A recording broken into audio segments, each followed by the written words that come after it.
ಒಳ್ಳೇದಾಗ್ಲಿ ಒಳ್ಳೇದಾಗ್ಲಿ, ಸಂತೋಷ. ಎಲ್ಲಿಂದ ಫೋನ್ ಮಾಡ್ತಿರೋದು? ನಾನು ಮಂಡ್ಯ ಗೊತ್ತು. ಅಂದ್ರೆ ಈ ಮುಂಚೆ ಮಾತಾಡಿದ್ದೀರಲ್ವಾ? ಇಲ್ಲ ಇಲ್ಲ ಗೊತ್ತು, ಮೊದಲನೇ ಬಾರಿಗೆ. ಇದೇ ಮೊದಲನೇ ಸಾರಿ. ಏನು ಮಾಡ್ಕೊಂಡಿರೋದು ಹೌದಾ? ನೀವು? ನಾನು ಇಲ್ಲಿ ಬೆಂಗಳೂರಲ್ಲಿ ಒಂದು ಸಣ್ಣ ಕಂಪ್ನಿಯಲ್ಲಿ ಕೆಲಸ ಮಾಡ್ತೀನಿ. ಮಂಡ್ಯದಲ್ಲೇ ಓದಿದ್ದೆಲ್ಲ. ಬೆಂಗಳೂರಲ್ಲಿ ಈಗ ನೀವು ಕೆಲಸ ಮಾಡ್ತಿರೋದು? ಬೆಂಗಳೂರಲ್ಲಿ ಇವಾಗ ಕೆಲಸ ಮಾಡ್ಕೊಂಡಿದ್ದೀನಿ. ಕಾರ್ಯಕ್ರಮ ಯಾವಾಗ್ಲಿಂದ ನೋಡ್ತಿದ್ದೀರಿ? ಕಾರ್ಯಕ್ರಮ ನಿಜ ಹೇಳ್ಬೇಕಂದ್ರೆ ಇತ್ತೀಚೆಗೆ ಒಂದೂವರೆ ತಿಂಗಳಿಂದ ಅವಾಗಿಂದನೇ ನನಗೆ ಇದೆ ಅಂತ ಗೊತ್ತಾಗಿತ್ತು. ಹೀಗೆ ನೋಡ್ತಾ ಇರ್ಬೇಕಾದ್ರೆ ನಂಗೆ ಇದ್ರ ಅರಿವು ಇರ್ಲಿಲ್ಲ. ಆದ್ರೆ ಆಮೇಲೆ ಪ್ರತಿಯೊಂದು ನೀವು ಮಾತಾಡೋದು ಮತ್ತೆ ಕೆಲವು ವ್ಯಕ್ತಿಗಳ ಜೊತೆ ಇಂಟ್ರಾಕ್ಟ್ ಮಾಡೋದು ನೋಡಿ ತುಂಬಾನೇ ಇಂಪ್ರೆಸ್ ಆಯ್ತು. ಸೊ ಹಂಗಾಗಿ ನಾನು ಟ್ರೈ ಮಾಡ್ತಿದ್ದೆ ಆಗ್ಲೇ ಒಂದ್ 2-3 ಸರಿ, ನಂಗೆ ಸಿಕ್ಕಿರ್ಲಿಲ್ಲ. ಇವತ್ತು ಟೈಮ್ ಕನೆಕ್ಟ್ ಆಯ್ತು. ಆಗ್ಲಿ ಒಳ್ಳೇದಾಗ್ಲಿ, ಸಂತೋಷ. ಅಂದ್ರೆ ಈಗ ನೀವು ಬೆಂಗಳೂರಲ್ಲಿ ಒಬ್ಬರೇ ಇರೋದಾ? ಇವಾಗ ಬೆಂಗಳೂರಲ್ಲಿ. ಹೇಳಿ, ಏನಾದ್ರೂ ಹಂಚ್ಕೊಳ್ಳೋದಿದ್ಯಾ? ಅದ ಹಂಚ್ಕೊಳ್ಳೋದಿದೆ, ಹಾಗಾಗಿ ಕಾಲ್ ಮಾಡ್ದೆ. ಗೊತ್ತಿಲ್ಲ ಗುರುಗಳೇ, ಎಲ್ಲಾ ಸಂಬಂಧ ಎಲ್ಲ ಹತ್ರದವರೆಲ್ಲ ದೂರ ಆಗಿದ್ದಾರೆ. ಏನೋ ಮಾಡದೇ ಇರೋ ಇದಕ್ಕೆಲ್ಲ ನಾವು ಗುರಿ ಆಗಿದ್ದೀವಿ ಇವತ್ತು.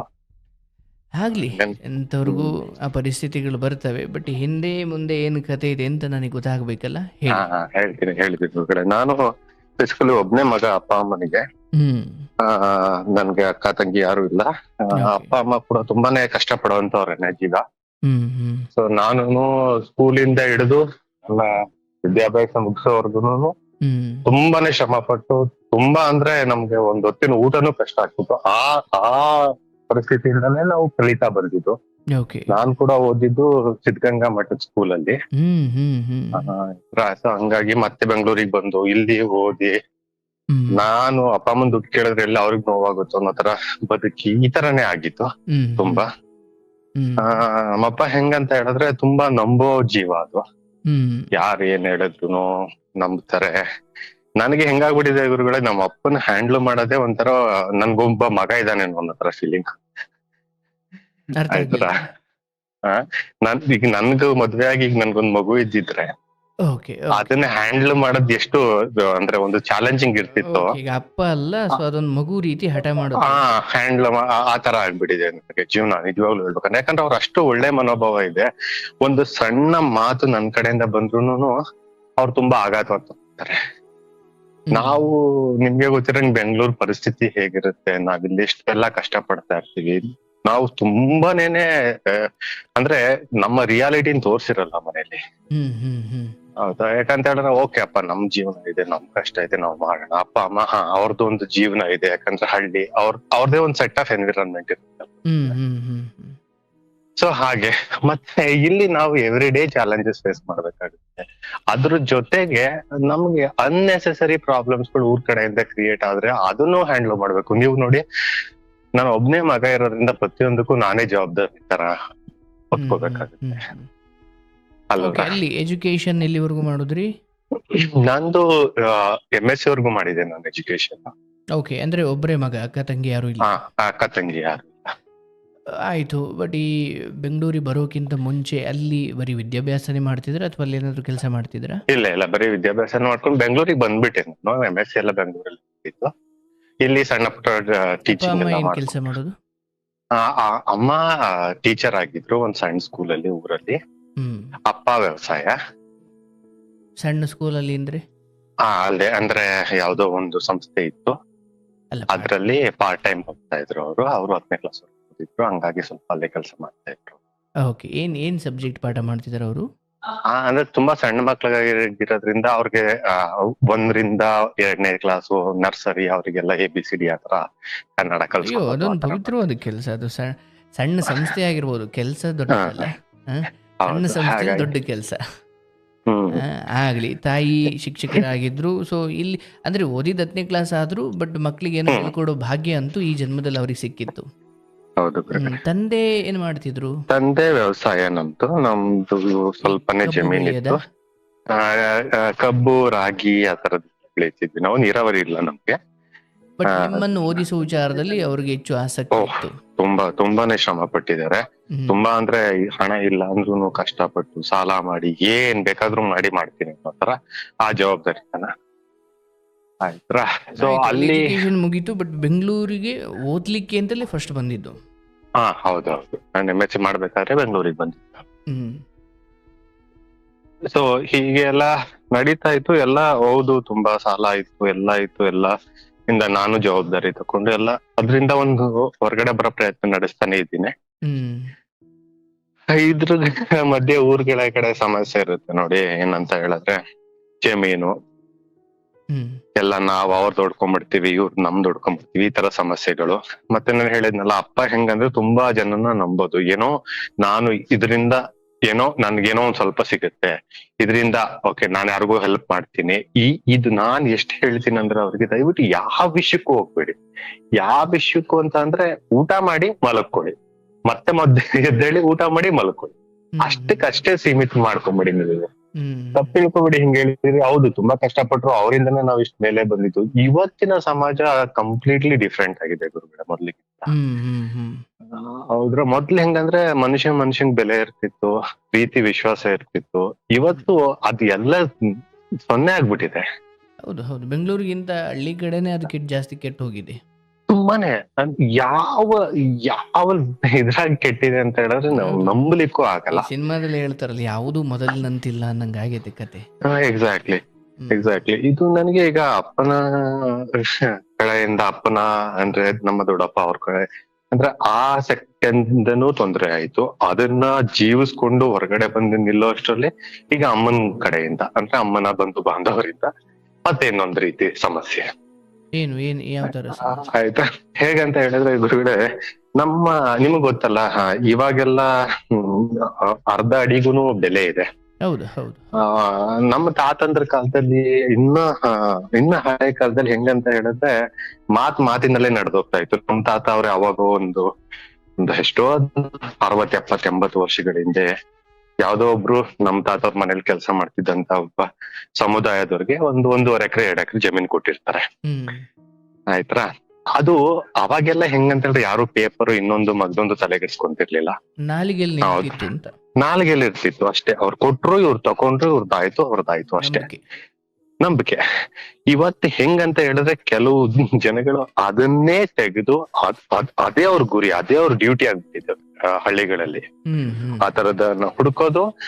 ಇವತ್ತವ್ರು ನೋಡಿ, ಇದು ಈ ಆಸ್ತಿ ಎಲ್ಲ ನಿಮ್ಮ ತಾತಂದ್ರ ಹೆಸರಲ್ಲಿದೆ, ಆಯ್ತಾ, ನಿಮ್ಮ ಅಪ್ಪ ಅವ್ರ ಹೆಸರಲ್ಲಿದೆ, ಅದ್ರ ಮೇಲೆ ಯಾರೋ ಇದ್ದಾರೆ, ನೀವ್ ಅದನ್ನ ಪಡೆದುಕೊಳ್ಳಿ. ಇನ್ನೊಂದ್ ಕಡೆ ಇದೆ, ಅದನ್ನ ನೀವು ಪಡೆದುಕೊಳ್ಳಿ. ಹೀಗೆ ಎಲ್ಲಾನು ಹಾಗೆ ಹೀಗೆಲ್ಲ ಮಾಡಿ ಕೊನೆಗೆ ಎಲ್ರೂನು ಸಕ್ಸಸ್ಫುಲ್ ಆಗಿ ನಮ್ಮ ತಂದೆ ತಲೆ ಮೇಲೆ ಕಟ್ಟಿ ಅದನ್ನ ಯಾವ ತರ ಕಟ್ಟಿದ್ರು ಹೇಗಂತ ಹೇಳಿದ್ರೆ, ಈಗ ಒಂದ್ ಕೆಲ್ಸ ಮಾಡಿ, ಹೇಗಿದ್ರು ನಿಮ್ಮ ಅಪ್ಪ ಅವ್ರ ಹೆಸರಿಂದೇ ಇದೆಯಲ್ವಾ ಈ ಜಮೀನು, ಒಂದ್ ಕೆಲ್ಸ ಮಾಡೋಣ, ಇದನ್ನ ನಿಮ್ಮ ಹೆಸರಿಗೆ ಮಾಡಿಸ್ಕೊಳ್ಳೋಣ. ಅಬ್ವಿಯಸ್ಲಿ ಮಾಡಿಸ್ಕೊಬಹುದು, ಯಾಕಂದ್ರೆ ಅಪ್ಪ ಸತ್ತಿರೋದ್ರಿಂದ. ಅಂದ್ರೆ ಈಗ ವಾಸ್ತವವಾಗಿ ಅದು ಈ ಹಿಂದುಳಿದ ವರ್ಗದವರು ಅನಿಸಿಕೊಳ್ಳುವ ಅವ್ರ ಬಳಕೆಯಲ್ಲಿತ್ತದು. ಬಳಕೆಯಲ್ಲಿದ್ದಂತಹ ಒಂದು ಜಮೀನು ಅವ್ರು ಮಾಡ್ಕೊಂತ ಇದ್ರು. ಅವ್ರು 50 ವರ್ಷದಿಂದ ಅದ್ರ ಮೇಲೆ ಇದ್ದಾರೆ. ನಿಮ್ ತಂದೆಗೆ ಅದ್ರ ಬಗ್ಗೆ ಧರ್ಮದ ತಿಳಿವು ಇರ್ಲಿಲ್ವಾ? ಅಂದ್ರೆ ಇಲ್ಲ, ಅದ್ ಹೆಂಗಂದ್ರೆ ಗುರುಗಳೇ, ಹೆಂಗಂದ್ರೆ ತುಂಬಾ ನಂಬೋದು, ತುಂಬಾ ಅಂದ್ರೆ ತುಂಬಾ. ಯಾವ ಲೆವೆಲ್ ನಂಬ್ತಾರೆ ಅಂದ್ರೆ, ಇವತ್ ನಾನೇನಾರ ಹೇಳಿದ್ರೆ, ನಾನು ಹೋಗಿ ಮಗ ಹೇಳ್ದ, ನನ್ ಮಗ ಹೇಳ್ದ, ಎಲ್ಲ ಕರೆಕ್ಟ್. ನಾನ್ ಅಲ್ಲಿಂದ ಹೊರಗಡೆ ಬಂದ್ ಇನ್ನೊಬ್ಬ ಹೇಳ್ದ, ನಿನ್ ಮಗಂಗೆ ಏನು ಅರ್ಥ ಆಗಲ್ಲ, ನನ್ ಮಗಂಗೆ ಏನು ಅರ್ಥ ಆಗಲ್ಲ. ಅಲ್ಲ, ಈಗ ಒಂದು ಆಯ್ತು, ಅದು ಕತೆ ಮುಂದುವರಿಸ್ತೀವಿ. ಬಟ್ ಈಗ ಅವ್ರಿವ್ರ ಮಾತು ಕೇಳೋದು ಅದು ಸೆಕೆಂಡ್ರಿ. ಬಟ್ ನಾನು ಅಥವಾ ನನ್ನ ಹಿರಿಯರು ಕೊಟ್ಟಿರುವುದನ್ನು ವಾಪಸ್ ತಗೊಳ್ಬಾರ್ದು, ಅಥವಾ ಅದು ಏನು 3 ಎಕರೆ ಇರಲಿ 50 ಎಕರೆ ಇರಲಿ, ಅದು ಅವತ್ತೇನು ಕೊಟ್ಟಿದ್ದಾರೆ ಅದನ್ನು ಇವತ್ತು ತಗೊಳ್ಳೋದು ಧರ್ಮ ಅಲ್ಲ ಅನ್ನೋ ಈ ಧರ್ಮಜ್ಞಾನ. ಅಂದ್ರೆ ಹೇಳಿಕೆದು ಕೇಳೋದು ಬೇರೆ, ಬಟ್ ಕೊಟ್ಟನ್ನ ಕಿತ್ಕೊಳ್ಳೋದು ಬೇರೆ. ಈ ಕೊಟ್ಟನ್ನ ಕಿತ್ಕೊಳ್ಳೋದು ಅವರ ಸ್ವಂತ ದುರ್ಬುದ್ಧಿನೇ ಹೊರತು ಹೇಳಿಕೆ ಅಂದ್ರೆ ಅವ್ರ ಒಳಗಡೆ ಆ ದುರ್ಬುದ್ಧಿ ಇದ್ರೆ ಮಾತ್ರ ಪರರು ಹೇಳಿದ್ದ ಅವ್ರ ತಲೆಗೆ ಹೋಗುತ್ತೆ. ಇಲ್ಲ ಅಂದ್ರೆ ಹೋಗಲೇ ಏನ್ ಮಾತು ಹೇಳ್ತೀಯೋ. ಇಲ್ಲಿ ಒಂದು ಸಮಸ್ಯೆ ಏನಾಗಿದೆ ಅಂದ್ರೆ, ನಮ್ಮ ಅಪ್ಪ ಅವರು ಮೊದಲನೇ ಮಗ ಅಲ್ಲ ಗುರುಗಳೇ, ಇನ್ನೂ ಅಣ್ಣ ತಮ್ಮಂದ್ರೆಲ್ರು ಇದ್ದಾರೆ. ಎಲ್ಲಾರ ಡಿಸಿಷನ್ ಕೂಡ ಮ್ಯಾಟರ್ ಆಗುತ್ತೆ ಅಲ್ಲಿ. ಬಟ್ ಹಂಗಾಗಿ ಒಬ್ಬ ತಂದೆ ಅನ್ನೋ ವಿಚಾರವನ್ನು ಸ್ವಲ್ಪ ಬದಿಗಿಟ್ಟು ಹೇಳೋದಾದ್ರೆ, ತಂದೆಗೂ ಸ್ವಲ್ಪ ಆ ಬುದ್ಧಿ ಇತ್ತು. ಹೌದು. ಹೇಗಂತ ಹೇಳಿದ್ರೆ, ಕಿತ್ಕೊಳ್ಳೋದು ಅನ್ನೋದಕ್ಕಿಂತ ಇಲ್ಲಿ ಹೇಗಾಗ್ತಿದೆ ಅಂದ್ರೆ ಗುರುಗಳೇ, ಸತ್ಯವಾಗ್ಲು ಹೆಂಗ್ ನಡೀತಿದೆ ಅಂದ್ರೆ, ಈ ತರದ್ನ ಐಡೆಂಟಿಫೈ ಮಾಡೋದು. ಈಗ ನೋಡಿ, ಈಗ ನನ್ನ ಹತ್ರನೇ, ಈಗ ನಾನೇನೆ ನಾನು ಈಸ್ಕೊಂಡವ್ರಾಗಿದ್ರೆ ಈಗ ಯಾರಾದ್ರೂ ನನ್ನ 50 ವರ್ಷದಿಂದ ನಾನು ಆ ಜಮೀನ್ ಮೇಲೆ ಇರೋದ್ರ ಮೇಲೆ ಬಂದ್ರೆ ನಾನು ಏನ್ ಮಾಡ್ತೀನಿ, ನನಗ್ ಗೊತ್ತಿದೆ ಪೇಪರ್ಸ್ ಎಲ್ಲ ಅವ್ರ ಹೆಸರಲ್ಲಿದೆ, ನಾನು ಏನು ಮಾಡಕ್ ಆಗಲ್ಲ, ಒಂದು ಕಾಂಪ್ರಮೈಸ್ ಬರ್ತೀನಿ ಜನರಲ್ಲಿ. ಏನೋ ಸ್ವಾಮಿ ಇಷ್ಟು ಕೊಟ್ಬಿಡ್ತೀವಿ, ದಯವಿಟ್ಟು ಬರ್ಕೊಟ್ಬಿಡಿ. ಇದು ಇದು ಸರ್ವೇ ಸಾಮಾನ್ಯ ಆಗ್ಬಿಟ್ಟಿದೆ ಈಗ ಹಳ್ಳಿಗಳಲ್ಲಿ. ಹೌದ್ರ ಇದ್ರಿಂದ ತಂದೆ ಅಥವಾ ದೊಡ್ಡಪ್ಪ ಚಿಕ್ಕಪ್ಪ ಅವರೆಲ್ಲ ಇದಾರೆ ಅನ್ನೋದಕ್ಕಿಂತ ಇನ್ನೂ ಎಕ್ಸ್ಟ್ರಾ ಜನಗಳಿದ್ದಾರೆ, ಎಲ್ರು ಫಲಾನುಭವಿಗಳಾಗ್ತಾರೆ ಕೊನೆಗೆ. ಪಾಪದ ಫಲಾನುಭವಿಗಳು. ಪಾಪದ ಫಲಾನುಭವಿಗಳಾಗ್ತಾರೆ. ನೀವು ತಂದೆ ಬಗ್ಗೆನೇ ವಿತ್ ಗೌರವದಿಂದ ಹೇಳ್ತೀರಿ, ಬಟ್ ಇದು ಬೇರೆದೇ ಧರ್ಮ ಕರ್ಮಗಳ ಕಥೆನಪ್ಪ ಇದು. ಹೌದು ಎಲ್ಲ ಸುಮ್ಮನೆ ಅಲ್ಲ ಇವೆಲ್ಲ. ನಂದು ಇನ್ನೊಂದು ಕಥೆ ತುಂಬಾ ಇಂಟ್ರೆಸ್ಟಿಂಗ್ ಇದೆ. ಇದಾಯ್ತು, ಇದರಿಂದ ನಾನು ಹೊರಗಡೆ ಬಂದೆ. ಹೆಂಗಂತ ಹೇಳಿದ್ರೆ ಗುರುಗಳೇ, ಅದನ್ನ ಜಸ್ಟ್ 1 minute ಅಲ್ಲಿ ಮುಗಿಸ್ತೀನಿ, ಯಾಕಂದ್ರೆ ನಿಮ್ ಟೈಮ್ ತುಂಬಾ ಬಹುಮೂಲ್ಯವಾದದ್ದು. ನನ್ನ ಕ್ವಶನ್ ನಿಜವಾಗ್ಲೂ ಇರೋದು ಬೇರೆ ಕಡೆ. ಆಯ್ತಾ, ಇದೆಲ್ಲ ಆಯ್ತು, ನನ್ನ ತಂದೆ ಹೆಸರಲ್ಲಿ ಬರ್ಸಿದ್ರು. ಕೊನೆಗೆ ಆಯಮ್ಮ ಎಲ್ಲ ಬಂದು ಯಾಕ್ರಪ್ಪ ಹಿಂಗ್ ಮಾಡ್ತೀರಾ ನನ್ನನ್ನ ಕೇಳಿದ್ರು. ಬಳಸ್ತಾರ, ಯಾಕಪ್ಪ ಹಿಂಗ್ ಮಾಡ್ತಿದ್ದೀರಾ, ನಿಮ್ ತಾತ ಅವ್ರೆಲ್ಲ ಅಷ್ಟು ದೊಡ್ಡವರಾಗಿದ್ರು, ಹಿಂಗ್ ಮಾಡ್ಬಿಟ್ಟಲ್ಲ ನೀನ್ ಸರಿ ಅನ್ಸುತ್ತಾ ಅಂತ ಹೇಳಿದಾಗ ನನ್ಗೆ ಉತ್ತರ ಕೊಡಕ್ ಆಗ್ಲಿಲ್ಲ. ಆಯ್ತಾ, ಸರಿ ಆಯ್ತು, ನಾನು ಹೇಳಿದೆ ನಮ್ಮ ಅಪ್ಪನಿಗೆ, ಸರಿಯಪ್ಪ ಏನಾರ ಆಗ್ಲಿ, ಅದಕ್ಕೆಲ್ಲ ಕೋರ್ಟು ಕಚೇರಿಗೆಲ್ಲ ಹೇಳಿದ್ರು, ಏನೇನೋ ಆಯ್ತು ಬಿಡಿ. ನಾನು ಹೇಳ್ದೆ, ಸರಿಯಪ್ಪ ನೀವ್ ಏನೋ ಮಾಡ್ಬೇಡಿ, ಆಯ್ತು. ಇದು ಎಷ್ಟು ಗುರುಗಳೇ, ನಮ್ಮ ಕಡೆ ಎಲ್ಲ ನಿಮ್ಗೂ ಜಮೀನಿನ ಬೆಲೆ ಗೊತ್ತಿರುತ್ತೆ.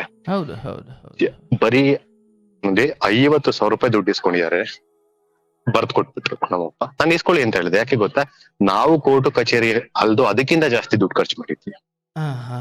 ಆಯ್ತಾ, ನಾನ್ ಬರ್ದ್ ಕೊಟ್ಟೆ. ಅದಕ್ಕೆ ಬೇರೆ ನೀವ್ ಹೇಳ್ದಂಗೆ ಪಾಪದ ಫಲಾನುಭವಿಗಳೆಲ್ಲ ತಿಂದ್ರು ಉಂಡ್ರು ಏನೇನೋ ಆಯ್ತು. ಅಲ್ಲಿಗೆ ನಾನು ಅದನ್ನ ಸ್ಟಾಪ್ ಮಾಡ್ಬಿಟ್ಟೆ. ನಾನು ಅದಕ್ಕೆ ಹೋಗ್ಲಿಲ್ಲ. ಅದಾದ್ಮೇಲೆ ಅವ್ರನ್ನ ಕಾಲ್ ಹಿಡ್ದು ಬೇಡ್ಕೊಂಡೆ, ಯಾವುದೇ ಕಾರಣಕ್ಕೂ ಯಾವ ವಿಷಯಕ್ಕೂ ಹೋಗ್ಬೇಡಿ. ಯಾಕಂತ ಹೇಳಿದ್ರೆ ನಾನಿಲ್ಲೊಂದ್ ಕಡೆ ಕೆಲಸ ಮಾಡ್ತಾ ಇದೀನಿ. ನೋಡಿ ಗುರುಗಳೇ, ಅಲ್ಲಿ ಎಲ್ಲಾರು ಫ್ರೀ ಆಗಿರ್ತಾರೆ, ಇನ್ನೊಂದ್ ಮಾಡ್ತಾರೆ, ಓಡಾಡಕ್ ಎಲ್ಲಾರ್ಗೂ ಟೈಮ್ ಇರುತ್ತೆ. ನಮ್ಮ ಅಪ್ಪನ ಕೋರ್ಟು ಕಚೇರಿ ಅಂತ ನಿಲ್ಲಿಸಿದಾಗ ನಾನು ಒಬ್ನೇ ಓಡಾಡ್ಬೇಕಾಗಿ. ಅಂದ್ರೆ ಅಲ್ಲಿ ಯಾರೋ ಬೆಂಕಿ ಹಚ್ಚಿದಾಗ ಬಂದು ನೀವೇ ಓಡೋಗಿ ಆರಿಸ್ಬೇಕು.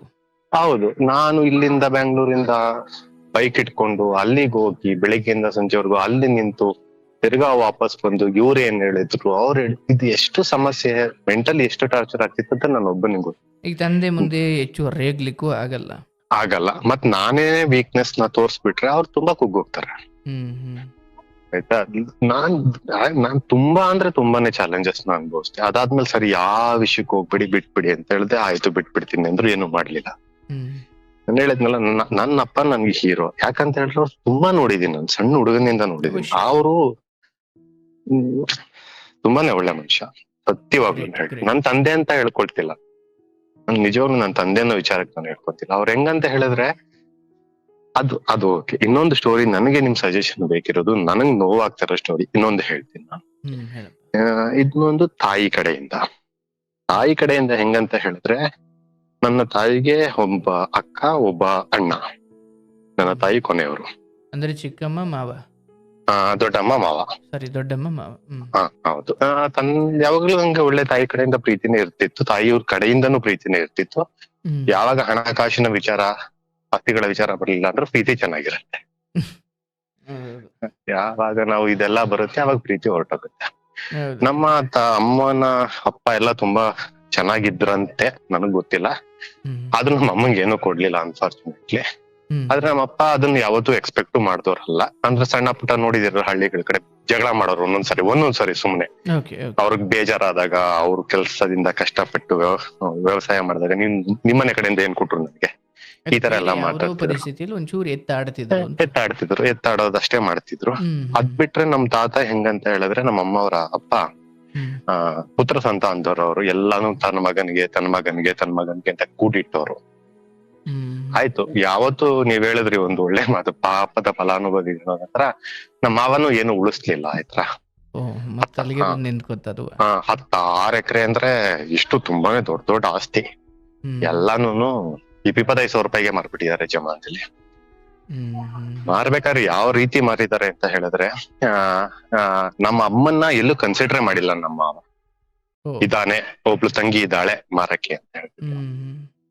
ಈಗೆಲ್ಲ ನಿಮ್ಗೆ ಗೊತ್ತಿರಂಗೆ ಖಾತೆ ಅಥವಾ ಏನ್ ಹೇಳ್ತಾರೆ ವಂಶ ವೃಕ್ಷ ಅವೆಲ್ಲ ಆನ್ಲೈನ್ ಅಲ್ಲಿ ಬರ್ತವೆ. ಸುಳ್ಳು ಹೇಳಕ್ ಆಗಲ್ಲ. ಮೊದ್ಲೆಲ್ಲ ಇವ್ರು ನಮ್ಮ ಸೆಕ್ರೆಟರಿಗಳು, ವಿಲೇಜ್ ಅಕೌಂಟೆಂಟ್ ಗಳು ಮಾಡ್ಕೊಡ್ತಾ ಇದ್ರು. ಅವ್ರೇನಿಲ್ಲ ನಮ್ಮ ಮನೇಲಿ ಒಂದು ತಂಗಿ ಇದ್ದಾಳೆ, ನಾನೊಬ್ಬ ಮಗ, ನಮ್ಮ ಅಪ್ಪಂಗೆ ಅಂದ್ರೆ ಅಷ್ಟೇ ಬರ್ದ್ ಕೊಡ್ತಿದ್ದ ಅಯ್ಯಪ್ಪ. ಯಾರು ಬಂದು ವ್ಯಾಲಿಡೇಟ್ ಎಲ್ಲ ಮಾಡಕ್ ಹೋಗ್ತಾ ಇರ್ಲಿಲ್ಲ. ನಮ್ಮಪ್ಪ ಎಲ್ಲ ಓದ್ದೇ ಇರೋರು, ಆಯ್ತು ನಮ್ಗೆ ಅದಕ್ಕೂ ಸಂಬಂಧನೇ ಇಲ್ಲ. ಇತ್ತೀಚೆಗಷ್ಟೇ ಹೆಣ್ಮಕ್ಳುಗಳಿಗೂ ಭಾಗ ಇದೆ ಅನ್ನೋ ತರ ಆಗ್ತಿದೆ. ಅದಕ್ಕಿಂತ ಮುಂಚೆ ಎಲ್ಲ ಗಂಡ್ ಮಕ್ಳಿಗೆ ಆಯ್ತು, ಅದೆಲ್ಲ ಆಯ್ತು, ಕಿಟ್ಕೋತಿರ್ಲಿಲ್ಲ ಅಂತ. ಹಾ ಆಯ್ತು, ಅದ್ ಹಂಗೆ ನಡೆದೋಗಿತ್ತು ಬಿಡಿ, ಏನು ಇಲ್ಲ, ಮುಗ್ದೋಯ್ತು. ನಾವು ಯಾವತ್ತು ಅದ್ರ ಬಗ್ಗೆ ಆಸೆ ಪಟ್ಟವರಲ್ಲ. ನಾನು ಯಾವತ್ತು ನನ್ನ ಮೇಲೆ ಗರ್ವ ಹೊಂದಿರೋ. ಗರ್ವ ಅಂದ್ರೆ ಏನ್ ಗೊತ್ತಾ ಸ್ವಾಮಿ? ಅವಶ್ಯವಾಗಿ ಹೌದು. ನನಗೆ ನನ್ನ ಕೆಲ್ಸ, ಆ ವಿಚಾರವಾಗಿ ಬುದ್ಧಿ ತೋರಿಸ್ಲಿಲ್ಲ ಅಂತ. ನನ್ನ ಕೆಲ್ಸ ನನ್ಗೆ ಹೆಂಗಂದ್ರೆ ಯಾವತ್ತೂ ಕಷ್ಟಪಟ್ಟೆ 100 ರೂಪಾಯಿ ಸಿಕ್ಕಿರೋದೇ ಹೊರತು 10 ರೂಪಾಯಿ ಎಲ್ಲಿಂದನೂ ಸಿಕ್ಕಿಲ್ಲ. ಕಷ್ಟನೇ ಪಡಬೇಕು ನನ್ನ ಜೀವನದಲ್ಲಿ. ಅದನ್ನ ನಾನು ಪಡಕ್ಕೂ ನನ್ ಹೆಮ್ಮೆಯಿಂದ ಕಷ್ಟ. ಬಹಳ ಸಂತೋಷ, ಒಳ್ಳೇದು. ಆಯ್ತಾ, ಹಂಗೆಲ್ಲ ನಡೀತೈತಿ. ಎಲ್ಲಾ ಚೆನ್ನಾಗಿದ್ರು ಅಮ್ಮನ ಮನೆ ಕಡೆಯವರೆಲ್ಲ. ಕೊನೆಗೆ ಒಂದೇ ಒಂದು ಕಾಲಾಣಿ ಅಂತ ಹೇಳ್ತಾರಲ್ಲ, ಹಂಗೆ 1 ಎಕರೆ 1.25 ಎಕರೆನೋ ಜಾಗ ಮಾತ್ರ ನಮ್ಮ ಮಾವ ಅವನ ಮಗಂಗೆ ಇಟ್ಟಿದ್ದ. ಉಳಿದಿದ್ನೆಲ್ಲ ಸರ್ವನಾಶ ಮಾಡಿ ಹೊರಟೋಗಿದ್ದ. ಅಂದ್ರೆ ಅವ್ರು ತೀರೋಗಿದ್ರು. ಯಾವಾಗ್ಲೂ ತೀರೋದ್ರು. ಒಂದು 2012, 13, 14 ಆ ಟೈಮಲ್ಲಿ ತೀರ್ಕೊಂಡ್ಬಿಟ್ಟಿದ್ರು. ಓಕೆ, ಅವ್ರು ತೀರೋಗ್ಲಿಕ್ಕೆ ಆಸ್ತಿ ಅಂತ ಸುಮಾರು ಆ ದುಡ್ಡಿನ ಬರ್ಸ್ಕೊಂಡಿದ್ರ? ಎಲ್ಲ ಅವ್ರ ಹೆಸರು ಮಾಡ್ಕೊಂಡು ತೀರ್ಕೊಂಡ್ಬಿಟ್ಟಿದ್ರು. ಆದ್ರೆ ಇಲ್ಲೊಂದ್ ಕ್ಯಾಚ್ ಏನಿದೆ ಅಂತ ಹೇಳಿದ್ರೆ, ಆ 1.5 ಎಕರೆ ಜಮೀನ್ ಏನಿದೆಯಲ್ಲ, ಅದು ಮಾತ್ರ ನಮ್ಮ ಮಾವನ ಹೆಸರಲ್ಲಿ ಇರ್ಲಿಲ್ಲ. ಏನೋ ಸ್ವಲ್ಪ ಅದು ಬೇರೆಯವ್ರ ಹೆಸರಲ್ಲೆಲ್ಲೋ ಹೋಗಿತ್ತು. ಆಯ್ತಾ, ಬೇರೆಯವರು ಅಂದ್ರೆ ಮನೆ ಹೊರಗಿನವ್ರ? ಹೊರಗಡೆಯವರು, ಊರಿನಲ್ಲೇ ನಮ್ಮ ಸಂಬಂಧಿದವರು, ದೂರದವರು ಯಾರೋ ಕಡೆ ಹೋಗಿದ್ದಾಗ ಏನಾಗಿತ್ತು, ನಮ್ಮ ಮಾವನ್ ಮಗ ಒಬ್ಬ ಇದ್ದಾನೆ. ಅವನು ಹೆಂಗಂದ್ರೆ, ನಮ್ಮ ಅಪ್ಪ ಒಂದೇನಂತಾರೆ, ಅವ್ರ ಮುಗ್ದು ಮನಸ್ಸು ಇದೆ, ಇನ್ನೊಂದು ಮತ್ತೆ ತುಂಬಾ ಜನಗಳ ವಾಡಿಕೆಯಲ್ಲಿ ಇದ್ದಾರೆ. ತುಂಬಾ ಜನಕ್ಕೆ ಬೇಕಾಗಿರುವಂತ ವ್ಯಕ್ತಿ. ಎಲ್ಲರ ಜೊತೆ ಮಾತಾಡ್ತಾರೆ, ಪ್ರೀತಿ ಪಾತ್ರರಾಗಿರ್ತಾರೆ. ಹಂಗಾಗಿ ನಮ್ಮಪ್ಪ ಅಂದ್ರೆ ಇದೆ, ಜನ ಹೊಂದಾಣಿಕೆ ಚೆನ್ನಾಗಿದೆ. ನಮ್ಮ ಮಾವನ ಮಗ ತುಂಬಾ ನಮ್ ಜೊತೆ ಪ್ರೀತಿ ಆಗಿದ್ವನು ನಮ್ಮ ಅಪ್ಪನ ಹತ್ರ ಬಂದ್ ಕೇಳ್ಕೊಂತಿರ್ತಾರೆ ಯಾವಾಗ್ಲೂ. ನೋಡಿ, ನಮ್ಮ ಮಾವನ್ ಮಗಂಗ್ ನಮ್ಮಪ್ಪ ಮಾವ ಆಗ್ಬೇಕು, ಅತ್ತೆ ಗಂಡ. ಮಾವ ಹಿಂಗ ಆಗ್ಬಿಟ್ಟಿದ್ದೆ, ಇದೊಂದೇ ಜಮೀನ್ ನನ್ಗಿರೋದು, ಇದಿಷ್ಟೇ ಆಸ್ತಿ ನಮ್ಮಪ್ಪ ಬಿಟ್ಟು ಹೋಗಿರೋದು, ನಿನ್ ಕಾಲಿಗೆ ಬೀಳ್ತೀನಿ, ಹೆಂಗಾರ ಮಾಡಿ ಇದನ್ನ ನಮ್ಮ ಹೆಸ್ರಿಗೆ ಮಾಡಿಸ್ಕೊಟ್ಬಿಡು. ನಮ್ಗೆ ಇನ್ನೊಬ್ರು ಸಂಬಂಧಿಕರು ಯಾರ್ದೋ ದೂರದವ್ರ ಹೆಸರಲ್ಲಿ ಇದೆ, ಅದು ನಮ್ಮ ಅಪ್ಪನ ಕಡೆಯಿಂದ ಸಂಬಂಧ, ದೂರದ ಸಂಬಂಧ. ಅವರು ನಿಮ್ ಮಾತನ್ನ ಕೇಳ್ತಾರೆ. ನಾನ್ ಎಷ್ಟೋ ಸರಿ ಹೋಗಿ ಕೇಳ್ಕೊಂಡಿದೀನಿ ಅವ್ರ ಮನೆ ಬಾಗ್ಲಲ್ಲಿ. ಆಯ್ತಾ, ದಯವಿಟ್ಟು ಹಿಂಗೆ ನಂಗೆ ಮಾಡಿಸ್ಕೊಡ್ಬೇಕು ಅಂತ ಹೇಳಿ. ನನಗೆ ವಿಚಾರ ಬಂದ್ರೆ ನನ್ಗೆ ಸಿಟ್ಟಾಗ್ಬಿಡುತ್ತೆ. ಯಾಕಂತ ಹೇಳಿದ್ರೆ ನಾನು ತುಂಬಾ ರೋಸ್ ಹೋಗ್ಬಿಟ್ಟಿದೀನಿ ಈ ವಿಚಾರಗಳಲ್ಲಿ. ಆಯ್ತಾ, ಎಲ್ಲಾ ಕಡೆಯಿಂದ ನನಗೆ ನನಗೆ ಹೆಂಗ್ ಗೊತ್ತಂದ್ರೆ, ಇವತ್ತು ಚೆನ್ನಾಗಿರೋರು ನಾಳೆ ಏನಾರ ಆದ್ರೆ ನಮ್ ತಲೆ ಮೇಲೆ ಬರ್ತದೆ ಅಂತ ನಂಗೆ ಚೆನ್ನಾಗ್ ಗೊತ್ತು. ಅಂದ್ರೆ ಕಳೆದ ಅನುಭವಗಳು ಈ ವಿಚಾರದಲ್ಲಿ ರೋಸ್ ಹೋಗ್ಬಿಟ್ಟಿದೆ. ನಾನ್ ಹೆಂಗಂದ್ರೆ, ನೀವು ಒಳ್ಳೇದು ಮಾಡ್ಬಿಡಿ, ಕೆಟ್ಟದ್ದು ಮಾಡ್ಬಿಡಿ. ಅದೇ ಹಂಗ ಸುಮ್ಮನೆ ತಟಸ್ಥವಾಗಿದ್ಬಿಟ್ರಪ್ಪ. ತಟಸ್ಥವಾಗಿರಿ ಸಾಕು. ಯಾಕಂದ್ರೆ ನನಗ್ ಕಷ್ಟ ಆಗುತ್ತೆ ಸ್ವಾಮಿ. ನೋಡಿ, ಈಗ ನಾನು ಒಂದಿನ ರಜಾ ಹಾಕೊಂಡು ಆಫೀಸಿಂದ ಹೋಗ್ಬೇಕಂದ್ರೆ ನಾನು ಎಷ್ಟೆಲ್ಲ ಸಂಭಾಳಿಸ್ಬೇಕು ಗೊತ್ತಾ ಇಲ್ಲಿ. ಬಟ್ ಅವ್ರು ಬಂದು ನಿಮ್ ತಂದೆಯವ್ರನ್ನ ಕೇಳಿದ್ದು, ಮಾವ ಹಿಂಗ್ ಮಾಡ್ಕೊಡಿ, ಬಟ್ ನಿಮಗ್ ಗೊತ್ತಿರ್ಲಿಲ್ವಾ?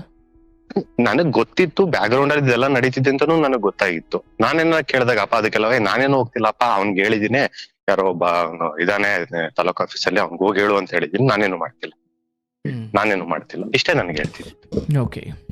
ಆಯ್ತಾ, ಇಷ್ಟೇ ಹೇಳ್ತಿದ್ದಿತ್ತು. ಇದೆಲ್ಲ ನಡೀತಾ ಇರ್ಬೇಕಾದ್ರೆ, ನಾನ್ ಹೆಚ್ಚಿನ ಸಮಯ ತಗೊಳ್ಳಲ್ಲ, ನಾನ್ ಬೇಗ ಹೇಳಿದ ಪ್ರಯತ್ನ.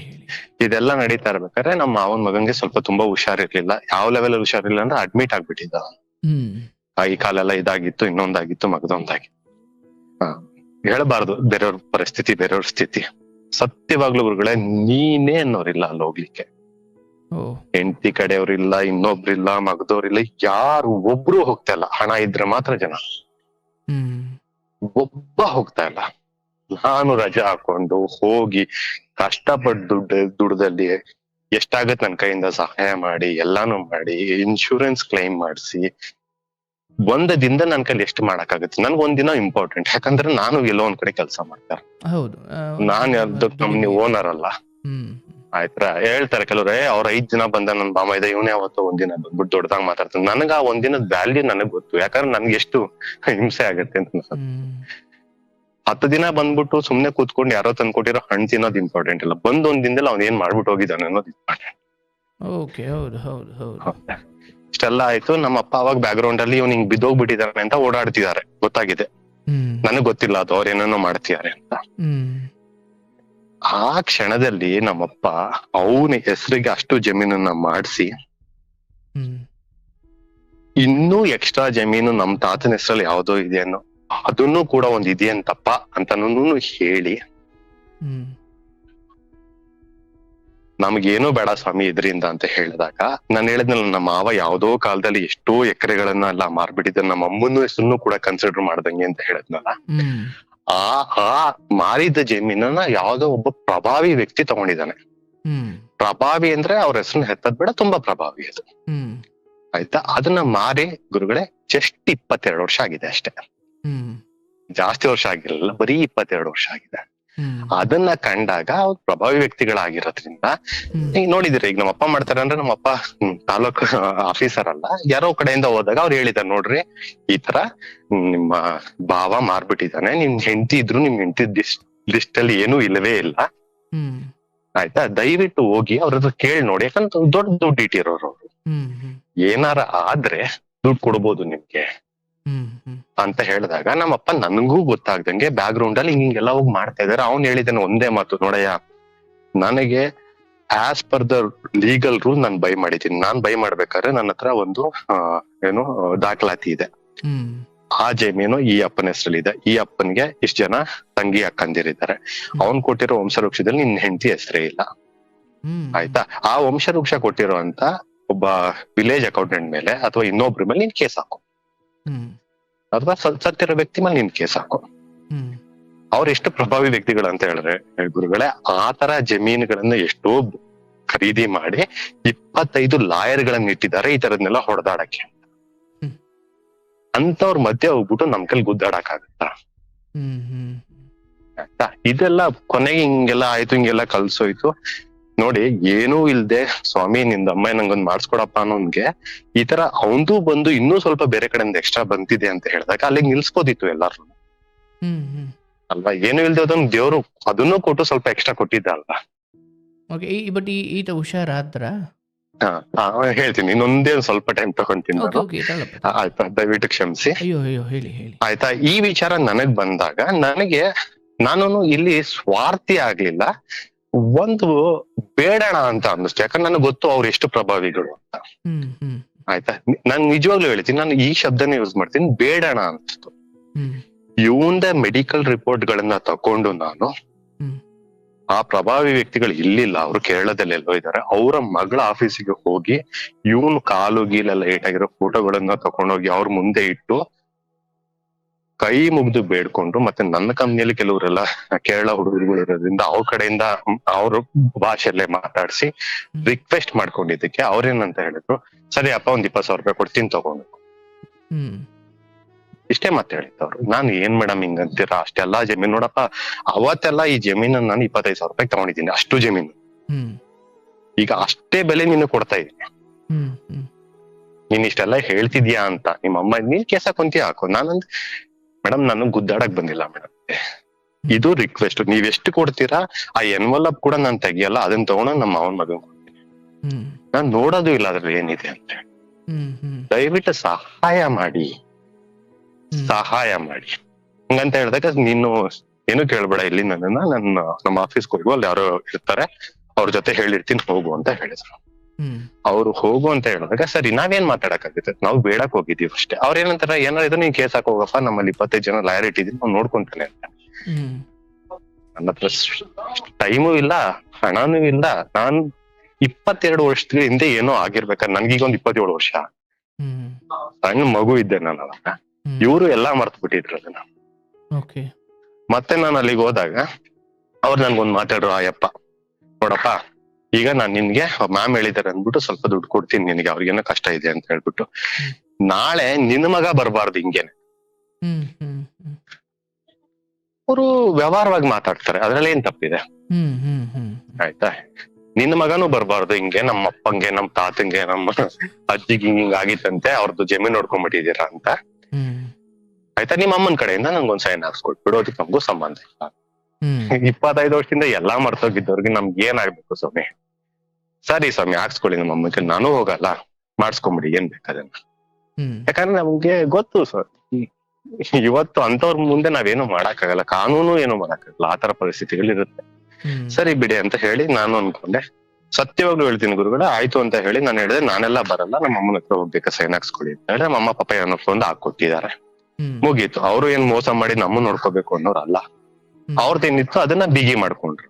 ಹ್ಮ್ ಹ್ಮ್ ನೀವೇ ಯೋಚನೆ ಮಾಡಿ, 22 ವರ್ಷಗಳ ಹಿಂದೆ ಅವರು ವಂಶವೃಕ್ಷದಲ್ಲಿ ನಮ್ಮ ಅಮ್ಮನ ಹೆಸರು ಹಾಕಿದ್ರೆ ನಮ್ಮ ಮಾವಂಗ್ ಬಂದಿರೋದ್ರಲ್ಲಿ ಅವನೊಂದ್ 10,000 ರೂಪಾಯಿ ನಮ್ಮ ಅಮ್ಮಂಗ್ ಕೊಡ್ಬೇಕಾಗಿತ್ತು ಹೊರತು ನಿಮ್ಮ ಅಮ್ಮ ಎಕ್ಸ್ಟ್ರಾ ಇದ್ದಾಳೆ ಅಂದ್ಬಿಟ್ಟು ಅವ್ರ ಜಮೀನ್ ವ್ಯಾಲ್ಯೂ ಹೆಚ್ಚಿಗೆ ಮಾಡ್ತಿರ್ಲಿಲ್ಲ.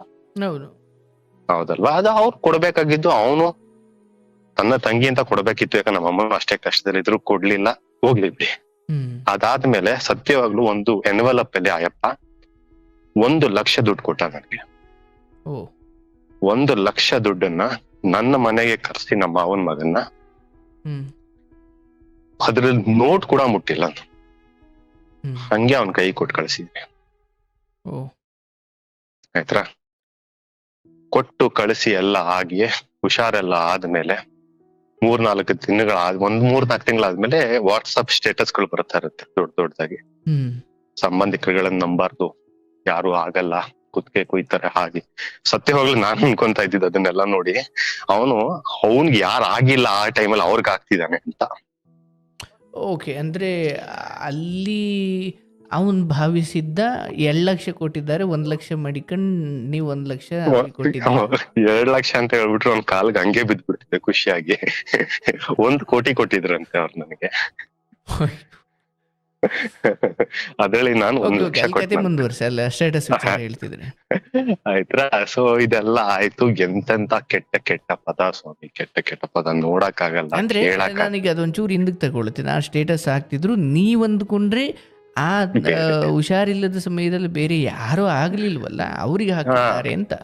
ಬೇರೆ ಯಾರಿಗೂ ಹಾಕಿರ್ತಾರೆ ಅಂತ. ಆಮೇಲೆ ಅದ್ ಗೊತ್ತಾಯ್ತು ನನ್ ಮೇಲೆ ಏನಾಯ್ತು ಅಂತ.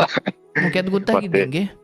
ಎಲ್ಲಾರ ಜೊತೆನೂ ಊರಲ್ಲಿ ಹೇಳ್ಕೊಂಡು ಜಗಳ ಮಾಡ್ಕೊಂಡು, ಹ್ಮ್ ಇದು ನಮ್ಮ ಮನೆಗ್ ಹೋಗಿ ಹ್ಮ್ ಅಷ್ಟಿಸ್ಕೊಂಬಂದ ನಿಮ್ ಮಗ ಹಿಂಗೆ ಹಿಂಗೆ ಅಂತ ಹೇಳಿ ಹ್ಮ್ ಏನೇನೋ. ಎಷ್ಟು ಬೇಜಾರಾಯ್ತಂತ ಹೇಳಿದ್ರೆ ಜೀವನದಲ್ಲಿ ಹ್ಮ್ ಯಾರ ಹತ್ರನು ಯಾರಿಗೂ ಸಹಾಯನೂ ಅಲ್ಲ, ಮುಖಗಳನ್ನು ನೋಡ್ಬಾರ್ದು. ಅಷ್ಟು ಅಸಹ್ಯ, ಅಷ್ಟು ಇದು ನಂಗೆ ಅಷ್ಟು ಮಾನಸಿಕ ಹಿಂಸೆ ಆಗಕ್ ಶುರು ಆಯ್ತಾ ಇತ್ತು. ನಮ್ಮ ಅಮ್ಮನೂ ಅಷ್ಟೇನೆ, ಅವ್ರಿಗೆ ಹೋಗಿ ಇದ್ ಮಾಡೋದು, ಒಂದು ಕೆಟ್ಟ ಕೆಟ್ಟ ಪದಗಳನ್ನ ಯೂಸ್ ಮಾಡೋದು. ಅದ್ರಲ್ಲಿ ನಾನು ಹೇಳಿಲ್ಲ ಸುಮ್ಮನೆ, ಈಗ ನಾನೊಂದ್ ಹೇಳಿದ್ನಲ್ಲ ಹಿಂದೆಗಡೆ ನಮ್ಮ ಅಪ್ಪಂದು ಹಿಂಗಾಗಿತ್ತು ಅಂತ ಹೇಳ್ಬಿಟ್ಟು, ಹ್ಮ್ ಅಲ್ಲೂನು ಅಷ್ಟೇ ಹಂಗಾದಾಗ್ಲೂನು ನಮ್ಮ ದೊಡ್ಡಪ್ಪನ ಮಕ್ಳುಗಳೆಲ್ಲ ನಾವ್ ಜಗಳ ಮಾಡ್ಕೊಳ್ಳಿಲ್ಲ. ಹ್ಮ್ ಆಯ್ತಾ? ಏನಂತ ಹೇಳಿದ್ರೆ ಈಗ ನಾವ್ ಕಂಡಿದ್ವಾ, ಈಗ ನಾನ್ ದುಡ್ದ್ಬಿಟ್ಟು ನಂದೇನೋ ಹೋಗ್ಬಿಟ್ರೆ ನಂಗೆ ತುಂಬಾ ನೋವಾಗ್ಬಿಡುತ್ತೆ. ಹ್ಮ್ ಹ್ಮ್ ಅಪ್ಪ ಎಂತ ದುಡ್ದು ನನ್ ಮೋಸ ಮಾಡ್ಕೊಂಡ್ಬಿಟ್ನಪ್ಪ ಹ್ಮ್ ಅಂತ ಹೇಳ್ಬಿಟ್ಟು. ಅದು ಅವ್ರ ಹೆಂಗಂತ ಹೇಳಿದ್ರೆ ನಮ್ಮ ಅಪ್ಪ ನಮ್ ದೊಡ್ಡಪ್ಪ ಕಿತ್ತಾಡ್ಬಿಟ್ಟು 6 ವರ್ಷ ದೊಡ್ಡ ಜಗಳ ಮಾಡ್ಕೊಂಡು 6 ದಿನಕ್ಕೆ ಮಾತಾಡ್ತಾರ. ಹ್ಮ್ ಹ್ಮ್ ಹ್ಮ್ ಹ್ಮ್ ಆಯ್ತಾ? ನಮ್ ಜನರೇಷನ್ ಹಂಗ ಆಗಲ್ಲ. ಹೌದು. ನಮ್ ಜನರೇಷನ್ ಹೆಂಗಂದ್ರೆ ಅದೊಂಥರ ಅದು ಇದಾಗ್ಬಿಡುತ್ತೆ, ಸೈಕಿಕ್ ಆಗ್ಬಿಡ್ತೀವಿ ನಾವು. ಆಗಲ್ಲ, ಸಮಾಸನೆ. ಹ್ಮ್ ಅಂದ್ರೆ ಇಲ್ಲಿ ಹೇಳ್ಕೊಡೋರು ಬೇರೆ ಜಾಸ್ತಿ ಇರ್ತಾರೆ. ಅಂದ್ರೆ ಅದೊಂದು ನನ್ಗೆ ಹೇಳಕ್ಕೂ ಆಗಲ್ಲ, ಅಷ್ಟು ಅಸಹ್ಯ ಆಗುತ್ತೆ. ಮಾನಾಭಿಮಾನ ಜಾಸ್ತಿ ಆಗ್ಬಿಟ್ಟಿದೆ.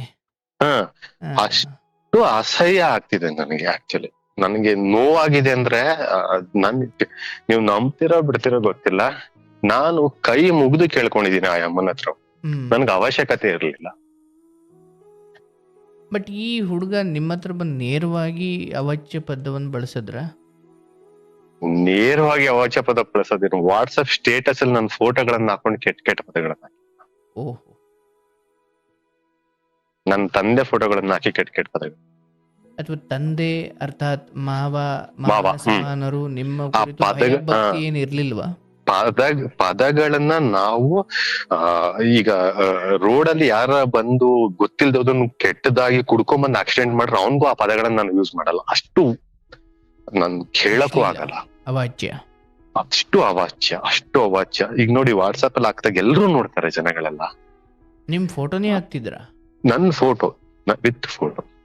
ಓ, ಅಷ್ಟು ಕೆಟ್ಟದ್ದು, ಕುಡ್ದು ಬಾಯಿಗೆ ಬಂದ್ ನನಗದ್ ದೊಡ್ಡದಾಗಿರ್ಲಿಲ್ಲ. ನಾನು ರಿಯಾಕ್ಟ್ ಮಾಡದೇ ಇರೋದನ್ನ ನನ್ ವೀಕ್ನೆಸ್ ಅಂತ ತಗೊಳಕ್ ಶುರು ಆಯ್ತಾ.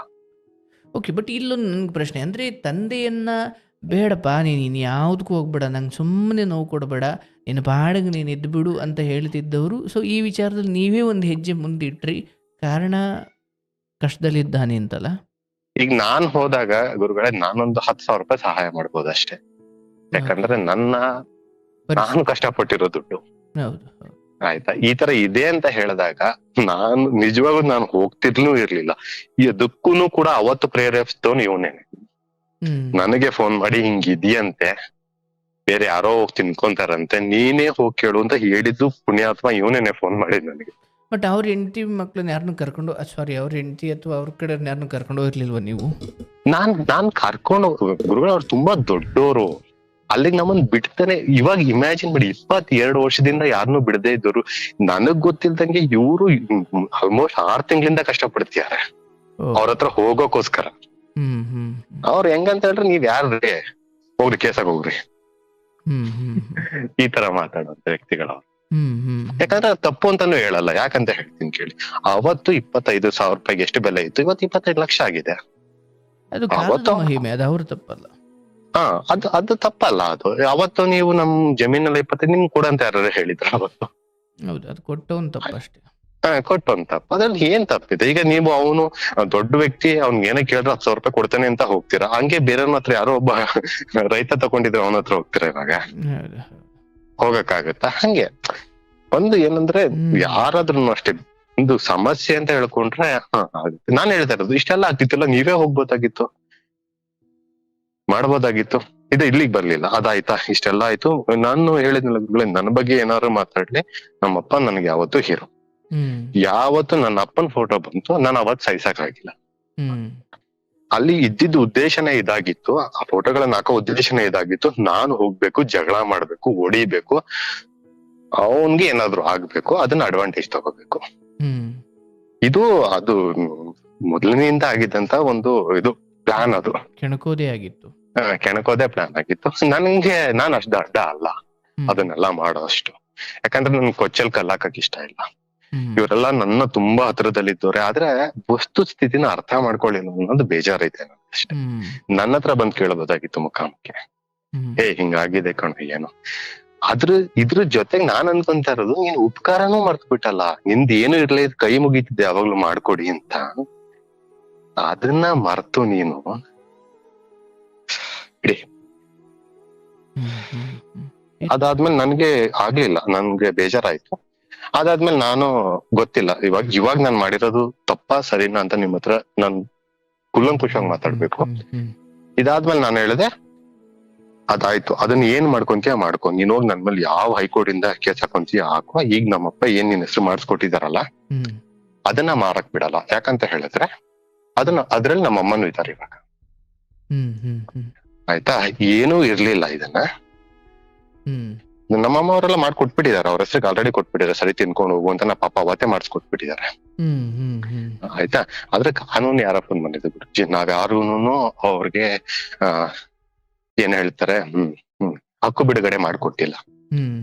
ಆಯ್ತಾ, ನನ್ನ ಉದ್ದೇಶ ಯಾರನ್ನೂ ಹೊಡ್ಕೊಂಡು ತಿನ್ನೋದಲ್ಲ. ಆಯ್ತಾ, ಅವನಿಗೂ ಒಬ್ಬ ಮಗ ಇದ್ದಾನೆ, ಚೆನ್ನಾಗಿ ಇರ್ಲಿ, ನಾನು ಅದನ್ನೇ ಬಯಸ್ತೀನಿ. ನಾನ್ ಹೇಳ್ದಾರದು ಒಂದೇ, ಆ ಜಮೀನ ನಾನ್ ಮಾರಕ್ ಬಿಡಲ್ಲ. ನಿನ್ನ ಮಾರು ತಿಂದು ಕುಡ್ದು ಮಾಡೋ ಮನ್ಸಿದ್ರೆ ಅದನ್ನ ಮರ್ತ್ ಬಿಡು. ನಿನ್ ಮಗನ್ ಕೊಡ್ತೀಯ, ನಿನ್ ಮಗ ಜೀವನ ಪೂರ್ತಿ ತಿಂತಾನ ತಿನ್ಲಿ. ಆಯ್ತಾ, ಅಲ್ಲಿವರೆಗೂ ನಾನ್ ಬರಲ್ಲ. ಯಾಕೆ ಹೇಳ್ತಿದ್ದೀನಿ ಅಂದ್ರೆ, ಅದನ್ನ ಆಲ್ರೆಡಿ ಮಾರಕ್ಕೆ ಹಣಗಳನ್ನ ತಗೊಂಡಿದ್ದಾನೆ ಅಂತ ನನ್ಗೆ ಗೊತ್ತಾಗಿದೆ. ಬಟ್ ಉಳಿದಿರೋ ಅಲ್ಪ ಸ್ವಲ್ಪ ವಿಚಾರವಾಗಿ ಅಲ್ಲಿ ನಿಮ್ಮ ಅಮ್ಮನ ಸೇರ್ಪಡೆ ಆಗಿತ್ತು ಅಥವಾ ಆಗ್ಬೋದಿತ್ತು, ಸಾಧ್ಯತೆ ಇತ್ತು ಈಗ ಸೇರಿಸೋದು. ಅಂದ್ರೆ ಅಲ್ಲಿ ವಂಶವೃಕ್ಷದಲ್ಲಿ ಅಲ್ಲಿ ಮಾಡ್ಕೊಟ್ಟಿರ್ಲಿಲ್ಲ, ಇದ್ರಲ್ಲಿ ಹಾಕ್ಬೋದಿತ್ತು. ನಮ್ಮ ಅಮ್ಮಂದು ಹಾಕ್ಬೋದಿತ್ತು, ನಮ್ ದೊಡ್ಡಮ್ಮ ಇದಾರೆ ಅವ್ರದ್ದು ಹಾಕ್ಬೋದಾಯ್ತು. ಅವ್ರಿಬ್ರು ಹೆಂಗಂತ ಹೇಳಿದ್ರೆ, ಹೋಗ್ಲಿ ಬಿಡಪ್ಪ, ಅಣ್ಣ ಎಲ್ಲಾ ಕಳೆದ, ಅಣ್ಣನ್ ಮಗನ್ನ ಚೆನ್ನಾಗಿರ್ಲಿ ಅಂತ ಇಬ್ರು ಬರ್ದ್ ಕೊಟ್ಟಿದ್ದಾರೆ ಇವನ್ಗೆ ಆಲ್ರೆಡಿ. ಬಟ್ ಇಲ್ಲಿ ವರ್ತನೆ ನೋಡಿ ಆದ್ಮೇಲೆ ಬೇರೆ ನಿರ್ಧಾರಕ್ಕೆ ಬಂದಿದ್ ನೀವು? ನಾನ್ ಬಂದಿತ್ತು ಸ್ಪೆಷಲಿ. ನನ್ಗೇನ್ ಅನ್ಸ್ತಂದ್ರೆ, ಆಯ್ತಪ್ಪ ನೀವು ಅಕ್ಕ ತಂಗಿ ಹೇಳಿದಿರಲ್ಲ, ಕೊಟ್ಬಿಡಿ ಅವನಿಗೆ, ನಂಗೆ ತೊಂದರೆ ಇಲ್ಲ. ಆದ್ರೆ ಅದನ್ನ ಏನೇ ಕೊಡ್ತಾ ಇದೀರಾ, ನಿಮ್ಮ ಅಣ್ಣನ್ ಮಗ ಒಳ್ಳೇದಾಗ್ಲಿ, ಅವನ್ ಮಗನ್ಗೆ ಒಳ್ಳೇದಾಗ್ಲಿ ಅಂತ ಕೊಡ್ತಾ ಇದೀರಾ ತಾನೆ. ಅದಾಗ್ಲಿ, ನನ್ಗೂನು ಅದೇ ಆಸೆ. ಯಾಕಂದ್ರೆ ಅವನು ಸಣ್ಣ ಮಗ, ಸಣ್ಣ ಹುಡುಗ, ಅವನು ಒಳ್ಳೇದೇ ಆಗ್ಲಿ, ನನ್ಗೂ ಖುಷಿನೇ ಅದು. ಆದ್ರೆ ನೀನು ಮಾಡ್ಕೊಂಡು ನೀನು ತಿಂದು ಉಡಾಯಿಸಕ್ಕಾದ್ರೆ ನಾನು ಅದನ್ನ ಬಿಡಲ್ಲ ಇವಾಗ. ಅಂದ್ರೆ ಆ ಅಪ್ಪನ ಬುದ್ಧಿ ಇಲ್ಲಿ ಬೇಡ ಅಂತ? ಬೇಡ. ಅದ್ರ ಜೊತೆಗೆ ನನಗ್ ಮಾಡಿರೋ ಅವಮಾನ, ನನಗ್ ಮಾಡಿರೋ ನೋವು ಅಂದ್ರೆ ಬಹಿರಂಗವಾಗಿ ಫೋಟೋ ಹಾಕುವಷ್ಟು ಹಾ ಹಾಕೋಷ್ಟು ಮುಂದುವರೆದಿದ್ರು. ಮಾಡಿರ್ಬೇಕಾದ್ರೆ ಹಂಗಾಗಿ ಅವನಿಗೆ ಏನ್ ಧೈರ್ಯ ಯಾಕೆ ಹಾಕಿದ ಅಂದ್ರೆ ನಮ್ಮಪ್ಪ ಆಲ್ರೆಡಿ ಅವ್ರ ಹೆಸರಿಗೆಲ್ಲಾನು ಮಾಡಿಸ್ಬಿಟ್ಟಿದಾರಲ್ಲ. ಓಕೆ. ಆತ ಇಬ್ರು ಅಕ್ಕ ತಂಗಿ ಇಬ್ರು ಸೈನ್ ಹಾಕೊಟ್ಟಿದ್ರೆ ಇನ್ನೇನ್ ಮಾಡ್ಕೊಳಕ್ ಆಗುತ್ತೆ ಇವನ್ ಕೈಲಿ, ಎಲ್ಲ ನನ್ನ ಹತ್ರ ಇದೆಯಲ್ಲ ಅಂತ. ಹ್ಮ್ ಆದ್ರೆ ಅವ್ನಿಗೆ ಗೊತ್ತಿಲ್ಲ ಕಾನೂನು ಎಲ್ಲಿದೆ, ಹ್ಮ್ ವ್ಯವಹಾರ ಎಲ್ಲಿದೆ ಅಂತ ಗೊತ್ತಿಲ್ಲ. ನಾನ್ ಸತ್ಯವಾಗ್ಲು ಹೇಳ್ತೀನಿ, ನಾನ್ ಇವಾಗ ಕೋರ್ಟಿಗೆ ಕೇಸ್ ಹಾಕಿದ್ದೀನಿ. ಹ್ಮ್ ಹ್ಮ್ ಹ್ಮ್ ಹ್ಮ್ ಆಯ್ತಾ, ನಾನು ಕೋರ್ಟಿಗೆ ಕೇಸ್ ಹಾಕಿದ್ಮೇಲೆ ಯಾರು ತಗೊಂತಾ ಇದ್ರಲ್ಲ ಅವ್ರು ನನ್ಗೆ ಹೇಳಿದ್ರು ಯಾಕ್ರಿ ಹಿಂಗ್ ಹಾಕಿ. ನಾನ್ ಹೇಳ್ದೆ ಇದೆಲ್ಲ ಆಗಿದೆ ಸರ್, ನೀವು ಬೇಕು ಅಂತ ಇದ್ರೆ ದಯವಿಟ್ಟು ಬರೀ ಅವನ್ ಭಾಗ ಅಷ್ಟೇ ತಗೊಳ್ಳಿ, ಹ್ಮ್ ಹ್ಮ್ ಹೌದಾ, ನಮ್ ಭಾಗಕ್ ಬರ್ಬೇಡಿ. ಹ್ಮ್ ನಾನ್ ಮಾಡಿದ್ ತಪ್ಪಿದ್ರೆ ದಯವಿಟ್ಟು ನನ್ಗೆ ತಿದ್ದಿ ಹೇಳಿ, ನಾನು ಹೋಗ್ತಿರೋ ದಾರಿ ತಪ್ಪಿದ್ಯಾ ಸರಿ.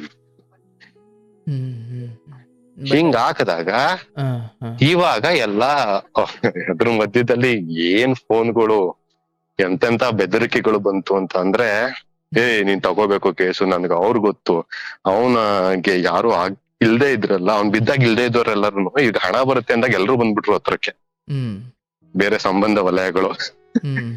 ಆಯ್ತಾ, ನನಗೆ ಏನ್ ಫೋನ್ ಮಾಡಿ ಧಮ್ಕಿ, ಅವ್ರ ಗೊತ್ತು ಇವ್ರ ಗೊತ್ತು, ಇದನ್ ಮಾಡ್ಬಿಡ್ತೀನಿ ಅದನ್ ಮಾಡ್ಬಿಡ್ತೀನಿ. ಹೃದಯದಿಂದ ನಾವು ಸುಮಾರು ವರ್ಷಗಳಾಗಿದ್ದಾವೆ, ನಮಗೂ 4 ಜನ ಬೇಕಾದವ್ರು ಇದಾರೆ. ಇವತ್ತು ಯಾರಿಗ ಎದುರಲ್ಲ, ಅದನ್ನ ಅವ್ರು ಮರ್ತೋಗ್ಬಿಟ್ಟಿದ್ರು ಅಂತದ್ದೆ. ಇವಾಗ ನಾನ್ ಹೇಳಿದೆ ಸರಿನಪ್ಪ, ನಿಮ್ಗೆ ಏನಿದೆ ನೀನು ಮಾಡ್ಕೊಳಪ್ಪ, ಇವಾಗ ನಾನು ಕೋರ್ಟ್ ಕೇಸ್ ಹಾಕಿದೀನಿ, ಕೋರ್ಟ್ ಕೊಟ್ರೆ ಇಸ್ಕೊಂತೀನಿ, ಇಲ್ಲಪ್ಪ ಎಲ್ಲ ಆಗೋಗಿದೆ ಅಂದ್ರೆ ಕೈ ಮುಗಿದ್ಬಿಟ್ಟು ಬರ್ತೀವಿ, ಇನ್ನೇನ್ ಮಾಡಕ್ ಆಗ್ತದೆ ಗುರುಜಿ, ಹೌದಲ್ವಾ. ಇವಾಗ ಎಗೇನ್ ಬೆದರಿಕೆ ಆಗ್ತಿದ್ದು ಅಂದ್ರೆ ನೇರವಾಗಿ ಈತನೇನ ಅಥವಾ ಬೇರೆಯವ್ರ ಮೂಲ? ಇಲ್ಲ, ಈತನ್ ಧೈರ್ಯ ಇರ್ಲಿಲ್ಲ ಫೋನ್ ಮಾಡ್ಲಿಕ್ಕೆ ನನಗೆ. ಯಾಕಂದ್ರೆ ಈತನಿಗೂ ಗೊತ್ತು ನಾವೆಲ್ಲ ಚೆನ್ನಾಗಿ ಇದ್ರು, ಧೈರ್ಯವಾಗಿ ಮಾತಾಡಕ್ಕಿಲ್ಲ, ಕುಡ್ದು ಅಮ್ಲಲ್ಲಿ ಮಾತಾಡಿರ್ತಾನೆ.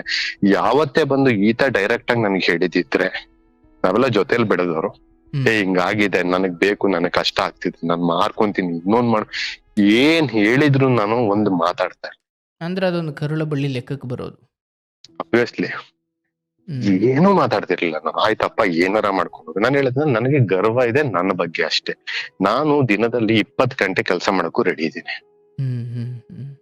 4 ಗಂಟೆ ನಿದ್ರೆ ಮಾಡಿದ್ರೆ ಸಾಕು, ನಮ್ಗೆ ಮಾಡ್ತೀವಿ, ಕೆಲಸ ಮಾಡ್ತೀವಿ, ನಮ್ಗೆ ಏನ್ ಕೊಡ್ತಾರೆ ದೇವ್ರು ಅಷ್ಟೇ ಸಾಕು. ಆಯ್ತಾ, ಹಂಗ್ ಮಾಡಿದ್ರೆ ನನ್ಗೆ ಯಾವತ್ತೂ ಬೇಜಾರಾಗ್ತಿರ್ಲಿಲ್ಲ. ಅಷ್ಟೆಲ್ಲಾ ಮಾಡಿ ಯಾವಾಗ ನಾನು ಯಾವ್ದಕ್ಕೂ ರೆಡಿ ಇಲ್ಲ, ಯಾವ್ದಕ್ಕೂ ಜಗ್ಗಲ್ಲ ಅಂತ ಗೊತ್ತಾಯ್ತಲ್ಲ, ಇವಾಗ ಮತ್ತೆ ಏನ್ ಹೇಳ್ತಾರೆ, ಆ ಕೈಂಡ್ನೆಸ್ ರೂಟ್ ಇಟ್ಕೊಂಡ್ಬಿಟ್ಟಿಯಾನ್. ಇವಾಗ ಮತ್ತೆ ನಮ್ಮ ಅಮ್ಮನ ಹತ್ರ ಹೋಗಿರೋದು, ನಮ್ಮ ಅಪ್ಪನ ಹತ್ರ ಹೋಗಿ ರಿಕ್ವೆಸ್ಟ್ ಮಾಡ್ಕೊಳ್ಳೋದು, ಅವ್ರ ಕಾಲಿಗೆ ಬೀಳೋದು, ಹತ್ತು ಕರೆದು ಮಾಡೋದು ಅವ್ರನ್ನ. ಹಿಂಗ್ ಮಾಡ್ಬಿಟ್ಟ, ಹಿಂಗ್ ಸ್ಟಾಪ್ ಆಗ್ಬಿಡ್ತು ನನಗೆ, ನಾನ್ ಇವಾಗ ಸಾಯ್ಬೇಕಾಗುತ್ತೆ, ಏನ್ ಮಾಡ್ಲಿ, ಹಂಗೆ ಹಿಂಗೆ, ದಯವಿಟ್ಟು ಇದನ್ನ ಸ್ಟಾಪ್ ಮಾಡಿಸ್ಬಿಡಿ, ನಾವ್ ಹೆಂಗೋ ಬದುಕೊಂತೀನಿ. ನನಗೆ ಯಾವ ವ್ಯಕ್ತಿ ಬಗ್ಗೆ ನಂಬಿಕೆನೆ ಬರ್ತೀನಿ, ಯಾರು ಬೇಡ ಅನ್ಸುತ್ತೆ. ಎಷ್ಟಂತ ಹೇಳಿದ್ರೆ ಯಾವತ್ತೂ ನನ್ ಕೆಟ್ಟ ಬಯಸ್ತವನಲ್ಲ ಮನುಷ್ಯ. ಇವಾಗ ನನಗ್ ಗೊತ್ತಾಗ್ತಿಲ್ಲ ಏನ್ ಮಾಡ್ಬೇಕು ಅಂತ ಹೇಳ್ಬಿಟ್ಟು ನಮ್ಮ ಅಪ್ಪ ಫೋನ್ ಮಾಡಿ ನನಗೆ ಹೇಳ್ತಾರೆ, ಏನೋ ಆಯ್ತು ಬಿಟ್ಬಿಡು ಹೋಗ್ಲಿ. ಅದು ಅವರು ಅಷ್ಟು ದೊಡ್ಡ ಗುಣ ಇರ್ಬೋದು, ನನ್ಗೆ ಅಷ್ಟು ದೊಡ್ಡ ಗುಣ ಇಲ್ಲ. ಯಾಕಂತ ಹೇಳಿದ್ರೆ ನನಗೆ ಏನೇನ್ ಪ್ರೆಷರ್ ಹಾಕಿದ್ದಾರೆ, ಎಲ್ಲರಿಂದ ಪ್ರೆಷರ್ ಹಾಕಿದ್ದಾರೆ ಅನ್ನೋದು ನನಗಷ್ಟೇ ಗೊತ್ತು. ನಾನು ಅದನ್ನೆಲ್ಲ ಹೇಳ್ಕೊಳಕ್ ಆಗಲ್ಲ ಅವ್ರ ಜೊತೆ. ಆಯ್ತಾ, ಇವತ್ತೆಲ್ಲ ಸಾಲ್ವ್ ಆಗಿದೆ, ಎಲ್ಲ ಹೋಗಿದೆ. ನನಗೆ ಎಲ್ಲೆಲ್ಲಿಂದ ಬೆದರಿಕೆ ಕರೆಗಳು ಬಂದವು, ಇನ್ನೊಂದ್ ಏನೇನಾಯ್ತು, ಅವತ್ತೆಲ್ಲ ನಾನ್ ದಿನೇ ಹೇಳ್ಕೊಂಡ್ರೆ ಅವರು ಸುಮ್ನೆ ಟೆನ್ಷನ್ ಆಗ್ತಾರೆ. ಇವತ್ತು ಯಾರು ಏನು ಮಾಡ್ಬಿಡಕ್ ಆಗಲ್ಲ. ನಾವೊಂದು ಪ್ರಜಾಪ್ರಭುತ್ವ ದೇಶದಲ್ಲಿ ಇದೀವಿ, ಏನನ್ನೂ ಮಾಡ್ಬಿಡಕ್ ಆಗಲ್ಲ ಯಾರು. ಆದ್ರೂನು ಆ ಮೆಂಟಾಲಿಟಿ ಹೆಂಗ್ ಬರುತ್ತೆ, ಇವತ್ ಆಗಲ್ಲ ಅಂದ ತಕ್ಷಣ ಕಾಲ್ ಹಿಡ್ಕೊಂಡ್ಬಿಡೋದು, ಬಂದ್ಬಿಡೋದು, ಹಾಳೋದು, ಕರಿಯೋದು ಎಲ್ಲ ಮಾಡೋದು ನನ್ಗೆ ಯಾಕೆ ಮನ್ಸ್ ಕರಗ್ಬೇಕು? ಸೊ ಅವರು ಅಂದ್ರೆ ಸಾಮಾನ್ಯವಾಗಿ ಇನ್ನೊಬ್ಬರಿಂದ ನಾವು ಏನನ್ನಾದ್ರೂ ಕೇಳಬೇಕಾದ್ರೆ ಸಮಾಧಾನ, ಭೇದ, ಕಡೀಗ್ ದಂಡ. ಇಲ್ಲಿ ಎಲ್ಲ ಉಲ್ಟಾ, ಮೊದ್ಲು ದಂಡ, ಆಮೇಲೆ ಈಗ ಸಮಾಧಾನಕ್ಕೆ ಬಂದಾರೆ. ಅದ್ ಹಂಗಾಯ್ತು, ನನ್ ರೂಟ್ ಉಲ್ಟಾ ಆಯ್ತು ಸ್ವಾಮಿ. ಮೊದ್ಲು ನಾನ್ ತುಂಬಾ ಸಮಾಧಾನ, ನಾನ್ ಹೋಗ್ಲಿಲ್ಲ, ಜಗಳ ಮಾಡ್ತಿದಾರೆ ಅಂತ ಗೊತ್ತಿತ್ತು. ಇನ್ನೊಂದು, ನನ್ ಜೊತೆ ಅಂತೂ ಯಾರು ಡೈರೆಕ್ಟ್ ಆಗಿ ಮಾತಾಡ್ತಿರ್ಲಿಲ್ಲ. ಇನ್ನೊಬ್ರಿಗೆ ಏನೋ ಹೇಳಿದ್ರಂತೆ, ನಮ್ ದೊಡ್ಡಮ್ಮವ್ರಿಗೆ ಹೇಳಿದ್ರಂತೆ, ಹಂಗೆಲ್ಲ ನನ್ಗೆ ಬೇರೆ ಕಡೆಯಿಂದ ಬಂದಾಗ ನಾನು ಹೋಗ್ಲಿ ಬಿಡಿ, ನಾನ್ ತುಂಬಾ ಸಮಾಧಾನವಾಗಿದ್ದೆ. ಎಲ್ಲರಿಗೂ ಧರ್ಮ, ಮೊದ್ಲು ಸಮಾಧಾನವಾಗಿ ತಗೊಳ್ಳೋದೇ ಧರ್ಮ. ಅದಾದ್ಮೇಲೆ ಎಲ್ಲರಿಗೂ ಒಂದು ಪಾಯಿಂಟ್ ಅಂತ ಇರುತ್ತೆ. ಅದಾದ್ಮೇಲೆ ಆಗಲ್ಲ, ತಡಿಯಕ್ ಆಗಲ್ಲ, ಅದು ರೀಚ್ ಆಗ್ಬಿಡುತ್ತೆ. ಹ್ಮ್ ಹ್ಮ್ ಹ್ಮ್ ಇವಾಗ ನನ್ಗೆ ಆಗ್ತಾ ಇಲ್ಲ. ಈಗ ಒಂದ್ ಕಡೆ ಅವ್ರ ಮಕ್ಕಳನ್ನ ನೋಡಿ ಕ್ಷಮಿಸ್ಬಿಡ್ಬೋದಾ, ಇನ್ನೂ ಒಂದ್ ಕಡೆ ನನ್ಗೆ ಏನ್ ಅನ್ಸುತ್ತೆ ಅಂತ ಹೇಳಿದ್ರೆ, ಇದೆಲ್ಲ ಬರೀ ಈ ಬೂಟಾಟಿಕೆ, ಹೀಗೆ ಸಮಯ ಗೆಲ್ಲಕ್ಕೋಸ್ಕರ ಇದು. ಹ್ಮ್ ಆಯ್ತಾ? ಯಾಕಂದ್ರೆ ನನ್ಗೆ ಆ ಪ್ಯಾಟರ್ನ್ ಗೊತ್ತಾಗಿದೆ ಗುರುಜಿ. ಮತ್ತೆ ಇನ್ನೊಂದೇನಂದ್ರೆ, ಇದು ಬರೀ 15 ದಿನಗಳ ಕಾಲ ಅಥವಾ 2 ತಿಂಗಳ ಕಾಲ ನಡೆದಿದ್ರೆ, ಇದೆಲ್ಲ ನಡೀತಾ ಇದ್ದಿದ್ರೆ ನನ್ಗೊಂದು ಅನಿಸ್ತಿತ್ತು, ಬಿಡಪ್ಪ ಏನೋ ಒಂದು ಆ ಉದ್ವೇಗದಲ್ಲಿ ಮಾಡ್ಬಿಡ್ತಾನೆ ಯಾರೋ ವ್ಯಕ್ತಿ. 2 ವರ್ಷಗಳ ಕಾಲ ನಡೆದಿದೆ ಇದು. ಹ್ಮ್ ಆಯ್ತಾ? ಹಂಗಾಗಿ ನಂಗೆ ಯಾರ ಮೇಲೂ ನಂಬಿಕೆ ಬರ್ತಿಲ್ಲ, ಯಾರ ಮೇಲೂ ನಂಬಿಕೆ ಬರ್ತಿಲ್ಲ, ಯಾರಿಗೂ ಸಹಾಯ ಮಾಡ್ಬೇಕು ಅನ್ಸ್ತಿಲ್ಲ. ಅದನ್ನ ತಕೊಂಡ್ ನಾನು ಹೋಗ್ಬಿಟ್ಟು ಎಲ್ಲೋ ಮನೆ ಕಟ್ಕೋಬೇಕು ಅಥವಾ ನಮ್ಮ ಅಪ್ಪ ಅಮ್ಮಂಗೆ ಏನೋ ಕೊಡ್ಬೇಕು ಅಂತ ಇಲ್ಲ. ಒಂದು ಕಡೆ ದಾನ ಮಾಡ್ಬಿಟ್ರು ಪರವಾಗಿಲ್ಲ, ಈ ವ್ಯಕ್ತಿಗಳು ಮಾತ್ರ ನನಗ್ ಬೇಡ ಅಂತ ಅದೊಂದ್ಸತ್ತೆ. ಇನ್ನೊಂದ್ ಕಡೆ ಅವನ್ ಮಗನ್ ನೋಡಿದ್ರೆ ಹೊಟ್ಟೆ ಉರಿಯುತ್ತೆ. ಬಿಡಪ್ಪ, ಯಾವನೋ ಮಾಡಿದ ಪಾಪಕ್ ನಾವ್ ಯಾಕೆ ಇನ್ನೊಬ್ರನ್ನ ಬಲಿಪಶು ಮಾಡ್ಬೇಕು? ಹ್ಮ್ ಹ್ಮ್ ಹ್ಮ್ ಹ್ಮ್ ಹ್ಮ್ ಹ್ಮ್ ಆಯ್ತಾ? ಅದು ಈ ಎಲ್ಲಾ ಗೊಂದಲಗಳ ಮಧ್ಯದಲ್ಲಿ ನನ್ಗೆ ಏನ್ ಮಾಡ್ಬೇಕು ಅಂತಾನೆ ಗೊತ್ತಾಗ್ತಿಲ್ಲ. ಹ್ಮ್ ಹ್ಮ್ ಹ್ಮ್ ಹ್ಮ್ ಹ್ಮ್. ಆಗ್ಲಿ. ಈಗ ಈ ಅಂದರೆ ಇವೆಲ್ಲ ಬಹಳ ಸೂಕ್ಷ್ಮ ವಿಚಾರಗಳು. ಇಲ್ಲಿ ಈಗ ನಿಮ್ಮ ವಿಚಾರ ಏನಿದೆ ಹೇಳಿದ್ರಿ, ಬಟ್ ನಾನು ಅದರ ಕುರಿತು ಧರ್ಮ ಅಥವಾ ನನ್ನ ಶಕ್ತಿಯಲ್ಲಿ ನಾನೊಂದಷ್ಟು ವಿಚಾರಗಳನ್ನು ತಿಳಿಸ್ತೀನಪ್ಪ, ಆ ತೀರ್ಪು ಇದ್ದೇ ಇದೆ. ಬಟ್ ಅಂತಿಮವಾಗಿ ನಾನು ಮೊದಲು ನಿಮ್ಮನ್ನು ಶ್ಲಾಘಿಸಲಿಕ್ಕೆ ಸಮಯ ತಗೊಳ್ತೀನಿ. ಬಹುಶಃ ಈ ಈ ಈ ಒಟ್ಟಾರೆ ಪ್ರಕ್ರಿಯೆಯಲ್ಲಿ ನೀವು ತುಂಬ ಗೌರವಾನ್ವಿತವಾಗಿ ನಡ್ಕೊಂಡಿದ್ದೀರಿ. ಅಂದರೆ ಇವತ್ತಿಲ್ಲೇನೋ ಒಂಚೂರು ವ್ಯಾಜ್ಯ ನಡೀತಾ ಇದೆ, ನಾನು ಅದಕ್ಕೆ ಧರ್ಮ ಸೂಕ್ಷ್ಮಗಳನ್ನು ಆಮೇಲೆ ಮಾತಾಡೋಣ. ಬಟ್ ಆ ಕಷ್ಟಕಾಲದಲ್ಲಿದ್ದ ಸಮಯದಲ್ಲಿ, ಅಥವಾ ಯಾರೂ ಹೋಗಿ ನೋಡದ, ಅಥವಾ ಯಾರೂ ಹೋಗಿ ಆಸ್ತಿ ಇವ್ರ ಹೆಸರಿಗೆ ಅಲ್ಲಿ ಆತ ಬೆಡ್ ಮೇಲಿದ್ದಾಗ ಓಡಾಡಿ ಇವರು ಮಾಡೋದಂತೆ, ಅಥವಾ ಅಲ್ಯಾರನ್ನೋ ಬಹಳ 22 ವರ್ಷಗಳ ಹಿಂದೆ ತೆಗೆದುಕೊಂಡೊಬ್ಬ ಮಾಲೀಕರನ್ನು ಹುಡುಕಿ ಅವರ ಆಫೀಸ್ಗೆ ಹೋಗಿ ಅಲ್ಲಿ ಕೈಕಾಲು ಹಿಡಿದು ಇವರ ಕುರಿತಾಗಿ ನೀವು ರಿಕ್ವೆಸ್ಟ್ ಮಾಡಿಕೊಂಡು, ಅಂದರೆ ಈ ಒಟ್ಟಾರೆಯಾಗಿ ಅವರಿಗೋಸ್ಕರ ಮರುಗಿದ ಆ ಆ ಬುದ್ಧಿ ಇದೆಯಲ್ಲ, ಖಂಡಿತ ಎಲ್ಲೂ ವ್ಯರ್ಥವಾಗಲ್ಲಪ್ಪ. ಇಲ್ಲಲ್ಲದೆ ಹೋದರೂ ಮಕ್ಕಳ ಕಾಲಕ್ಕೆ, ಇವರಿಂದ ಅಲ್ಲದೆ ಹೋದರೂ ಬೇರೆಯವ್ರ ರೂಪದಲ್ಲಿ, ಅದು ನಿನ್ನ ತಂದೆ ತಾಯಿಗೋ ನಿನ್ನ ಮಕ್ಕಳಿಗೋ ಅಥವಾ ನಿನಗೋ ಯಾವುದೋ ರೂಪದಲ್ಲಿ ಬಂದೇ ಬರುತ್ತೆ. ಅದರ ಕುರಿತು ಭಾಳ ಖುಷಿ ಆಯ್ತು ನನಗೆ. ಅಂದರೆ ದ್ವೇಷಗಳು ಉಳಿತಾವೋ ಇಲ್ವೋ ಗೊತ್ತಿಲ್ಲ, ಆದರೆ ಅಂತಿಮವಾಗಿ ನಿಮ್ಮ ಬಗ್ಗೆ ನಿಮಗೆ ಒಂದು ಹೆಮ್ಮೆಯ ಭಾವನೆ ಇವತ್ತಿಗಿದೆ ಅಂದರೆ ಕಾರಣ ಇಂಥದ್ದಷ್ಟು ಸದ್ವಿಚಾರಗಳಲ್ಲಿ, ಇಂಥದ್ದಷ್ಟು ಒಂದು ಉಪಕಾರ ಪ್ರಕ್ರಿಯೆಗಳಲ್ಲಿ ನಾನು ನನ್ನನ್ನು ತೊಡಗಿಸಿಕೊಂಡೆ. ರಜಾ ಹಾಕಿದ್ನೋ ಅಥವಾ ಬಯಸ್ಕೊಂಡ್ನೋ ಏನೋ, ಒಟ್ಟಿನಾಗೆ ಹಾಗೆ ಬಿದ್ದ ವ್ಯಕ್ತಿಯ ಜೊತೆ ನಾನು ದ್ವೇಷ ಸಾಧಿಸಲಿಲ್ಲ ಅನ್ನೋದನ್ನು ನೀವು ಸಾಧಿಸಿ ತೋರಿಸಿದ್ರಿ, ಸಂತೋಷ. ಬಟ್ ಇಲ್ಲಿ ಈಗಿರೋ ಪ್ರಶ್ನೆ, ಈ ಆಸ್ತಿಯನ್ನು ಮಾರಲೇಬೇಕು ಅನ್ನೋ ಏನಾದರೂ ದುಸ್ಥಿತಿ ಆ ಮನೇಲಿ ನಡೀತಾ ಇದೆಯಾ? ನಡೀತಾ ಇದೆ ಗುರುಜಿ. ಏನು ಅವ್ನು ತುಂಬಾ ಕಷ್ಟದಲ್ಲಿ ಇದ್ದಾನೆ ಅಂತ ಗೊತ್ತಾಗಿದೆ. ಮತ್ತೆ ವ್ಯಕ್ತಿ ಏನಂತ ಹೇಳಿದ್ರೆ, ಸುಮಾರು ಒಂದು 5-6 ವರ್ಷಗಳಿಂದ ಏನು ಕೆಲಸಗಳನ್ನು ಮಾಡ್ತಾ ಇಲ್ಲ. ಅವನ್ಗೂನು ಸ್ವಲ್ಪ ಕಾಲ್ದೇನೋ ಸಮಸ್ಯೆ ಆಗಿದೆ ಅಂತ ನಂಗೂ ಗೊತ್ತು. ಅವತ್ತು ಅವ್ನ್ ಬಿದ್ದದಿಂದನೂ ಅವ್ನ್ ಸಮಸ್ಯೆಲ್ಲೇ ಇದ್ದಾನೆ, ನನಗ್ ಗೊತ್ತಿದೆ ಅದು.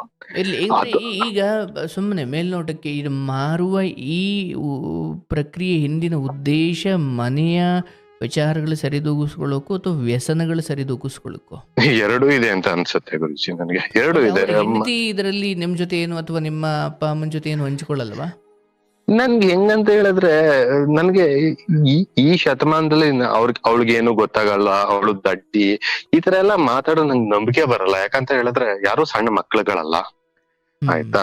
ಸೊ ಅವ್ರು ಆ ಲೇಬಲ್ಗಳನ್ನ ಇಟ್ಕೊಂಡ್ಬಿಟ್ಟಿದ್ದಾರೆ. ನಂಗೇನು ಗೊತ್ತಾಗಲ್ಲ, ನಮ್ಗೇನು ಮಾಡಕ್ ಬರಲ್ಲ. ನಮ್ಮ ಅಪ್ಪ ಅಮ್ಮನ್ ಕೇಳಿದ್ರು ಹಳ್ಳಿಗಳ ಕಡೆ ಗೊತ್ತಲ್ಲ, ಆ ಹುಡುಗಿ ಒಳ್ಳೆವಳು, ಅವಳಿಗೇನು ಗೊತ್ತಿಲ್ಲ. ಅಂದ್ರೆ ಇವನ್ ನೀವು ಕಂಡಂತೆ ಕೂಡ ಆ ಹುಡುಗಿ ಯಾವ್ದ್ರಲ್ಲೂ ಮುಂದೆ ಬಂದಿದ್ದಿಲ್ಲ, ಜಾಸ್ತಿ ಯಾವ್ದ್ರಲ್ಲೂ ಮುಂದೆ ಬಂದಿದ್ದಿಲ್ಲ. ಅದನ್ನ ನನ್ಗೂನು ಮಾತಾಡಿದ್ದಾರೆ ಡೈರೆಕ್ಟ್ ಆಗಿ ಫೋನ್ ಮಾಡಿ, ಕೆಟ್ಟದಾಗಿ. ಯಾವಾಗ ಅವ್ರ ಮಾತುಗಳನ್ನ ಕೇಳ್ಕೊಂಡು ಎಲ್ಲ ಮಾತುಗಳು ಮಾತಾಡ್ಬೇಕಾರೆ ಗುರುಜಿ ಎಲ್ರೂ ಮಾತಾಡ್ತಾರೆ. ಕಷ್ಟ ಬಂದಾಗ ಯಾರು ಹತ್ರ ಹೋಗ್ಲಿಲ್ಲ ಅಂದ್ರೆ ಅವತ್ತೂ ಎಲ್ರೂ ಮಾತಾಡ್ತಾರೆ, ನೀನೇ ದೇವ್ರು ಅಂತಾರೆ. ಹಂಗೆ ಅದು. ಇರ್ಲಪ್ಪ, ಈ ಆಸ್ತಿಯ ವಿಚಾರದಲ್ಲಿ ನಿಮ್ಮ ಈಗ ನೀವ್ ಅದ್ರಲ್ಲಿ ಏನೋ ತಗೊಳ್ಳೋದು ಹೌದಾ ಅಥವಾ ಇಲ್ಲ? ಈತ ನನ್ಗೆ ಏನ್ ಅನಿಸ್ತಿದೆ ಗುರುಜಿ, ಅವನು ಅದೇ ಅವನ ಮಗನ ಗೋಸ್ಕರ ಇಟ್ಕೊಂತ ಅಂದ್ರೆ ನಂಗೆ ನಿಜವಾಗ್ಲೂ ಬೇಡ. ಮಗ ಒಂದ್ ಸಣ್ಣ ಮಗು ಇದೆ ಅವನಿಗೆ, ಅವನನ್ನ ಭವಿಷ್ಯನೂ ನೋಡ್ಬೇಕು. ಯಾಕಂದ್ರೆ ನಂಗೆ ಇವನ್ ಬಗ್ಗೆ ಯಾವ ನಂಬಿಕೆನೂ ಇಲ್ಲ. ಹ್ಮ್ ಆ ಗೊತ್ತಿಲ್ಲ, ಯಾಕಂತ ಹೇಳಿದ್ರೆ ನಂಗ್ ನಂಬಿಕೆ ಬರ್ತಿಲ್ಲ, ನಂಗ್ ನೋವಾಗೋಷ್ಟು ಆಗೋಗಿದೆ. ಮಗನ್ಗೋಸ್ಕರ ಅವ್ನ್ ಬೆಳೆಸೋಕೋಸ್ಕರ ಅವ್ನ್ ಇಟ್ಕೊಂತಿರ, ನಂಗೆ ಏನೂ ಬೇಡ, 10 ರೂಪಾಯಿ ಬೇಡ, ಮಾಡ್ಕೊಳ್ಳಿ. ಇವಾಗ ನನಗ್ ಗೊತ್ತಾಗ್ತಿದೆ, ಹೌದು ಕಷ್ಟದಲ್ಲಿದ್ದಾನೆ, ಅದಕ್ಕೋಸ್ಕರ ಮಾಡ್ಕೊಂತಿದ್ದಾನೆ, ಅದನ್ನೂ ಮಾಡ್ಲಿ. ಆದ್ರೆ ನಾನ್ ಹೆಂಗೆ, ನನಗಾಗಿರೋ ಲಾಸ್ನ ಯಾರು ತುಂಬಿಕೊಡ್ತಾರೆ? ಬರೀ ಬೈದಿರೋದು ಆಡಿರೋದು ಅಷ್ಟೇ ಲಾಸ್ ಅಲ್ಲ, ನನಗೆ ತುಂಬಾ ಲಾಸ್ ಮಾಡಿದಾನೆ ಅದಲ್ದೆ ಅವನು. ಅದನ್ನ ಕೆಲವರು ಮೂಢನಂಬಿಕೆ ಅಂತಾರೆ, ಇನ್ನೊಂದ್ ಅಂತಾರೆ, ಮಗದೊಂದ್ ಅಂತಾರೆ. ನಾನು ಕೂಡ ಎಷ್ಟೋ ದಿನಗಳಿಂದ ನಾನು ಅರ್ಥವಾಯ್ತು. ಇರ್ಲಿ, ಈಗ ಅದನ್ನ ಇಲ್ಲಿ ನೋವಾಗಿದೆ ಗುರುಗಳೇ. ಅರ್ಥ ಆಯ್ತಪ್ಪ. ಅದೆಲ್ಲವನ್ನ ಮೀರಿ ನಿನ್ನ ಕಡೆ ಪುಣ್ಯ ಫಲ ಹೆಚ್ಚಿದೆ. ಭಗವಂತ ನಿನ್ನ ಆ ವಿಚಾರದಲ್ಲಿ ಎಲ್ಲೂ ಕೈ ಬಿಟ್ಟಿಲ್ಲ. ಅಂದ್ರೆ ಯಾವ ಬೆದರಿಕೆ ಹಾಕುವ ಸಂದರ್ಭ ಬಂದಾಗಲೂ ಅಥವಾ ಯಾವುದೋ ಕಪ್ಪು ಶಕ್ತಿಗಳನ್ನು ಬಳಸಿ ನಿನ್ನನ್ನು ಕಟ್ಟಾಕುವ ಪ್ರಯತ್ನವಾದಾಗಲೂ ಎಲ್ಲೂ ಕೂಡ ನಿನ್ನ ಧರ್ಮ ಅಥವಾ ನೀನು ನಂಬಿದ ಭಗವಂತ ಅಥವಾ ನಿನ್ನ ಮನೆ ದೇವರಾಗಲಿ ಎಲ್ಲೂ ಕೂಡ ನಿನ್ನನ್ನು ತೀರ ಏನು ಹಾಸಿಗೆ ಇಡಿಸ್ಲಿಲ್ಲ. ಹೌದಲ್ಲಪ್ಪ, ಎಲ್ಲ ಕಡೆ ಕಾಪಾಡ್ಕೊಂಡು ಬಂದ್ರಲ್ಲ. ಇಲ್ಲಿ ಸ್ವಲ್ಪ ಈಗ ಮಾತ್ರ ನಾನು ಅದನ್ನ ಸಾಧಿಸ್ತೀನಿ ಅಂತ ಹೋಗೋದಕ್ಕಿಂತ ಸ್ವಲ್ಪ ನಾಳೆಗಳ ಬಗ್ಗೆನೂ ಯೋಚನೆ ಮಾಡಬೇಕಾಗುತ್ತೆ. ಇದಲ್ಲಪ್ಪ, ಇಲ್ಲಿ ಇದರ ಜೊತೆ ವ್ಯಾಜ್ಯ ಮಾಡಿಕೊಂಡು ಹೋಗಿ, ಯಾಕಂದರೆ ಯಾವ ಮನುಷ್ಯ ಆಸ್ತಿ ಅಥವಾ ಈ ಜಾಗಗಳ ವಿಚಾರವಾಗಿ ಎಂದು ವ್ಯಾಘ್ರನಾಗ್ತಾರೆ, ಎಲ್ಲೆಲ್ಲಿ ಏನಾಗುತ್ತೆ ಅಂದರೆ ಕೆಲವೊಂದನ್ನು ನಾನು ಅವ್ರ ಮಗನಿಗೆ ನ್ಯಾಯ ಕೊಡಿಸ್ತೀನಿ ಅಂತ ನಿಂತ್ಕೊಳ್ಳೋ ಕಾಲದಲ್ಲಿ ಮಗನೂ ನಾಳೆ ದಿನ ಅವತ್ತು ನಮಗೆ ಕಷ್ಟ ಇದ್ದ ಕಾಲದಲ್ಲಿ ನಮ್ಮ ಅಪ್ಪಂಗೆ ಇಷ್ಟು ಅನ್ಯಾಯ ಮಾಡಿದ್ನಲ್ಲ ಅಂತ ಮಗನ ದೃಷ್ಟಿಯಲ್ಲಿ ನೀನು ಕೆಟ್ಟವನಾಗ್ಬೋದಲ್ವಲಯ್ಯ. ಹೌದಲ್ಲಪ್ಪ? ಅಂದರೆ ಯಾವ ಮಗನ ಭವಿಷ್ಯದ ಕುರಿತು ಹೇಳ್ತಿದ್ದೀರಲ್ಲ, ಸೊ ಅದರ ಕುರಿತು ಕೂಡ ನೀವು ಇದೇ ರೀತಿಯಲ್ಲಿರುತ್ತೆ ಅಥವಾ ಆ ಮಗನಿಗೆ ಸಂದು ಬಿಡುತ್ತೆ ಅಥವಾ ಆ ಮಗ ನಾನಿವತ್ತು ಅವ್ರ ತಂದೆ ಮಾರೋದನ್ನು ತಪ್ಪಿಸಿ ಆ ಮಗನಿಗೆ ಕಾಯ್ದಿರಿಸಿದ್ದನ್ನು ಆತ ಕೃತಜ್ಞತೆಯಿಂದ ಭಾವಿಸ್ತಾನೆ ಅನ್ನೋದು ಸುಳ್ಳೆ, ನಂಬಿಕೆನೇ ಇಲ್ಲ. ಅಂದರೆ ನಾನು ನಿಮ್ಮನ್ನು ಎಲ್ಲಿ ಕರ್ಕೊಂಡು ಹೋಗ್ತೀನಿ, ನಿಮಗಾದ ನಷ್ಟ ಅಥವಾ ನಿಮಗಾದ ಅವತ್ತು ಹಾಕಿದ ಅವರ ಒತ್ತಡಗಳು, ಬೆದರಿಕೆಗಳು, ಇದರ ಕುರಿತು ನಿಮ್ಮ ಬದುಕಲ್ಲಿ ನೀವೆಷ್ಟು ಗಟ್ಟಿ ಇದ್ದೀರಿ, ಇದಕ್ಕೆ ಮೀರಿ ಇನ್ನೇನೂ ಬರಲಿಕ್ಕಿಲ್ಲ. ಬಂದರೆ ಸಾವು ಬರ್ಬೋದು ಅಷ್ಟೇ. ಇದನ್ನು ಮೀರಿ ಇನ್ನೇನು ಕಷ್ಟ ಬಂದರೂ ನಾನು ಸಹಿಸುವಷ್ಟು ಶಕ್ತನಿದ್ದೀನಿ ಅಂತ ತೋರಿಸ್ಲಿಕ್ಕೆ ಅದೊಂದು ಕೆಟ್ಟ ಗಳಿಗೆ. ಆಯ್ತಲ್ಲಪ್ಪ? ಆದರೆ ತಾಯಿ, ತಂದೆ, ದೊಡ್ಡಮ್ಮ ಇವ್ರು ಯಾರಿಗೂ ಇಲ್ಲದ ಈ ಜಂಜಾಟ ಒಬ್ಬನೇ ತಗೊಂಡೋಗಿ ನಾಳೆ ದಿನ ಅಲ್ಲಿ ಮನೇಲಿ ಏನೋ ಎಡವಟ್ಟಾಯಿತು ಅಂದರೆ ಇಡೀ ಕಳಂಕವನ್ನು ನೀನು ಹೊತ್ಕೊಳ್ತೀಯ. ಸತ್ಯ. ಅಂದ್ರೆ ನೀವು ಹೇಳಿದ್ದು ಒಪ್ಕೊಳ್ತೀನಿ, ಬಟ್ ಧರ್ಮ ಸೂಕ್ಷ್ಮ ಹೇಳ್ತಾ ಇದ್ದೀನಿ ನಿಮಗೆ. ಅಂದ್ರೆ ನನಗೆ ವಾಪಸ್ ತಗೊಂಡ್ಬಿಟ್ರೆ ನಾನು ಸೋತಂಗ ಇಲ್ಲ ಇಲ್ಲ ಇಲ್ಲ. ನಾನು ಒಟ್ಟಾರೆಯಾಗಿ ಕೈ ತೊಳ್ಕೊಳ್ಬೇಕಾದ್ರಿಂದ ಅಥವಾ ಆ ಜಂಜಾಟ ಅಥವಾ ಅವ್ರನ್ನ ಸಂಪೂರ್ಣ ದೂರ ಇಟ್ಟು ಕೈ ತೊಳ್ಕೊಂಬಿಡಬೇಕು ಅಂದ್ರೆ ಇದೊಂದು ಕೊಂಡಿಯನ್ನು ಕಳಿಸ್ಕೊಳ್ಳೋದು ಅನಿವಾರ್ಯ. ಇಲ್ಲಿ ನನಗೆ ಈ ಪೂರ್ವದಲ್ಲಿ ನನಗೇನೇನು ಇವರಿಂದ ಆಯಿತು, ತೊಂದರೆ ಆಯಿತು, ಅದನ್ನು ನೀವು ತುಂಬ ದೊಡ್ಡದು ಮಾಡ್ತಾ ಹೋದರೆ, ನಾನು ಹೇಳಿದ್ನಲ್ಲ, ಇದನ್ನು ನೀವು ತುಂಬ ಪ್ರಬುದ್ಧ ವ್ಯಕ್ತಿಯಾಗಿ ತಗೊಳ್ಳೋದಾದರೆ ನೀನೆಷ್ಟು ಶಕ್ತಿವಂತನಿದ್ದೀಯ ಗೊತ್ತಾ ಅಂತ ತೋರಿಸ್ಲಿಕ್ಕೆ ಭಗವಂತ ಪರೀಕ್ಷೆಗಳನ್ನ ಕೊಟ್ಟ ಅಷ್ಟೇ. ಇದು ಈ ವ್ಯಕ್ತಿಯಿಂದ ಆಯಿತು ಅಂತ ತಗೊಂಡ್ರೆ ಅವನು ಹಂಗೆ ಕೆಡ್ತಾನೆ, ನೀವು ಹಿಂಗೆ ಕೆಡ್ತೀರ, ಇಬ್ಬರು ಕೆಡ್ತೀರ, ಒಟ್ಟಿನಾಗ ಇಬ್ಬರು ಬೇರೆ ಬೇರೆ ಕಾರಣಕ್ಕೆ ಕೆಡ್ತೀರ ಅಷ್ಟೇ. ಹೌದಲ್ಲಪ್ಪ? ಸೊ ಒಂದೇ ಮಾತಲ್ಲಿ ತೀರ್ಪು ಕೊಟ್ಟು ಅನಂಚೂರು ವಿಶ್ಲೇಷಣೆ ಮಾಡ್ತೀನಿ. ಮೊದಲು ಈ ಸಂಗತಿಯಿಂದ ಅಂದರೆ ಅವನ ಮಗನ ಕಾಲಮಾನದ ಉದ್ಧಾರದ ಬಗ್ಗೆ ಯೋಚನೆ ಮಾಡೋ ಸ್ಥಿತಿಲಿ ನೀವು ಇಲ್ಲ, ಕೇಳೋ ಸ್ಥಿತಿಲಿ ಅವರೂ ಇಲ್ಲ, ಬಟ್ ಮುಂದಿನ ಸಂತಾನಗಳ ಭವಿಷ್ಯದ ಬಗ್ಗೆ ನೀವು ಅದನ್ನ ನುಡಿಯೋಕ್ಕೂ ಆಗೋದಿಲ್ಲ. ಏನಿದೆಯೋ ಅದನ್ನ ತಗೊಂಡು ನಮಗೇನು ಮನೆ ಕಟ್ಟಬೇಕಾಗಿಲ್ಲ, ಇನ್ನೇನು ಅಂದರೆ ನಾನು ಬುದ್ಧಿ ಕಲಿಸ್ಲಿಕ್ಕೆ ಅಂತ ಹೋಗು ಈ ಕೆಲಸಗಳು ನಾಳೆ ಏನೋ ನಿಮ್ಮ ಹಣೆ ಕೆಟ್ಟು ಅಲ್ಲೇನೋ ತಪ್ಪಾಯಿತು, ಯಾವುದೋ ಜೀವ ಹೋಯ್ತು, ಏನೋ ಆಯಿತು ಅಂದಾಗ ಸೊ ನಿಮ್ಮ ತಾಯಿ ತಂದೆಯಿಂದಲೇ ಒಂದು ಮಾತು ಬಂದ್ಬಿಡ್ತವೆ ನಿಮಗೆ. ಯಾಕೆ ಅವ್ರು ಮೊದಲೇ ಹೆಣ್ಣುಗರಳುಗಳು ಹಂಗೆ ಮಾಡ್ಕೊಂಡ್ಬಿಡ್ತಾವೆ. ಮೊದಲು ಏನು ಮಾಡ್ತೀರಿ, ದಯವಿಟ್ಟು ಆ ಸಂಬಂಧವನ್ನು ನೀವು ಮತ್ತೆ ಮೊದಲಿನಂತ ಆಗಿಸ್ಕೊಳ್ತಿರೋ ಇಲ್ವೋ ಅದು ನಿಮಗೆ ಬಿಡ್ತೀನಿ. ಆದರೆ ಇಲ್ಲಿ ಈ ಜಾಗದಲ್ಲಿ ಈ ಪೀಠದಲ್ಲಿ ಕೂತು ಹೇಳ್ತೀನಿ ಅಥವಾ ಈ ಸಮಯದಲ್ಲಿ ನಿಮಗೆ ನಾನು ಅದನ್ನು ಮನವರಿಕೆ ಮಾಡಲಿಕ್ಕೆ ಇಷ್ಟಪಡ್ತೀನಿ. ಇದನ್ನು ನೀವು ಎಷ್ಟು ಬೇಗ ಕೈ ತೊಳ್ಕೊಳ್ತೀರೋ ಅಷ್ಟು ಬೇಗ ನಿಮ್ಮ ಜೀವನ ನೀವು ಹೇಗೆ ಕನಸ್ಕೊಂಡಿದ್ದೀರಲ್ವ, ಈ ಟಾಕ್ಸಿಕ್ ಪೀಪಲ್ಗಳಿಂದ ದೂರ ಇದು ಬದುಕೋದು. ಯಪ್ಪ, ಯಾರ ಬದುಕನ್ನು ಯಾರೂ ನಿರ್ಧಾರ ಮಾಡೋಕ್ಕಾಗಲ್ಲಪ್ಪ. ಅವನ ಮಗನಿಗೆ ಉಳಿಸ್ಬಿಡ್ತೀನಿ, ಅದು ಮಾಡಿಬಿಡ್ತೀನಿ ಅಂದರೆ ಎತ್ತು ತಂದೆ ತಾಯಿಗೆ ಆ ಕುರಿತು ಪ್ರಜ್ಞೆ ಇಲ್ಲ ಅಂದ್ರೆ ಹೊರಗಡೆವನಾಗ ನನ್ನ ಅಪ್ಪನನ್ನೇ ನಾನು ಒಟ್ಟಿಗೆ ಒಂದು ಕಡೆ ಸ್ಥಿತವಾಗಿ ಇಡ್ಲಿಕ್ಕೆ ಆಗ್ತಾ ಇಲ್ಲ. ಇಲ್ಲ, ಇದರಿಂದ ತುಂಬಾ ಜನ ಕಳ್ಕೊಂಡೆ ಗುರುಗಳೇ, ತುಂಬಾ ಸಂಬಂಧಿಗಳನ್ನ ಕಳ್ಕೊಂಡೆ. ಹೇಳ್ತಾ ಇದ್ದೀನಿ ಇಲ್ಲಿ ನೀವು ಕೆಲವೊಮ್ಮೆ ನನ್ಗೆ ನೆರವಾಗಬೇಕು, ಆಸ್ಪತ್ರೆಯಲ್ಲಿ ಇರೋನಿಗೊಬ್ಬನಿಗೆ ಏನೋ ಮಾಡಬೇಕು ಅಂದಾಗ ಅದಕ್ಕೊಂದು ಮಿತಿ ಇರುತ್ತೆ. ಈಗ ನೀವು ಹೋದ್ರಿ ಏನೋ ಏನು ಅವನದೇನೋ ಆಸ್ತಿ ಬಾರ್ ಕೊಟ್ರಿ ಸರಿ, ಜೊತೆ ನಿಂತು ನೋಡ್ಕೊಂಡ್ರಿ ಸರಿ, ಬಟ್ ಕೆಲವೊಂದನ್ನು ಒಂದು ಹೆಜ್ಜೆ ಮುಂದೆ ಹೋಗಿ ಏನೋ ಮಾಡೋ ತಪ್ಪಲ್ಲ, ಆದರೆ ಅವನದೇ ಜನರನ್ನು ಕಂಕ್ಳಲ್ಲಿ ಅಥವಾ ಬೆನ್ನಲ್ಲಿ ಕಟ್ಕೊಂಡು ಎಲ್ಲದಕ್ಕೂ ಅವರು ಸಾಕ್ಷಿ ಇಟ್ಕೊಂಡು ಮಾಡಬೇಕಪ್ಪ, ಹೌದಲ್ಲ? ಅಯ್ಯೋ ಅಲ್ಲಿ ಒಳಗಡೆ ಬಿಡ್ತಿರ್ಲಿಲ್ಲ, ನಮ್ಮನ್ನು ಬಿಟ್ಟಿದ್ದೆ ದೊಡ್ಡದು, ಇದು ನಿಮ್ಮ ದೃಷ್ಟಿಯಲ್ಲಿ ಸರಿಯಾದ ವಾದ ಇರಬಹುದು. ಆದ್ರೆ ಗುರುಗಳ ತೊಂದ್ರೆ ಏನಂತ ಹೇಳಿದ್ರೆ, ನಾನೊಬ್ಬ ಯಾವ ತರ ಅಂದ್ರೆ ನನ್ ಕೈ ಸಹಾಯ ಆದ್ರೆ ಮಾಡ್ತೀನಿ, ನಾನು ಇಲ್ಲ ಅದನ್ನ ತುಂಬಾ ದೂರ ಇರಕ್ಕೆ ಇಷ್ಟಪಡ್ತೀನಿ. ಸಹಾಯ ಮಾಡಬೇಕಾದ್ರೂ ಕೂಡ ಕೆಲವೊಂದು ಮುಂದೆ ಬರಬಹುದಾದ ಕಳಂಕಗಳ ಊಹೆ ಇರಬೇಕು. ಈಗ ಒಬ್ಬ ಸನ್ಯಾಸಿಗಾದ್ರೆ ಕೇಳಿಸ್ಕೊಳ್ಳಿ, ಸನ್ಯಾಸಿಗಾದ್ರೆ ಅವನು ಎಷ್ಟು ಸಾಧ್ಯವೋ ಅಷ್ಟು, ಯಾಕಂದ್ರೆ ಅವನು ಮಾನಾಪಮಾನಗಳು ಅಥವಾ ಎಲ್ಲ ಕಾಮಕ್ರೋಧ ಲೋಭ ಮೋಹ ಮದ ಮಾತ್ಸರ್ಯಗಳನ್ನು ಬಿಟ್ಟು ಅವನಿಗೆ ಕೊಡೋದಷ್ಟೇ ಗೊತ್ತು. ಆ ಕಡೆಯಿಂದ ನನಗೆ ಬೋಲ್ಡ್ ಹಾಕ್ಸ್ಲಿ, ಪ್ರತಿಮೆ ಮಾಡ್ಲಿ, ಬ್ಯಾನರ್ ಹಾಕ್ಸ್ಲಿ ಅಂತ ಅವ್ನು ನಿರೀಕ್ಷೆ ಮಾಡಲ್ಲ. ಒಳ್ಳೆ ಮಾತಾ ಕೃತಜ್ಞತೆ ಇಟ್ಕೊಳ್ಳಿ ಅಂತಲೂ ನಿರೀಕ್ಷೆ ಮಾಡಲ್ಲ. ಆದ್ರೆ ಸಂಸಾರಸ್ಥರು ನೀವು ಹಂಗಲ್ಲ, ನಾನು ಅಷ್ಟೆಲ್ಲ ಮಾಡಿದೆ, ಇವತ್ತು ನನ್ನ ಫೋಟೋ ಹಾಕಿಂಗ್ ಮಾಡ್ಬಿಟ್ನಲ್ಲ. ಅದೇ ಒಬ್ಬ ಸನ್ಯಾಸಿ ಮನೋಭಾವದವನು ಸ್ಟೇಟಸ್ಸೇ ನೋಡ್ಲಿಕ್ಕೆ ಹೋಗಲ್ಲ, ಅವನ ಮನಸ್ಸಲ್ಲಿ ದ್ವೇಷ ಉಳಿಯೋದೆಲ್ಲ ಬಂತು. ಬಟ್ ನಾನು ಅದನ್ನೆಲ್ಲ ಎಂಬಾಲಿಸೋ ಬುದ್ಧಿ ಮನುಷ್ಯನ, ನಿಮ್ದು ಅಂತಲ್ಲ, ಎಲ್ಲಾರ್ದು ಅಷ್ಟೇ. ಹಾಗಾಗಿ ಇಲ್ಲಿ ಅವನ ಮನೆಯ ಕಷ್ಟ ಕಾಲಕ್ಕೆ ಅವನಿಗೇಂತ ಏನು ವಿಚಾರ ಇದೆ, ಅದೊಂದು ಆಸ್ತಿ ಅದೇನೋ ಇದೆಯಲ್ಲಪ್ಪ. ಹಾಗಾಗಿ ಇದು ನಾನು ಮಾರ್ಲಿಕ್ಕೆ ಬಿಡಲ್ಲ ಅನ್ನೋ ಮಟ್ಟಿನ ಸಂಕಲ್ಪ ಶುರುವಾಗಿದ್ದು ಅವನ ಕಿರುಕುಳ ಆದ ಮೇಲೇ. ಹೌದು, ನೀವು ಹೇಳೋದು ಧರ್ಮವೇ ಹೌದು, ಆದರೆ ಇದಕ್ಕೂ ಮೀರಿದ ಧರ್ಮ ಸೂಕ್ಷ್ಮ ಏನಂದರೆ, ನಿಮ್ಮ ತಾಯಿ ಯಾರು ಅದಕ್ಕೆ ಹಕ್ಕುದಾರಳೋ ಆಕೆಯ ಮನಸ್ಸಲ್ಲಿ ನಾನು ಕೊಡಲ್ಲ ಅನ್ನೋದಿದ್ರೆ ಅದಕ್ಕೆ ಬೇರೆ ಲೆಕ್ಕ. ಮಗನಾಗಿ ನೀವು ಅದನ್ನು ಮಾಡೋದು, ನಾಳೆ ದಿನ ನೀವು ಒಬ್ಬಂಟಿ ಆಗ್ಬಿಡ್ತೀರಾ.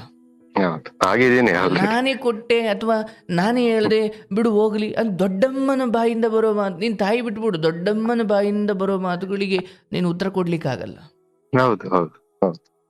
ಇಲ್ಲಿ ನೀವು ಈ ಹಿಂದಿನದ್ದನ್ನ ಯಾವ ರೀತಿ ದ್ವೇಷ ತೀರಿಸ್ಕೊಳ್ತೀರಾ ಅಂದ್ರೆ, ಅಂಥವರ ಸಹವಾಸದಿಂದ ದೂರ ಇರೋ ಮೂಲಕ ದ್ವೇಷ ತೀರಿಸ್ಕೊಳ್ಬೇಕೆ ಹೊರತು, ನಮ್ಮಲ್ಲಿ ಅದಕ್ಕೆ ಹೇಳ್ತಾರೆ, ನಮ್ಮ ಭಗವದ್ಗೀತೆಯ 9ನೇ ಅಧ್ಯಾಯದಲ್ಲಿ ಪರಮಾತ್ಮ ಕೃಷ್ಣ ಹೇಳ್ತಾನೆ, ನಿಜವಾಗಿಯೂ ಬದುಕು ನೆಮ್ಮದಿ ಇರಬೇಕು ಅಂದರೆ 4 ಗುಣಗಳನ್ನು ನಾವು ಪಾಲಿಸಬೇಕು. ಮೈತ್ರಿ, ಕರುಣೆ, ಮುದಿತ, ಉಪೇಕ್ಷ. ಮೈತ್ರಿ ಅಂದರೆ ಒಳ್ಳೆಯವರು ಎಲ್ಲಿದ್ದಾರೋ ಅವ್ರ ರಕ್ತ ಸಂಬಂಧಿ ಅಲ್ಲದೆ ಹೋದ್ರೂ ಪರವಾಗಿಲ್ಲ, ಒಳ್ಳೆಯವರು ಸಜ್ಜನರ ಸಹವಾಸ ಅಂದರೆ ಮೈತ್ರಿ ಅಂದರೆ ಒಗ್ಗೂಡೋದು ಅಂತ.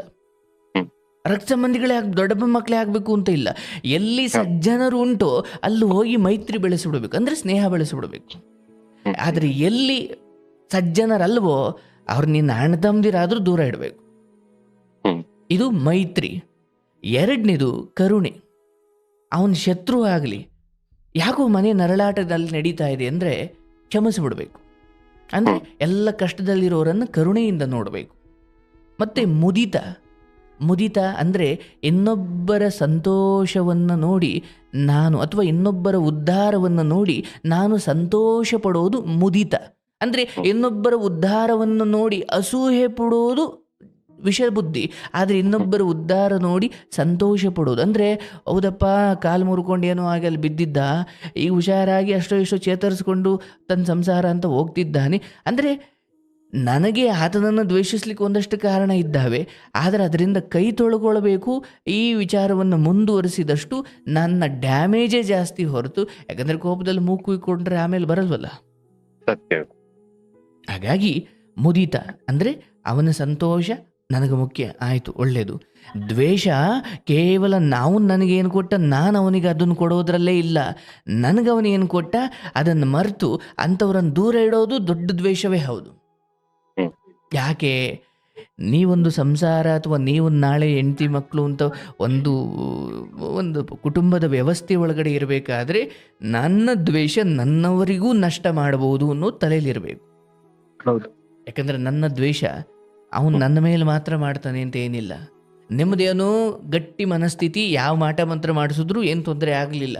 ಕೆಲವು ನಿನ್ನದೇ ಮನೆಯಲ್ಲಿರೋ ದುರ್ಬಲ ಮನಸ್ಥಿತಿಗಳ ಕೆಲವು ಅಂಶಗಳನ್ನು ತಗೊಂಡೋಗಿ ಅದು ಅಂದರೆ ನನ್ನ ದ್ವೇಷ ನನ್ನ ಮೇಲೇನೆ ಆಗಲ್ಲ ಈ ಜಗತ್ತಲ್ಲಿ, ನನ್ನವರ ಮೇಲೂ ಪ್ರಯೋಗವಾಗುತ್ತೆ. ಹೌದಲ್ಲ? ಇಲ್ಲ ಗುರುಗಳೇ, ನನ್ನ ಮೇಲೆ ಪ್ರಯೋಗ ಆಗಿದೆ, ಅದರಿಂದ ತುಂಬಾನೇ ನಷ್ಟ ಆಗಿದಾವೆ, ಹೇಳಕ್ಕಾಗಲ್ಲ. ಇದೇ ತರದ ಜನರನ್ನ ನೀವು ನಿಮ್ಮ ಸಂಪರ್ಕದಲ್ಲಿ ಅಥವಾ ಅವರ ಸಹವಾಸದಲ್ಲಿ ಇರೋದು, ನಾನು ಅದರಿಂದ ಪಾಠ ಕಲ್ತಿದ್ದೇನೆಂದ್ರೆ ಇಂಥವರಿಂದ ದೂರ ಇರಬೇಕು. ಎಲ್ಲಿವರೆಗೂ ನೀವು ಸಾಧು ಸಜ್ಜನರ, ಮಹಾನ್ ವ್ಯಕ್ತಿಗಳ ಅಥವಾ ಗುರುಗಳ ಅಥವಾ ಇಂಥ ಪ್ರವಚನಗಳ ಇಂಥ ವಿಚಾರಗಳ ಕೇಳಿ ವಿಚಾರಗಳಿಂದ, ಅಂದರೆ ಆಚಾರ ಅಂದರೆ ಪೂಜೆ ಮಾಡೋದು ಆಚಾರ, ತಿಳಿದು ಮಾಡೋದು ವಿಚಾರ. ರಂಗೋಲಿ ಬಿಡೋದು ಆಚಾರ, ಯಾಕೆ ಬಿಡ್ತಾರೆ ಅಂತ ತಿಳಿದು ಬಿಡೋದು ವಿಚಾರ. ಅಂದರೆ ಆಚಾರಗಳು ತಪ್ಪಿದ್ರು ವಿಚಾರಗಳಲ್ಲಿ ಗಟ್ಟಿ ಇರಬೇಕು ನಾವು. ಅದನ್ನು ವೈಚಾರಿಕತೆ ಅಂತ ಕರಿತೀವಿ. ಸುಮ್ಮನೆ ಗಂಟೆಲ್ಲ ಪೂಜೆ ಮಾಡ್ತೀರಾ, 7 ಶ್ಲೋಕ ಎಲ್ಲ ಹೇಳ್ತೀರಾ, ಆ ಶ್ಲೋಕಕ್ಕೆ ಅರ್ಥವೇ ಗೊತ್ತಿಲ್ಲ ಅಂದರೆ ಸುಮ್ಮನೆ ಅದು ಆಚಾರವಾಗುತ್ತೆ. ವಿಚಾರ ಗೊತ್ತಿಲ್ಲದೆ ಮಾಡುವ ಆಚಾರಕ್ಕೆ ಅರ್ಥವೇ ಇಲ್ಲ. ಹಾಗಾಗಿ ಇಲ್ಲಿ ನನ್ನ ಅಂತಿಮ ವಿಚಾರ ಇಷ್ಟೇ, ಇದರಿಂದ ನೀವು ವಿತ್ಡ್ರಾ ಮಾಡಿಕೊಂಡು ಯಾಕಂದರೆ ನಾನು ನಿಮ್ಮ ನಾಳೆಯನ್ನು ಗಮನದಲ್ಲಿಟ್ಕೊಂಡು ಹೇಳ್ತಾ ಇದ್ದೀನಿ. ಯಾಕೆ ಅಂತ ನಿಮಗೆ ಮುಂದಿನ ವರ್ಷಗಳಲ್ಲಿ ಅಥವಾ ಮುಂದೆ ಬರೋ ದಿನಗಳಲ್ಲಿ ನಿಮಗೆ ಗೊತ್ತಾಗುತ್ತೆ. ಈ ವಿಚಾರವನ್ನು ನೀವು ಇಲ್ಲಿ ಕೈ ಬಿಡೋದು ಅಥವಾ ಕೋರ್ಟಿಂದ ಅದನ್ನು ವಾಪಸ್ ತಗೊಂಡು ಇದನ್ನು ನಿನ್ನ ತಾಯಿ ತಂದೆಗೆ ಕಟ್ನಿಟ್ಟಾಗಿ ಹೇಳಿ ಆ ಕುಟುಂಬದಿಂದ ನಿನ್ನ ಮನಸ್ಥಿತಿ ಅಥವಾ ನಿನ್ನ ಮನೆತನವನ್ನು ಸ್ವಲ್ಪ ದೂರ ಇಟ್ಟುಕೊಂಡು ನಿನ್ನ ಬದುಕನ್ನು ಬದುಕು. ಇಲ್ಲಿ ನನಗಾದ ನಷ್ಟವನ್ನು ಯಾರು ತುಂಬಿಕೊಡ್ತಾರೆ? ಇಲ್ಲ, ಇಲ್ಲಿ ಯಾರಿಗೂ ನಷ್ಟವೂ ಆಗಿಲ್ಲ, ಇಲ್ಲಿ ಯಾರಿಗೂ ಲಾಭವೂ ಆಗಿಲ್ಲ. ನಾನು ನಷ್ಟ ಅಂತ ಭಾವಿಸಿ ಇದನ್ನು ನಾನು ಮುಂದೂಡಿಸ್ಕೊಳ್ತಾ ಹೋದರೆ ಇಲ್ಲಿವರೆಗೂ ಆಗಿಲ್ಲದ ನಷ್ಟಗಳು ಮುಂದೆ ಆಗ್ತವೆ. ಈ ಮಾತಲ್ಲಿ ತಲೆಯಲ್ಲಿ ಇಟ್ಕೊಳ್ಳಿ, ಆಯ್ತಲ್ಲ? ಇಲ್ಲಿವರೆಗೂ ನಿನಗೆ ಮಾತ್ರ ನಷ್ಟ ಆಗಿದೆಯಪ್ಪ. ಆದರೆ ಒಂದು ಸಮಗ್ರ ಕುಟುಂಬವನ್ನು ತಗೊಂಡಾಗ ಎಲ್ಲಿ ನಿನ್ನ ತಾಯಿಯ ಮಾತೆ ಈ ವಿಚಾರದಲ್ಲಿ ಬೇರೆ ಇದೆ, ನಿಮ್ಮ ನಿರ್ಧಾರವೇ ಬೇರೆ ಇದೆ ಎಂದಾಗ ಇಲ್ಲಿ ತಾಯಿಯ ಮಾತು ಪ್ರಮುಖವಾಗುತ್ತೆ. ಹಾಗಾಗಿ ತಾಯಿ ಮೇಲೆ ಅಯ್ಯೋ ನೋಡು ನನಗೆ ಹಿಂಗೆಲ್ಲ ಮಾಡಿಸಿದ್ರು ನನ್ನ ತಾಯಿ ಅವ್ರ ಪರನೇ ಇದ್ದಾರಲ್ಲ ಅಂತಲ್ಲ, ಅವರು ಜೀವನವನ್ನು ತಿಳಿದವರು. ಯಾಕಂದರೆ ಕೆಲವು ಕೊಚ್ಚೆಗಳನ್ನು ನಾನು ಒದ್ದುಕೊಂಡು ಓಡಾಡ್ತೀನಿ ರಗ್ ಥರ ಅಂದ್ರೆ ಆಗಲ್ಲ, ಅಲ್ಲಿ ಬಿಟ್ಟು ಹೋಗ್ತಾ ಇರಬೇಕು, ತುಂಬಾ ದೂರನೇ ಹೋಗ್ಬಿಡ್ಬೇಕು. ಹಾಗಾಗಿ ಹೌದೌದು, ನಾನು ಅದನ್ನು ಬಿಟ್ಟು ಬಿಡಿ, ಅವ್ರ ಪಾಡಿಗೆ ಅವ್ರನ್ನ ಕೊಟ್ಟು ಬಿಡಿ ಅಂತ ಎಷ್ಟು ಹೇಳ್ತಿದ್ದೀನೋ ಒತ್ತಿ ಹೇಳ್ತಾ ಇದ್ದೀನಿ. ಇದರಿಂದ ನೀವು ಸಂಪೂರ್ಣ, ಯಾಕೆಂದರೆ ಬಣ್ಣ ಬದಲಾಯಿಸಿ ಕಾಲಕ್ಕೆ ಬದಲಾಗೋ ಜನರನ್ನು ನೀವು ಯಾವುದೇ ಕಾರಣಕ್ಕೂ ತುಂಬ ನಂಬಿಕೆಯ ಲಿಸ್ಟಲ್ಲಿ ಇಟ್ಕೊಳ್ಳೋಕ್ಕಾಗಲ್ಲ. ನೀವಲ್ಲಿ ಗಳಿಸೋದಕ್ಕಿಂತ ಕಳ್ಕೊಳ್ಳೋದೇ ಜಾಸ್ತಿ ಆಗುತ್ತೆ. ಏನು ಪರವಾಗಿಲ್ಲ, ಭಗವಂತ ನಿಮ್ಮನ್ನು ಯಾವುದರಲ್ಲಿ ಏನು ಕಡಿಮೆ ಇಟ್ಟಿಲ್ಲ, ಅಥವಾ ನಿಮ್ಮನ್ನು ಯಾವುದರಲ್ಲಿ ಏನು ಕುರುಡ್ನೋ ಕುಂಡ್ನೋ ಇನ್ನೇನೋ ಮಾಡಿಲ್ಲ. ನಾವು ಏನು ಉಪಕಾರ ಮಾಡಲಿಕ್ಕೆ ಹೋದೋ ಅದನ್ನು ಮಾಡಿದ್ದೀವಿ, ಅದನ್ನು ಭಗವಂತ ನೋಡ್ತಾನೆ. ಆತನಿಗೆ ಅದು ಸ್ಮರಣೆ ಇಲ್ಲದೆ ಇರ್ಬೋದು, ಕೃತಜ್ಞತೆ ಇಲ್ಲದೆ ಇರ್ಬೋದು, ಅದು ನಿಮಗೆ ಕಷ್ಟ ಬಂದ ಕಾಲದಲ್ಲಿ ಬೇರೆ ರೀತಿಯಲ್ಲೂ ಅದು ಮರಳಿ ನಿಮ್ಮ ಬಳಿ ಬಂದೇ ಬರುತ್ತೆ. ಈ ದಿನ ನೀವೀ ನಿರ್ಧಾರ ಮಾಡಿ ಆಯ್ತಪ್ಪ, ಯಾಕಂದರೆ ಮನಸ್ಸಿಗೆ ಅಂದರೆ ವಿಚಾರ ಮಾಡಿ, ಇದನ್ನು ನಾನು ಮುಂದುವರಿಸ್ಕೊಂಡು ಹೋಗೋದ್ರಿಂದ ಆಗುವ ನಷ್ಟಗಳು, ಮನೆಯಲ್ಲಿ ಏನೋ ಕಷ್ಟ ನಡೀತಾ ಇದೆ ಅಥವಾ ಅವರೇನೋ ತೊಂದರೆಗೊಳಗಾಗಿ ಏನೋ ಹಣೆ ಬರ್ಕೆಟ್ಟು ಅವ್ರ ಮನೆಯಲ್ಲಿ ಯಾವುದೋ ಜೀವ ನಷ್ಟವಾಯಿತು, ಏನೋ ಆಯಿತು, ಆವಾಗ ಇಡೀ ಸಮಾಜದ ಮುಂದೆ ನೀನು ಕೆಟ್ಟವನಾಗಿ ನಿಂತ್ಕೊಂಡ್ಬಿಡ್ತೀಯ. ಒಳ್ಳೆಯದು ಮಾಡ್ಲಿಕ್ಕೆ ಹೋಗಿ ಅನುಭವಿಸಿದ್ದಲ್ಲದೆ ಇನ್ನು ಮುಂದಾಗೋ ಕೆಲವು ವಿಚಾರಗಳಿಗೆ ನೀನೇ ಹೊಣೆ ಆಗ್ಬಿಡ್ತೀರ. ಅದೇನಿದೆ ದಯವಿಟ್ಟು ಮುಕ್ತಾಯ ಮಾಡ್ಕೊಂಬಿಡಿ. ಈ ದಿನ ನೀವು ಅಂದ್ಕೊಂಡಿದ್ದಕ್ಕೂ ನನ್ನ ತೀರ್ಪಿಗೂ ವಿಚಿತ್ರ ಇರ್ಬೋದು, ಬಟ್ ಇದರ ಫಲವನ್ನು ನೀವು ಮುಂದೆ ಅನುಭವಿಸ್ತೀರ, ಸಂತೋಷವನ್ನು ಅನುಭವಿಸ್ತೀರ.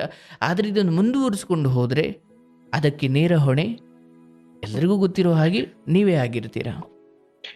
ನೀವು ಹೇಳಿ ಸತ್ಯ ಗುರುಗಳೇ, ಸರಿಯಾಗಿ ಹೇಳಿದ್ರೆ ಎರಡೂ ವ್ಯತ್ಯಯ ಇದೆ. ನನ್ಗೆ ಮನ್ಸಿಲ್ಲ, ಆದ್ರೆ ನೀವ್ ಹೇಳಿದ್ಮೇಲೆ ಅನಿಸ್ತಿದೆ ನನಗೆ ಈ ಜಂಜಾಟಗಳೇ ಬೇಡ, ಯಾರಿಗೂ ಬೇಡದೇ ಇರೋ ನನಗೆ ಯಾಕೆ ಖಂಡಿತ. ಇಲ್ಲಿ ನೀವು ಈ ವ್ಯಕ್ತಿತ್ವ ಅಥವಾ ಈ ಮನಸ್ಥಿತಿಗಳಿಂದ ದೂರ ಇರುವುದು ಅಂದರೆ, ನಮ್ಮ ಧರ್ಮ ಅಥವಾ ನಮ್ಮ ಮಹನೀಯರು ಹೇಳ್ತಾರೆ, ನಿಮ್ಮದೇ ಒಂಚೂರು ಕೈ ಕಟ್ಟು ಮಾಡಿಕೊಟ್ಟಾದರೂ ಸರಿ ಇಂಥವರಿಂದ ದೂರ ಇರಿ ಅಂತ. ಅಂದರೆ ಅದು ಏನು ತಿಳಿಸ್ತಾ ಇದೆ? ನಿಮ್ಮ ಸೋಲನ್ನು ತಿಳಿಸ್ತಾ ಇಲ್ಲ, ಬದುಕು ಕಲೆ ಅದು. ನಿನ್ನ ತಂದೆದೇನೋ ಕೊಡೋ ವಿಚಾರ ಆಗಿದ್ರೆ ನನ್ನನ್ನು ಯಾಕೆ ಕೇಳ್ತಿದ್ರಿ ನೀವು? ಅಲ್ವಾ? ಅವನದನ್ನೇ ಅವನಿಗೆ ಕೊಡೋದು. ಬಟ್ ಇಲ್ಲಿ ಮೂಲ ಪಾತ್ರಧಾರಿಯಾದ ಅಮ್ಮನೇ ಸ್ವಲ್ಪ ಇಲ್ಲಿ ನಿಮ್ಮ ವಿಚಾರಕ್ಕೆ ಅವ್ರು ನಿಲ್ತಾ ಇಲ್ಲ ಅಂದಾಗ ನಿಮಗದು ಭಗವಂತನೇ ಕೊಡ್ತಾ ಇರೋ ಸೂಚನೆ. ಇಲ್ಲಿ ಅಮ್ಮನೂ ಕೆಟ್ಟವರಲ್ಲ, ಅಪ್ಪನೂ ಕೆಟ್ಟವರಲ್ಲ. ಆದರೆ ಇದನ್ನು ಅವರಿಗೆ ಮರಳಿಸಿ ಆ ಮನೆತನ ಅಥವಾ ಆ ವಿಚಾರಗಳಿಂದ ಸ್ವಲ್ಪ ಅಂತರ ಕಾಪಾಡಿಕೊಂಡು ನೀವು ನಿಮ್ಮ ಪಾಡಿ. ಈಗ ನೋಡಿ, ಅದಾಯಿತು, ಈಗ ನೀವು ಅದನ್ನು ವಾಪಸ್ ತಗೊಳ್ತೀರಾ, ಅದು ನಿಮಗೆ ಒಳ್ಳೆಯದೇ ಆಗುತ್ತೆ. ನನ್ನ ಹಾರೈಕೆ ಅಥವಾ ಕೃಷ್ಣನ ಅನುಗ್ರಹ ಇದೆ, ನಿಮಗೆ ಒಳ್ಳೆಯದೇ ಆಗುತ್ತೆ. ನೀವು ಯಾವ ಮಾಡಿರೋ ಚಿಕ್ಕ ಚಿಕ್ಕ ಒಳ್ಳೆ ಕೆಲಸಗಳು, ಉಪಕಾರಗಳು ಅವು ಎಂದೂ ವ್ಯರ್ಥವಲ್ಲ. ಹೇಗೆ ಚಿಕ್ಕ ಚಿಕ್ಕ ತಪ್ಪುಗಳು ಫಲ ನೀಡೇ ಸಾಯ್ತಾವೋ, ಹಾಗೆ ಚಿಕ್ಕ ಚಿಕ್ಕ ಉಪಕಾರಗಳು ಫಲ ನೀಡೇ ಸಾಯ್ತವೆ. ಅದ್ರ ಬಗ್ಗೆ ನಿಮಗೆ ಗೊಂದಲ ಬೇಡ. ಆದರೆ ಇಲ್ಲಿ ಮತ್ತೆ ಇನ್ನೊಂದು, ಈತನ ವಿಚಾರಕ್ಕಿಂತ ನನಗಿನ್ನೂ ಗೊಂದಲ ಅಥವಾ ಕ್ಲಿಷ್ಟ ಅನ್ನಿಸ್ತಿರೋದು ತಂದೆಯ ವಿಚಾರ. ತಂದೆ ಇದಾದ ಮೇಲೆಯೂ ಮತ್ತೆ ಯಾವುದಾವುದೋ ವಿಚಾರಗಳು ನಿಮ್ಮ ಬುಡಕ್ಕೆ ತಂದು ಹಾಕಬಹುದು. ಆದರೆ ನೀವೇ ಹೇಳಿದ್ರಿ, ನನ್ನ ತಂದೆ ನನಗೆ ಹೀರೋ ಅಂತ. ಕೆಲವು ವ್ಯಕ್ತಿತ್ವಗಳ ಬುದ್ಧಿಯೇ ಹಾಗಿರ್ತವೆ. ಅವ್ರು ಕೆಟ್ಟವರು ಅಂತ ಹೇಳ್ತಾ ಇಲ್ಲ, ಈ ಹೆಣ್ಣುಗರಳವು ಯಾರು ಏನ್ ತಂದ್ರು ಅಂದ್ರೆ ಬೇಡದೇ ಇರೋ ಜಗಳ ಬಿಡಿಸಕ್ ಹೋಗಿ ಇವ್ರು ಪೆಟ್ಟು ತಿಂದು ಬಂದಿರ್ತಾರೆ. ಅದನ್ನ ನೋಡಿ ನೀವು ಅವ್ರಿಗೆ ಹೊಡೆಯೋಕೆ ಹೋಗ್ಬೇಕಾಗುತ್ತೆ. ಅದನ್ನೇ ಹೇಳ್ತಾ ಇದ್ದೀನಿ. ಇದು ಮತ್ತೆ ನಡೆಯುತ್ತೆ. ಆದರೆ ನಿಮ್ಮ ತಂದೆಗೆ ಇದಾದ ಮೇಲೆ ಸ್ವಲ್ಪ ಆ ಬುದ್ಧಿಯಲ್ಲಿ ಸ್ವಲ್ಪ ಅಂದರೆ ನಾವಿಷ್ಟೆಲ್ಲ ಮಾಡಿ ಅಂಡ್ ಇನ್ನೊಂದು ನಿಮ್ಮ ಕಾರಣ ಅಂದರೆ ನಿಮಗೆ ಇವನಿಂದ ಏನೇನು ತೊಂದರೆ ಆಯಿತು ಇದನ್ನು ಹೇಳದೆ ಆತನ ಕುರಿತು ನಿಮ್ಮ ತಂದೆಗೆ ಒಂದು ದೂರ ಇರಬೇಕು ಅನ್ನೋ ಅಭಿಪ್ರಾಯ ಬರೋದು ಸುಲಭ ಅಲ್ಲ. ಅಂದರೆ ತನ್ನ ಮಗನಿಗೆ ಇಲ್ಲಿಂದ ಏನೇನು ಕೆಟ್ಟದಾಯ್ತು ಅಂತ ಗೊತ್ತಿಲ್ಲದೆ ಹೋದ್ರೆ ಅವ್ರಿಗೇನು ಕನಸು ಬಿದ್ದಿರುತ್ತಾ? ಅಂದ್ರೆ ಒಬ್ಬರಿಂದ ದೂರ ಇರಬೇಕು ಅಪ್ಪ ನೀವು ಅಂತ ಹೇಳಲಿಕ್ಕೆ ನಾನು ಸರಿಯಾದ ಕಾರಣ ಕೊಡ್ಬೇಕಲ್ಲ. ಅಯ್ಯೋ ಅವರೆಲ್ಲಿ ಇದು ಮಾಡ್ಕೊಳ್ತಾರೋ ಅದಕ್ಕೆ ನಾನು ಹೇಳಲ್ಲ ಅಂದ್ರೆ ಮತ್ತೆ ನೀವು ಅಲ್ಲಿಂದ ಬರೋ ಹೊಸ ಸಮಸ್ಯೆಗಳಿಗೆ ನೀವು ಕೋರ್ಟ್ ಕಟಕಟೆ ಆಗ್ಬೇಕಾಗುತ್ತೆ. ಹಾಗಾಗಿ ಎರಡು ವಿಚಾರ. ಒಂದು, ತಂದೆಗಿಲ್ಲೇನ ಅಂದರೆ ಇದನ್ನು ಅವ್ರಿಗೆ ಕೊಟ್ಟುಬಿಟ್ಟು ಅವ್ರ ಪಾಡಿಗೆ ಅವ್ರ ಮಗನಿಗೆ ಕೊಡ್ತಾನೋ ಏನು ಮಾರ್ಕೊಳ್ತಾನೋ ಇನ್ನೇನು ಮಾಡ್ತಾನೋ ನಿಮಗೆ ಅದು ಬೇಡದೇ ಇರೋ ವಿಚಾರ. ಆದರೆ ನಿಮ್ಮ ಆತ್ಮಕ್ಕೆ ನಿಮ್ಮ ಮನಸ್ಸಿಗೆ ಎಲ್ಲೋ ಅನಿಸ್ಬಿಡ್ಬೋದು, ನಾನು ಇಷ್ಟೆಲ್ಲ ಮಾಡಿದಾಗ ನಾನು ವಾಪಸ್ ಕೊಟ್ಟರೆ ಸೋತಂಗೆ ಆಗ್ಬಿಡ್ಬೋದೇನು. ಇಲ್ಲ, ಇಲ್ಲಿ ಧರ್ಮ ಅಥವಾ ಈ ಸಮಯದಲ್ಲಿ ನಿಮಗೆ ಹೇಳಲ್ಪಡ್ತಿರೋದು ಏನಿದೆ ಅಂದರೆ ನಾಳೆ ನಿಮ್ಮ ಜೀವನ ತುಂಬ ಸುಂದರವಾಗಿದೆ. ಯಾಕೆಂದರೆ ಇವತ್ತು ಕಷ್ಟಪಡ್ತಿದ್ದೀರಿ, ನಾಳೆ ಯಾವುದೇ ಜಂಜಾಟ ಇಲ್ದಂಗೆ, ಯಾವುದೋ ಕಳಂಕ ಇಲ್ದಂಗೆ. ಯಾಕೆ ಒಂದೇನೋ ಇವತ್ತಿಗಲ್ಲಿ ತೊಂದರೆ ಆಯಿತು ಅಂದರೆ ನಿನ್ನ ಮಕ್ಕಳ ಕಾಲಕ್ಕೂ ಆ ಕಳಂಕ ಉಳ್ಕೊಂಡ್ಬಿಡ್ತವೆ. ಅವ್ರಿಗೆ ಬರೋ ಹೆಣ್ಣು ಅಥವಾ ನಿಮ್ಮ ಕಾರಣಕ್ಕಾಗಿ ಜನಿಸುವ ಮಕ್ಕಳು ಅವ್ರು ಯಾರಿಗೂ ಇದರ ಕಳಂಕಗಳು ತಟ್ಟಬಾರ್ದು, ಇದರ ಕಳಂಕಗಳು ಅವರ ಕಿವಿಗೆ ಬೀಳಬಾರ್ದು ಅನ್ನೋದಾದರೆ ಸ್ವಲ್ಪ ಇದನ್ನು ಬಿಟ್ಟು ನಿಮ್ಮದೊಂದು ಸುಂದರವಾದ ಜೀವನ ಇದೆ. ನೆಕ್ಸ್ಟು ಇಂಥದ್ದೇನೋ ಕಷ್ಟದಲ್ಲಿ ಇದ್ದಾನೆ ಅದು ಏನೇ ಅಂದರೂ ಕೂಡ ನೀವು ಈ ವಿಚಾರದಿಂದ ದೂರ ಇದ್ದೇ ಬದುಕಬೇಕು. ಆಯ್ತಲ್ಲ? ಭಗವಂತ ನಿಮಗೆ ಜನ ಕೊಟ್ಟಿದ್ದಾನೆ, ನಿಮಗೂ ಏನು ಎಲ್ಲ ಇದ್ದಾರೆ, ನಿಮಗೂ ಯಾರು ಹೇಳೋರು ಕೇಳೋರು ಇಲ್ಲ ಅಂತೇನಿಲ್ಲ, ಎಲ್ಲ ಇದೆ. ಆದರೆ ಎಲ್ಲ ಇದ್ದಾಗಲೇ ನಾವು ತಗ್ಗಿ ಬಗ್ಗಿ ನಡಿಬೇಕು. ಯಾಕಂದರೆ ಎಲ್ಲ ಇದ್ದಾಗಲೇ ಎಲ್ಲರೂ ಹಾಳಾಗಿರೋದು, ಏನೂ ಇಲ್ಲರೂ ಹಾಳಾಗಿರೋದು ಕಡಿಮೆ, ಹೌದಲ್ಲ? ಎಲ್ಲ ಇದ್ದಾಗಲೇ ಹಾಳಾಗಿರೋದು. ಆ ಎಲ್ಲ ಇದ್ದಾಗಲೇ ಅಂದರೆ ತುಂಬ ಎತ್ತರ ಇದ್ದಾಗ ತಲೆ ಬಗ್ಗಿಸಿ ಯಾರು ನಡೀತಾನೋ ಅವನು ಉಳಿತಾನೆ. ತುಂಬ ಎತ್ತರಕ್ಕೆ ಬೆಳೆದಾಗ ಅದಕ್ಕೆ ಬಾಗಿಲುಗಳು, ದೇವಸ್ಥಾನದ ಬಾಗಿಲುಗಳು ನೋಡಿ ಎಷ್ಟು ಚಿಕ್ಕ ಇರ್ತವೆ. ಒಳಗಡೆ ಬಾಗಿ ಹೋಗಬೇಕು ಅಂದರೆ ಬಗ್ಗೇ ಹೋಗಬೇಕು. ಎಲ್ಲೊಂದು ನೀವು, ನನಗೆ ನಂಬಿಕೆ ಇದೆ ಈ ವಿಚಾರದಲ್ಲಿ ನಿಮ್ಮ ಅಭಿಪ್ರಾಯವನ್ನು ಬದಲಾಯಿಸ್ಕೊಳ್ತೀರಾ ಅಂತ. ಆ್ಯಂಡ್ ನನಗೆ ನಿಮ್ಮ ಬದುಕು ಬಹಳ ಮುಖ್ಯ ಆಗಿರೋದ್ರಿಂದ ಇಲ್ಲಿ ನೀವು ಸೋತೆ ಅಂತ ಯಾವುದೇ ಕಾರಣಕ್ಕೂ ಭಾವಿಸಬೇಡಿ. ಧರ್ಮ ನಿಮ್ಮ ಜೊತೆಗಿದೆ. ಆದರೆ ಬೇಡದೇ ಇರೋ ವಿಚಾರಗಳನ್ನು, ಬೇಡದೇ ಇರೋರು ಕಾಳಜಿ, ಆ ಮಗುವಿನ ನಾಳೆಗಳಿಗೆ ಕೂಡಿಡ್ಲಿ ಬಿಡು, ಅದು ಇದು ಇಲ್ಲ. ಯಾವುದನ್ನು ನೀವು ಊಹೆ ಮಾಡ್ತಾ ಇದ್ದೀರೋ ಮೇಲ್ನೋಟಕ್ಕೆ ಅದು ಸರಿ ಅನಿಸಿದ್ರು ಕೂಡ ಆ ಸಂತಾನದ ನಾಳೆಗಳ ಜವಾಬ್ದಾರಿ ಅದು ನಿಮ್ದಾಗಿರಲಿಲ್ಲ. ಇವತ್ತು ಹತ್ತಿ ಉರಿತಾ ಇರೋ ಮನೆಯನ್ನು ನೀರಾಕಿ ಆರಿಸೋದು ಬಿಟ್ಟು ಅದರೊಳಗಡೆ ಇರೋ ಯಾವುದೋ ಒಂದು ನಿರ್ದಿಷ್ಟವಾದ ವಸ್ತುವಿನ ಬಗ್ಗೆ ಕಾಳಜಿ ಮಾಡ್ದಂಗೆ, ಮನೆ ಇದ್ರೇನೆ ಅಲ್ವ ಅದರೊಳಗಿರೋ ವಸ್ತುಗಳು. ಇರಲಿ, ಅದರ ಧರ್ಮ ಸೂಕ್ಷ್ಮ ನಿಮಗೆ ಅರ್ಥವಾಗಿದೆ ಅಂತ ಭಾವಿಸ್ತೀನಿ. ಭಗವಂತ ನಿಮ್ಮನ್ನು ಚೆನ್ನಾಗಿಡಲಿ. ಈ ವಿಚಾರದಲ್ಲಿ ನೀವು ನೇರವಾಗಿ ಅಲ್ಲದೆ ಹೋದರೂ ನಿಮ್ಮ ತಂದೆಯ ಮೂಲಕ ಹೇಳಿಸಿ, ಆಯಿತು ನಾನು ಇದನ್ನು ವಾಪಸ್ ತಗೊಳ್ತೀನಿ, ಅದೇನು ಕಾನೂನಿನ ಪ್ರಕ್ರಿಯೆಗಳಿದ್ದಾವೆ ಅವನ ಹೆಸರು ಬರ್ಕೊಡೋದು ಅಷ್ಟು ಮಾಡಿಬಿಟ್ಟು ನಿನ್ನ ತಂದೆ ತಾಯಿಗೂ ಸರಿಯಾಗಿ ಒಂಚೂರು ಬುದ್ಧಿ ಹೇಳಿಕೊಂಡು ಸಂಪೂರ್ಣವಾಗಿ ನಿನ್ನ ತಂದೆ ತಾಯಿಯನ್ನು ಸಂತೋಷಪಡಿಸಿ. ಯಾಕೆ ನಿಮ್ಮ ಜೀವನದಲ್ಲಿ ಇಷ್ಟು ಮೇಲೆ ಬರಲಿಕ್ಕೆ ಅಥವಾ ಇಷ್ಟು ದೇಹ ದಷ್ಟಪುಷ್ಟವಾಗಿದೆ, ಆರೋಗ್ಯವಾಗಿದ್ದೀರಾ, ಅವರು ಈ ವಿಚಾರದಲ್ಲಿ ನನ್ನ ಪರ ನಿಲ್ಬಿಲ್ವಲ್ಲ ಅಂತ ತಂದೆ ತಾಯಿಯನ್ನು ಇದನ್ನು ಮಾಡ್ಕೊಳ್ಬೇಡಿ. ಸರಿ. ಅದಾಗುತ್ತೆ ಕೆಲವೊಮ್ಮೆ ಹಂಗೆ, ಅಯ್ಯೋ ನಾನು ಸೋತ್ಬಿಟ್ನಲ್ಲ, ಯಾಕೆ ಊರಿನವ್ರು ಯಾರು ಅನ್ಬೋದು, ನೋಡು ಕೆಲಸು ಅದು ಇದು ನಾನು ಕೊಡಲ್ಲ ಅಂತಿದ್ದ, ಮೆರಿತಿದ್ದ ಅಥವಾ ಏನು ಜಂಬ ಮಾಡ್ತಿದ್ದ, ಈಗ ನೋಡು ಕೊಟ್ಟು ಸುಮ್ಮ ಕೂತ ಅನ್ಬೋದು. ಆದರೆ ಆದಷ್ಟು ನಾನು ಹೇಳ್ತೀನಿ, ಈ ಯಾರ್ಯಾರ ಬುದ್ಧಿ ಹೆಂಗೆ ಅಂತ ಗೊತ್ತಲ್ವ. ನಿಮ್ಮ ತಂದೆ ಏನೋ ಆ ಕಾಲದಿಂದ ಬೆರ್ತು ಬಂದುಬಿಟ್ಟಿದ್ದಾರೆ. ನೀವು ಸ್ವಲ್ಪ ಪ್ರತ್ಯೇಕವಾಗಿಯೇ ಇದೆಲ್ಲವನ್ನು ಏನು ಶಿವ ವಿಷವನ್ನು ಗಂಟ್ಲಿಗೆ ತಗೊಂಡು ವಿಷಕಂಠನಾದ್ನಲ್ಲ, ಹಾಗೆ ಇವು ಬೆಳೀತಾ ಇರೋ ಕಾಲದಲ್ಲಿ ಈ ಮಾತುಗಳಿಗೆಲ್ಲ ನೀವು ಉತ್ತರ ಕೊಡ್ತಾ ಹೋದರೆ ಬೆಳೆಯೋಕ್ಕಾಗಲ್ಲ. ಹೌದು, ಈಗ ನಕ್ಬಿಟ್ಟು ಸುಮ್ಮನೆ ಆಗ್ಬಿಡ್ಬೇಕು. ಇವತ್ತು ನಮಗೂ ಕೆಟ್ಟ ಕಮೆಂಟ್ಗಳು ಬರ್ತವೆ, ಬಟ್ ನಾವು ಏನು ಮಾಡ್ಲಿಕ್ಕೆ ಹೊರಟಿದ್ದೀವಿ ಅಂತ ನಮಗೆ ಮಾತ್ರ ಗೊತ್ತಿರುತ್ತೆ. ಬಟ್ ನಾವೆಲ್ಲ ಅವರಿಗೆ ಮಹಾತ್ಮರಾಗಿ ಕಾಣ್ಲಿಕ್ಕೆ ಇನ್ನೂ ವರ್ಷಾನುಗಟ್ಲೆ ಬೇಕು. ಶುರು ಮಾಡಿದ ಆರಂಭದಲ್ಲೇ ಯಾರು ಅದ್ಭುತ ಅಂತ ಅನ್ಸಲ್ಲ, ಎಲ್ಲರೂ ಹುಚ್ಚರಾಗೆ ಅನ್ಸೋದು. ಸೊ ನಾನು ನೇರವಾಗಿ ಒಂದೇ ಮಾತಲ್ಲಿ ನಿಮ್ಮ ಬಗ್ಗೆ ಹೇಳೋದಾದರೆ, ನೀವು ಪಾಠ ಕಲಿಸಬೇಕು ಅಂತ ಅಂದ್ಕೊಂಡಿದ್ದು ತಪ್ಪಾದರೂ ಕೂಡ ಅಥವಾ ಸರಿ ಅನಿಸಿದ್ರು ಕೂಡ, ಹೌದು ನೀವು ಅವರಿಗೆ ಕೃತಜ್ಞತೆ ಎನ್ನೋದ್ರೆ ಎಷ್ಟು ಮುಖ್ಯ, ಅಥವಾ ಉಪಕಾರ ಮಾಡಿದವರನ್ನು ಈ ರೀತಿ ಹೀಯಾಳಿಸೋದು ತಪ್ಪು ಅಂತ ಹೇಳಲಿಕ್ಕೆ ಹೋದ ವಿಚಾರ ಸರಿ ಇದೆ. ಆದರೆ ಅಲ್ಲಿನ ಪರಿಸ್ಥಿತಿಗಳು ಸ್ವಲ್ಪ, ಮತ್ತು ಬೆಂಬಲಕ್ಕೆ ನಿಲ್ಲಬೇಕಾದವರೆಲ್ಲ ಒಂಚೂರು ಆ ಕಡೆ ಮನಸ್ಸಿರೋದ್ರಿಂದ, ಅಯ್ಯೋ ನಮ್ಮ ಅಣ್ಣನ ಮನೆ ಬದುಕೊಳ್ಳಿ ಬಿಡು ಅನ್ನೋದ್ರಿಂದ ಇಲ್ಲಿ ನಿಮ್ಮೊಬ್ಬರ ಹೋರಾಟಕ್ಕೆ ಅರ್ಥವಿಲ್ಲ. ಅಷ್ಟು ಮಾಡ್ಕೊಳ್ಳಿ. ತಂದೆ ತಾಯಿಯನ್ನು ಚೆನ್ನಾಗಿ ನೋಡ್ಕೊಳ್ಳಿ. ಇವೆಲ್ಲ ಬಿಟ್ಬಿಡಿ. ಎಷ್ಟು ಹೇಳ್ತಾರಲ್ಲ, ಗಾಯ ವಾಸಿ ಮಾಡ್ಕೊಳ್ಬೇಕು ಅಂದರೆ ಒಳಗಡೆ ಇರೋ ಕಿವವನ್ನು ಡಾಕ್ಟ್ರು ಹೊರಗಡೆ ತೆಗಿತಾರೆ. ಇಲ್ಲ ನನ್ನ ಕಿವ ನನ್ನಲ್ಲೇ ಇರಬೇಕು ಅಂದರೆ ಅದನ್ನ ಅನುಭವಿಸ್ಕೊಂಡೇ ಹೋಗ್ಬೇಕಾಗುತ್ತೆ. ನಿಮಗೆ ಆ ವಿಚಾರದಲ್ಲಿ ಸ್ಪಷ್ಟತೆ ಇರಲಿ, ಬಿಟ್ಬಿಡಿ ಅದನ್ನ ಅದ್ರ ಪಾಡಿಗೆ ಬಿಟ್ಟು ಸುಮ್ಮನೆ ಕೋರ್ಟು ಕಾನೂನು ಅಂತ ಅಲ್ಕೊಂಡು, ಇವನ್ ನಾನು ಇಷ್ಟೆಲ್ಲ ಅಲ್ದಾಡ್ತೀನಲ್ವ, ನನಗೆ ಅದರಿಂದ ಏನು ಪ್ರಯೋಜನ, ಒಂಚೂರು ದ್ವೇಷ ಹೆಚ್ಚಿಸ್ಕೊಂಡೆ ಅಷ್ಟೇ. ನನ್ಗೆ ಸಮಯ ವ್ಯರ್ಥ ಮತ್ತೆ ನನ್ಗೆ ತಲೆನೋವು ಎಲ್ಲ ಶುರುವಾಗಿದೆ ನೋಡಿ ಅಲ್ವಾ. ಇರ್ಲಿ, ಇದೊಂದು ಬಿಟ್ಬಿಡಿ, ತೊಂದರೆ ಇಲ್ಲ, ನೀವು ಸೋತಿಲ್ಲ. ನನ್ನ ಈ ಸಮಯದಲ್ಲಿ ನಿಮಗೆ ತಲೆಬಾಗಿ ಕೇಳ್ಕೊಳ್ಳೋದು, ನೀವು ತುಂಬ ಒಳ್ಳೆ ವಿಚಾರಗಳಲ್ಲಿ ತುಂಬ ಚೆನ್ನಾಗಿ ಕಾಲಕ್ಕೆ ನೀವು ಅವ್ರಿಗೆ ಉಪಕಾರ ಮಾಡಿಕೊಂಡು ಬಂದಿದ್ದೀರಿ, ಅಷ್ಟೇ ಸಾಕು. ಇದನ್ನು ಮೀರಿ ಈ ವಿಚಾರದಲ್ಲಿ ಆ ಮನೆ ಹೆಣ್ಮಗಳು ಅವರು ನಿಮ್ಮ ತಮ್ಮನ ಸಮಾನನಾದ ಆತನ ಮಗು ಅಥವಾ ಆತನ ಹೆಂಡತಿ ಅವ್ರದ್ದೇನೇ ಅವ್ರು ಮಾಡಿಕೊಳ್ಳಿ. ಅವ್ರು ಬುಡ ಸುಟ್ರೆ ಅವ್ರು ನೀರು ಹಾಕ್ಕೊಳ್ತಾರೆ. ಬಟ್ ನಾನು ಅವ್ರ ಮಗನ ಬುಡಕ್ಕೆ ನೀರು ಹಾಕ್ತೀನಿ ಅಂದ್ರೆ ಈಗ ಅವ್ರ ಮನೆದೇ ಹೋಗ್ತಾ ಇದೆಯಲ್ಲ. ನನ್ಗೆ ಇವತ್ತೂ ಅಷ್ಟೇ ಗುರುಜಿ, ಅವ್ರು ಕೆಟ್ಟದಾಗ್ಲಿ ಇನ್ನೊಂದಾಗ್ಲಿ ನನ್ಗೆ ನಿಜವಾಗ್ಲಿ ಉದ್ದೇಶ ಇಲ್ಲ. ಅಂದ್ರೆ ನೋವು ತುಂಬಾ ಆಗಿದೆ, ತುಂಬಾ ಅಂದ್ರೆ ಅದ್ ನಾನು ಒಬ್ಬನೇ ಅನುಭವಿಸಿದೀನಿ. ನನ್ಗೆ ಅದನ್ನ ತಡ್ಕೊಳಕ್ ಆಗದಷ್ಟು ನೋವುಗಳನ್ನ ಕೊಟ್ಟಿದ್ದಾರೆ ಅವ್ರೆಲ್ಲಾ ಕಡೆಯಿಂದ. ಆಯ್ತಾ, ಅದು ಇವತ್ತು ಹೇಳ್ತೀನಿ, ಇವತ್ತು ಚೆನ್ನಾಗಿರ್ಲಿ, ನನ್ನಿಂದ ಕಣ್ಮರೆ ಆಗಿ ಹೋಗ್ಬಿಡ್ಲಿ, ಎಲ್ಲಾದ್ರೂ ಚೆನ್ನಾಗಿರ್ಲಿ, ನನಗೆ ಮತ್ತೆ ಕೇಳಕ್ ಆಗಲ್ಲ. ಯಾಕಂತ ಹೇಳಿದ್ರೆ ಈಗ ನೋಡಿ, ತುಂಬಾ ಜನ ಕಳ್ಕೊಂಡಿದೀನಿ, ನಮ್ಮ ತುಂಬಾ ಹತ್ರ ಸಂಬಂಧಗಳನ್ನ ಕಳ್ಕೊಂಡಿದೀನಿ ಇದ್ರಿಂದ. ಅಣ್ಣ ತಮ್ಮಂದಿರಂತ ಇದ್ದವ್ರೆಲ್ಲರೂ ಹಣ ಅಂದ ವಿಷಯಕ್ಕೆ ಎಲ್ಲರೂ ದೂರ ಆಗಿ ಹೋಗ್ಬಿಟ್ರು. ಅವಶ್ಯಕತೆ ಇರ್ಲಿಲ್ಲ ಇದೆಲ್ಲ. ಇರ್ಲಿ ಅಂದ್ರೆ ಇದು ನಮ್ಮ ಗುರುಗಳು ಹೇಳೋರು ಯಾವಾಗಲೂ, ಗುರುವಿಗೂ ಬದುಕಿಗೂ ಒಂದು ವ್ಯತ್ಯಾಸ ಇದೆ. ಗುರು ಮತ್ತೆ ಬದುಕು.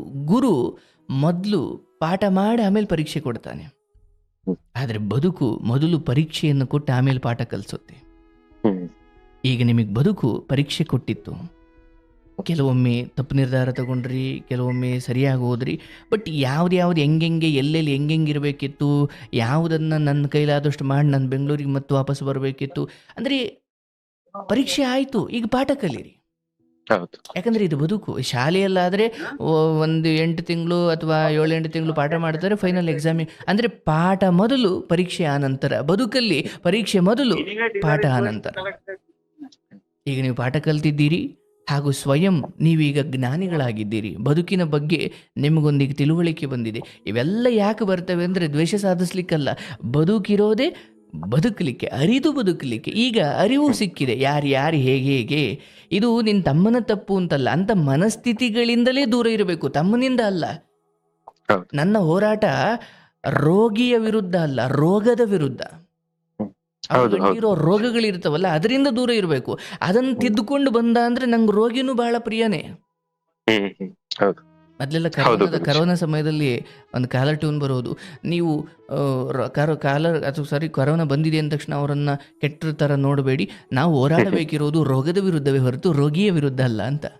ಹೌದು ಹೌದು. ಹಂಗೆ ನಮ್ಮ ಬದುಕಲ್ಲೂ ಅವನಲ್ಲಿರೋ ಕೆಟ್ಟ ಗುಣಕ್ಕೆ ನಾವು ಚಿಕಿತ್ಸೆ ಕೊಡಬೇಕೇ ಹೊರತು ಅವನನ್ನೇ ನಾವು ಶತ್ರು ಥರ ಕಾಣೋದು ಬೇಡ. ಬಟ್ ಅವನೊಳಗಡೆ ಆ ಕೆಟ್ಟ ಗುಣ ಇರೋವರೆಗೂ ಅವನನ್ನು ದೂರ ಇಡಲೇಬೇಕು, ಬೇರೆ ಅನಿವಾರ್ಯ ಇಲ್ಲ ಅಥವಾ ಬೇರೆ ದಾರಿ ಇಲ್ಲ. ಸೊ ಅವನಿಗೂ ನೋಡಿ ನಿಮ್ದು ಒಳ್ಳೆ ಗುಣ ಎಲ್ಲ ಚೆನ್ನಾಗಿರ್ಬೇಕಷ್ಟೇ ಅಂತ.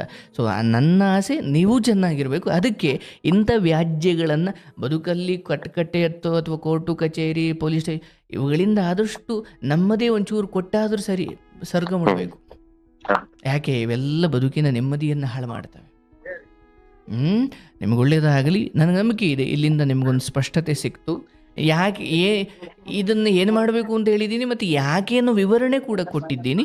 ಸೊ ನಿಮಗೆ ಅದರಿಂದ ಅರಿವು ಆಗಿದೆ ಅಂತ ಭಾವಿಸ್ತಾ ನೀವು ಎಲ್ಲದರಲ್ಲೂ ಪ್ರಬುದ್ಧವಾಗಿ ನಡ್ಕೊಂಡಿದ್ದೀರಿ. ನಿಮ್ಮ ಭಾಷೆಯಲ್ಲಿ ಒಂದು ಸ್ಪಷ್ಟತೆ ಇದೆ, ಅದು ಶುದ್ಧಾತ್ಮಗಳಿಗೆ ಮಾತ್ರ ಸಾಧ್ಯ. ಒಳ್ಳೆದಾಗ್ಲಿ ನಿಮ್ಗೆ. ಇನ್ನೂ ಒಂದು ಮಿನಿಟ್ ತಗೊಂತೀನಿ ಗುರುಜಿ, ಇಷ್ಟು ಸಮಯ ಕೊಟ್ರೆ. ಸತ್ಯವಾಗ್ಲೂ ತುಂಬಾ ಗೊಂದಲದಲ್ಲಿದ್ದೆ. ಹೆಂಗಂದ್ರೆ ನೀವ್ ಹೇಳಿದ್ರಲ್ಲ, ಹೌದು ನಾನಿಷ್ಟೆಲ್ಲ ಮಾಡಿದ್ ಯಾಕೆ, ಇದನ್ನೆಲ್ಲ ಮಾಡಿದ್ಮೇಲೆ ಅವನು ಬುದ್ಧಿ ಕಲಿಸ್ಬೇಕಲ್ಲ, ಇದು ಜಾಸ್ತಿ ಓವರ್ ಪವರ್ ಮಾಡ್ತಾ ಇತ್ತು. ಅದರಿಂದ ನಂಗೆ ಎಷ್ಟೇ ಕಡೆಯಿಂದ ನನಗೆ ಸಜೆಷನ್ ಬಂದಿದ್ರು ಆಗ್ತಿರ್ಲಿಲ್ವೇನೋ, ನನ್ನನ್ನು ಕನ್ವಿನ್ಸ್ ಮಾಡ್ಕೊಳಕ್ ಆಗ್ತಿರ್ಲಿಲ್ಲ. ಸತ್ಯವಾಗ್ಲೂ ನೀವು ನನಗೆ ದಾರಿ ತೋರಿಸಿದ್ರಿ ಅಂತ. ಅರೆ ದೊಡ್ಡ ಮಾತು, ನೀವು ದೊಡ್ಡವರಿದೆ ನೋಡಿ. ನನಗೆ ಬಹಳ ಖುಷಿ ಏನಂದರೆ ಅವತ್ತಿಂದ ಇವತ್ತಿನವರೆಗೂ ನಾನು ನಿಮ್ಮ ತಂದೆಯ ಕುರಿತು ಅಲ್ಲೊಂದು ಮಾತು ಬಳಸಿದೆ. ಅಯ್ಯೋ ಅವ್ರಿಗೆ ಯಾರಿಗೂ ಪೂರ್ವದಲ್ಲಿ ಕೊಟ್ಟ ವಿಚಾರವನ್ನು ಯಾಕೆ ಇವ್ರು ಹಂಗೆ ಮಾಡಿದ್ರು, ಅದು ಪಾಪ ಅಲ್ವಾ ಅಂದ. ನೀವು ಅಲ್ಲಿ ಸ್ವಲ್ಪ ಕಡಿಮೆ ಆದರೆ, ಯಾಕಂದರೆ ಧರ್ಮ ಮತ್ತಡ್ಡ ಬಂತು ನಿಮಗೆ, ಆದರೆ ತಂದೆಯನ್ನು ಹೀರೋ ಆಗಿ ತಗೊಂಡ್ರಿ.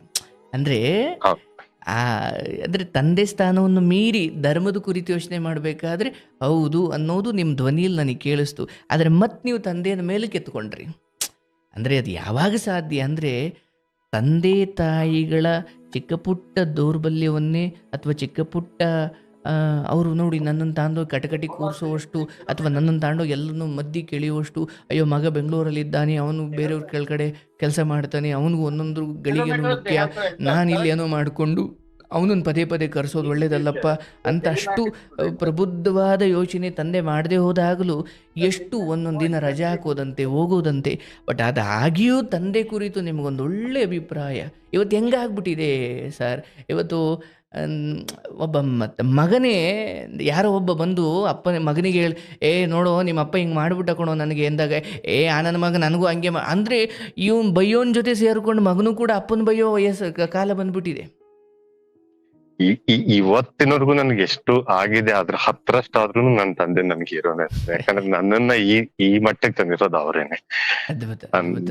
ಯಾವುದೇ ಕಾರಣಕ್ಕೂ ಅದು ಅವರಿಂದ ಇವತ್ತವರೆಗೂ ತಪ್ಪುಗಳಾಗಿಲ್ಲ, ಅವ್ರಿಗೆ ಅರ್ಥ ಆಗದೆ ಈ ಕಾರ್ಯಗಳಾಗಿದ್ದಾವೆ. ನಾಳೆ ಧರ್ಮ ಗೊತ್ತಿಲ್ಲ ನನಗೆ, ನನ್ನ ತಂದೆ ತಪ್ಪು ಮಾಡಿದ್ರು ನನಗೆ ಅವರೇ ಮುಖ್ಯ.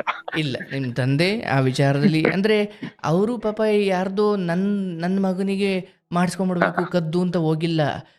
ಆ ತಂದೆ ಇಲ್ಲದ ಮಗುವಿಗೆ ಏನೋ ಮಾಡ್ಲಿಕ್ಕೆ ಹೋಗಿದ್ದು, ಅದರಲ್ಲಿ ಅವರು ಧರ್ಮವಾಗಿ ಇದ್ದಾರೆ. ಬಟ್ ಒಂದು ನಿಮ್ ತಂದೆಗೂ ಮೀರಿದ ದೊಡ್ಡ ವಿಚಾರ ಅಂದ್ರೆ ಅದು ಪೂರ್ವದಲ್ಲಿ ಯಾರಿಗೆ ಅದು ದೇಣಿಗೆ ರೂಪದಲ್ಲಿ ಕೊಟ್ಟಿದ್ರು, ಭಿಕ್ಷೆಯ ರೂಪದಲ್ಲಿ ಕೊಟ್ಟಿದ್ರು, ಏನು ಕೊಟ್ಟಿದ್ರು, ಆದ್ರೆ ಅದನ್ನ ಮಾತಿಗೆ ನಿಲ್ಲಬೇಕಾದದ್ದು ಧರ್ಮ. ಅದು ನಿಮ್ಮ ಕಾಲಕ್ಕಾದ್ರೂ ಅಷ್ಟೇ. ಈಗ ನಿಮ್ಮ ಮನೆಯಲ್ಲಿ ನಾಳೆ ದಿನ ಕೆಲಸ ಮಾಡೋನಿಗೆ ಯಾರಿಗೋ ನಿಮ್ಮ ಮಗ ಒಂದು 7-8 ವರ್ಷ ವಯಸ್ಸೊಂದಿದ್ದಾಗ ಇದು ಯಾವುದೋ ಹಳೆ ನಾವು ಹೊಸ ಟಿವಿ ತರಬೇಕು ಅಂದ್ಕೊಂಡಿದ್ದೀವಪ್ಪ, ಇದೊಂದು ಟಿವಿ ತಂದು 1-2 ವರ್ಷ ಆಯಿತು, ಚೆನ್ನಾಗಿದೆ ತಗೊಂಡೋಗಯ್ಯ ನೀನು ಮನೆ ಕೆಲಸನಿಗೆ ಕೊಟ್ರೆ, ಅದು ನಿನ್ನ ಮಗ ನೋಡ್ಕೊಂಡಿದ್ದು ಮುಂದೆ ನಮ್ಮ ಅಪ್ಪ ಟಿವಿ ಕೊಟ್ಟಿದ್ನಲ್ಲ ಕೊಡಿ ಅಂದ್ರೆ ಹೆಂಗಾಗಬೇಕು? ಅಂದ್ರೆ ಮಾತಿಗೆ ನಿಲ್ಲೋ ವಿಚಾರಗಳು ಅವು ದೇವರ ರೀತಿಯಲ್ಲಿ ವಂಶವನ್ನು ಪರೀಕ್ಷೆ ಮಾಡ್ಲಿಕ್ಕೆ ಬಂದಿರ್ತವೆ. ಕೆಲವೊಮ್ಮೆ ನಾನು ಇತ್ತೀಚೆಗೆ ಒಂದು ಅಂಥದ್ದೊಂದು ಕತೆ ಕೇಳಿದೆ, ಅದಕ್ಕೆ ನಿಮಗೆ ಅಂದರೆ ಹಂಗೆ ತಂದೆಯ ತಾತನ ಕಾಲದಲ್ಲಿ ಕೊಟ್ಟಿದ್ದ ಒಂದು ನಿಮ್ಮಷ್ಟು ಅಲ್ಲ, ಒಂದು ಚಿಕ್ಕ ಭೂಮಿಯನ್ನು ಹಠ ಮಾಡಿ ವಾಪಸ್ ಇಸ್ಕೊಂಡು ಅವನ ಕಡೆಗೆ ಅವನ ಪ್ರಾಣಹಾನಿಯೇ ಆಗೋಯ್ತು. ಅಂದರೆ ಅವರ ಶಾಪಗಳು ಅಂತ ಅಲ್ಲ, ನಾನು ಆ ಧರ್ಮವನ್ನು ಅರ್ಥ ಮಾಡ್ಕೊಳ್ಬೇಕು. ಯಾಕಂದರೆ ಒಬ್ಬ ಮನುಷ್ಯ ಒಬ್ಬರಿಂದ ಒಂದು ಸ್ವೀಕರಿಸಲ್ಪಟ್ಟಿದ್ದಾನೆ, ಕೊಡೋನಿಗೂ ಅಷ್ಟೇ ಪ್ರೀತಿ ಇತ್ತು, ತಗೊಳ್ಳೋನಿಗೂ ಅಷ್ಟೇ ಪ್ರೀತಿ ಇತ್ತು ಅಂದಾಗ ಮುಂದೆ ಬರೋ ತಲೆಮಾರುಗಳು ಅದನ್ನು ಪ್ರಶ್ನೆ ಮಾಡಲಿಕ್ಕೆ ನಿಂತ್ಕೊಂಡ್ರೆ ಅದು ಒಂದು ಇಡೀ ವಂಶಕ್ಕೆ ಕಳಂಕ ಅಥವಾ ಮತ್ತು ಅದೊಂದು ದೋಷವಾಗಿ ಉಳ್ಕೊಂಡ್ಬಿಡುತ್ತೆ. ತೊಂದರೆ ಇಲ್ಲ, ಅಲ್ಲೆಲ್ಲ ನಿಮ್ಮ ತಂದೆ ಗೌರವಾನ್ವಿತವಾಗಿ ನಡ್ಕೊಂಡ್ರು ಮತ್ತು ನೀವು ಅದನ್ನಷ್ಟೇ ಪ್ರಬುದ್ಧವಾಗಿ ನಿಭಾಯಿಸಿದ್ದೀರಿ. ನನ್ನ ಪ್ರಕಾರ ಇವತ್ತು ನಿಮ್ಮ ತಂದೆಯ ವರ್ತನೆಗಳು ಎಷ್ಟು ಮಕ್ಕಳಿಗೆ ಕೆಲವೊಮ್ಮೆ ಕಸಿವಿಸಿ ಮಾಡಿಬಿಡ್ತಾವಲ್ಲ, ಎಷ್ಟೋ ಮಕ್ಕಳಿಗೆ ಇದೊಂದು ಪಾಠ ಆಯಿತು. ನಿಮ್ರಿ ಪಾಪ ಬೆಂಗಳೂರು ಕಡೆ ಬಂದಿರ್ತಾರೆ, ತಂದೆಗೆ ಎಷ್ಟು ಪ್ರೀತಿ ಮಾಡ್ತಾರೆ ಅವರು, ಆದರೆ ತಂದೆಯ ಕೆಲವೊಂದು ಈ ಥರದ್ದು ಅವ್ರು ಮುಗ್ದ್ರೆ ಕೆಲವೊಂದು ಜನರು ಅವ್ರನ್ನ ತಪ್ಪು ದಾರಿಗೆ ಎಳ್ಕೊಂಬಂದ್ಬಿಟ್ಟಿರ್ತಾರೆ. ಇವ್ರಿಗೆ ಹೋಗಿ ಒಂದು ಈ ಮೂಲಕ ನಾನು ಆತರ ತಂದೆದಿರಿಗೆ ಹೇಳೋದು ಒಂದೇ, ಹೆಂಗಂದ್ರೆ ಅಂದ್ರೆ ಅವ್ರಿಗೆ ಪ್ರತಿಯೊಬ್ಬ ತಂದೆದಿರು ಯಾರು ಕೇಳ್ತಿರ್ತಾರೋ ಈ ಪ್ರೋಗ್ರಾಮ್ನ, ಅವ್ರಿಗೂನು ನನ್ನ ಕೈಯಲ್ಲಿ ಎಷ್ಟಾಗುತ್ತೋ ಅಷ್ಟು ಕಷ್ಟ ಪಡೋಣ, ನನ್ನ ಮಗನ್ನ ಚೆನ್ನಾಗಿಡೋಣ, ಮಗಳನ್ನ ಚೆನ್ನಾಗಿಡೋಣ, ಸಹಾಯ ಮಾಡೋಣ ಅಂದವ್ರಿಗೆ ಒಂದ್ ಹೇಳಕ್ ಇಷ್ಟಪಡ್ತೀನಿ. ನಾವು ಈ ಜನರೇಷನ್ ಅವರು ನಮ್ದು ದುಡಿಯೋ ಟೈಮ್, ಅಂದ್ರೆ ನಾವು ಕಷ್ಟ ಪಡೋ ಟೈಮ್, ನೀವು ನಮ್ಗೆ ಆತರ ಒಂದು ವಾತಾವರಣ ಸೃಷ್ಟಿ ಮಾಡ್ಕೊಟ್ರೆ ಸಾಕು. ನಿಜ ನಿಜ ನಿಜ. ಹೌದಾ? ಈಗ ಹಳ್ಳಿಯಲ್ಲಿ 10 ರೂಪಾಯಿ ದುಡಿಯಕ್ ಒಬ್ಬ ಮನುಷ್ಯ ಅರ್ಧ ದಿನ ಕೆಲಸ ಮಾಡ್ಬೇಕು, ಅದು ಬೆಂಗಳೂರಲ್ಲಿ ಅಲ್ಲ. ಇಲ್ಲಿ ಬೇಕಾಗಿರೋದು ಮನಃಶಾಂತಿ. ನನ್ನ ಅಪ್ಪ ಅಮ್ಮ, ನನ್ನ ಅಕ್ಕ ತಮ್ಮ ಎಲ್ರು ಚೆನ್ನಾಗಿದ್ದಾರಪ್ಪ, ನಾನಿಲ್ಲಿ ಖುಷಿಯಾಗಿ ಕೆಲಸ ಮಾಡ್ಬೇಕು. ಆ ವಾತಾವರಣ ಕೊಟ್ರೆ ನೀವ್ ಏನ್ ಅನ್ಕೊಂಡಿರ್ತಿರಲ್ಲ ಅದ್ ಆಗ್ಬಿಡುತ್ತೆ. ಆದ್ರೆ ಪಾಪ ಅವರು ತಪ್ಪು ತಿಳುವಳಿಕೆ ಬೇರೆ, ನನ್ ಕೈಲಿ ಇಷ್ಟ ಆಗುತ್ತೋ ಅಷ್ಟು, ನೀವು ಬಿದ್ದಾಗ ಅವನೇ ಓಡ್ ಬರ್ಬೇಕು ವಾಪಸ್. ಸತ್ಯ ಸತ್ಯ. ನೋಡಿ, ಕೂತು ನಾನು ತಿಂದು ರೂಢಿ ಇಲ್ಲಪ್ಪ, ನಾನು ಏನಾದರೂ ಕೆಲಸ ಮಾಡಲೇಬೇಕು ಅಂತ ಹೋಗಿ ಏನೋ ಎಡವಟ್ಟು ಮಾಡ್ಕೊಳ್ತಾರೆ. ಇಲ್ಲಿ ಮಗ ಓಡೋಗಿ ಮತ್ತೆ ಇಲ್ಲಿ ದುಡ್ದಿರೋದನ್ನೆಲ್ಲ ಅಲ್ಲಿಗೆ ಹಾಕಬೇಕಾಗುತ್ತೆ. ಹೌದು ಹೌದು. ಸತ್ಯ ಸತ್ಯ ಹೇಳಿದ್ದು. ಬುದ್ಧಿವಂತಿಕೆಯಿಂದ ಯೋಚನೆ ಮಾಡಿದ್ರೆ ಕೊನೆಗೆ ಎಲ್ಲಾರ ಆಶೆ ಕೂಡ ಅದೇ ಆಗಿರುತ್ತೆ, ನಾವೆಲ್ಲರೂ ಚೆನ್ನಾಗಿರ್ಬೇಕು. ಈಗ ನಮ್ಮ ಅಜ್ಜಿಗೂ ನಾವು ಹೇಳ್ತೀವಿ ಸರ್, ನಮ್ಮ ಮಾವರು ಕೂಡ ಹೇಳ್ತಾ, ಈಗ ನಾವು ಅಲ್ಲೇ ಬೆಳೆದು ಬಂದಿರೋ, ಸುಮ್ಮನೆ ಕೂತ್ಕೊಳ್ಳವ, ಈಗ ಅವ್ರು ಮಾಡ್ಕೊಳ್ತಾರೆ, ನೀನ್ ಪಾಡಿಗೆ ನೀನ್ ಎಷ್ಟಾಗುತ್ತೋ ಅಷ್ಟು ಮಾಡ್ಕೊಂಡು ಸುಮ್ಮನಿರೋ. ಅಯ್ಯೋ ಅಲ್ಲಿ ಅದು ಹಂಚಿ ಕಡ್ಡಿ ಕುಯ್ಯಕ್ ಬೇರೆ ಹೋಯ್ತಾರೆ, ವಯಸ್ಸಾಗಿದೆ, ಹಂಚಿ ಕಡ್ಡಿ ಕುಯ್ಕೊಂಬತ್ತೀನಿ. ಅಯ್ಯೋ ಯಾಕೆ ಹಿಂಗ್ ಮಾಡ್ತೀಯಾ? ಅಯ್ಯೋ ಸುಮ್ಮನಿರಪ್ಪ, ನಿನಗೆ ಗೊತ್ತಾಗಲ್ಲ. ನಮಗೆ ಹೇಳ್ತಾರೆ, ನಮ್ಮ ಪುಸ್ತಕದ ಜ್ಞಾನ ಅಥವಾ ನಮ್ಮ ಬದುಕಿನ ವಿಚಾರ ಏನೇ ಇದ್ರು, ನಿಮ್ಗೆ ಗೊತ್ತಾಗಲ್ಲ, ಸುಮ್ಮನಿರಪ್ಪ, ನಿನಗೆ ಮಾಡಬೇಕು. ಆಮೇಲೆ ಅಲ್ಲೊಂದು ಚೂರು ಯಾರು ಬಿಡವ್ವ, ನಾವು ಮಾರ್ಕೆಟ್ಲೆ ಹೂವು ತಂದು ಕೊಡೋಕೆ ತಯಾರಿದ್ರು ಕೂಡ ಅಷ್ಟು ಭಗವಂತ ಶಕ್ತಿ ಕೊಟ್ರೆ, ಅಲ್ಲೊಂದು ಮನೆ ಮುಂದೆ ಯಾರೋ ಒಂದು ಹೂವು ಕಿತ್ಕೊಂಡು ಹೋಗ್ಬಿಡ್ತಾರೆ, ಅದಕ್ಕೆ ದಿನ ಎಲ್ಲ ಬೈತಾ ಇರ್ತಾರೆ. ಇದು ನೋಡಿ, ನಿಮ್ಮ ಬದುಕುಗಳು ಏನು ಬೇರೆ ಅಲ್ಲ. ಅಂದ್ರೆ ನಾವು ಅಂತ ಬದುಕನ್ನು ನೋಡಿ ಭಾಗವಹಿಸಿ ಬಂದಿರೋದ್ರಿಂದ ನಮ್ಗೆ ಅದೆಲ್ಲದರ ಅರಿವಿದೆ. ನಿಮ್ ಕಷ್ಟ ಹೇಳಿದಾಗ ನನಗೆ ಸಡನ್ ಆಗಿ ಯಾಕೆ ಅರ್ಥ ಆಗೋದು, ನಾವು ಅಲ್ಲಿಂದ ಬಂದವರು. ನಾನು ಎಲ್ಲೋ ಸಿಟಿಲಿ ಕಾನ್ವೆಂಟಲ್ಲಿ ಓದಿ ಈ ಕೆಲಸ ಮಾಡಿದ್ರೆ, ನೀವು ಸುಲ್ಪಟ್ಟೆ ಎಲೆ ಅಂದ್ರೆ ತೆಂಗಿನ ಮರ ಅಂದ್ರೆ ಕಬ್ಬು ಅಂದ್ರೆ ಗದ್ದೆ ಅಂದ್ರೆ ನಂಗೆ ಅರ್ಥವೇ ಆಯ್ತಿರ್ಲಿಲ್ಲ. ನನ್ನ ಪುಣ್ಯ, ನಾನು ಆ ಕುರಿ ಮೇಕೆ ಮೇಯಿಸ್ಕೊಂಡೇ ಬಂದವನು. ಹಾಗಾಗಿ ನಿಮ್ಮ ಆಳಕ್ಕೆ, ಅಥವಾ ನೀವು ಹೇಳದೇ ಹೋದರೂ ನಿಮ್ಮ ಆಳಕ್ಕೆ ಇಳಿದು ಅರ್ಥ ಮಾಡಿಕೊಳ್ಳುವ ಶಕ್ತಿ ಆ ಕಾರಣಕ್ಕೆ ಬಂತು. ಬಹಳ ಸಂತೋಷ ನೀವು ಇಲ್ಲಿಂದ ಇದನ್ನು ಸ್ವೀಕರಿಸಿದ್ದು. ಮತ್ತು ಯಾವುದೇ ಕಾರಣಕ್ಕೂ ಇಲ್ಲಿ 2 ಯೋಚನೆ ಬೇಡ, ನಾವು ಅದನ್ನು ಅವನಿಗೆ ಕೊಡ್ತಾ ಇದ್ದೀವಿ ಅಷ್ಟೇ. ಅದಾದ ಮೇಲೆ ಅವನು ಉಳಿಸ್ಕೊಳ್ತಾನೆ ಬಿಡ್ತಾನೆ, ಅವನೇ ಬಿಟ್ಟಿದ್ದು. ಈಗ ನನ್ನ ಗುರಿ ತುಂಬ ಎತ್ತರಕ್ಕಿರಬೇಕೆ ಹೊರತು ಈ ಸಣ್ಣ ಮನಸ್ಥಿತಿಗಳ ಜೊತೆ ಹೊಡೆದಾಡೋದು ಬೇಡ.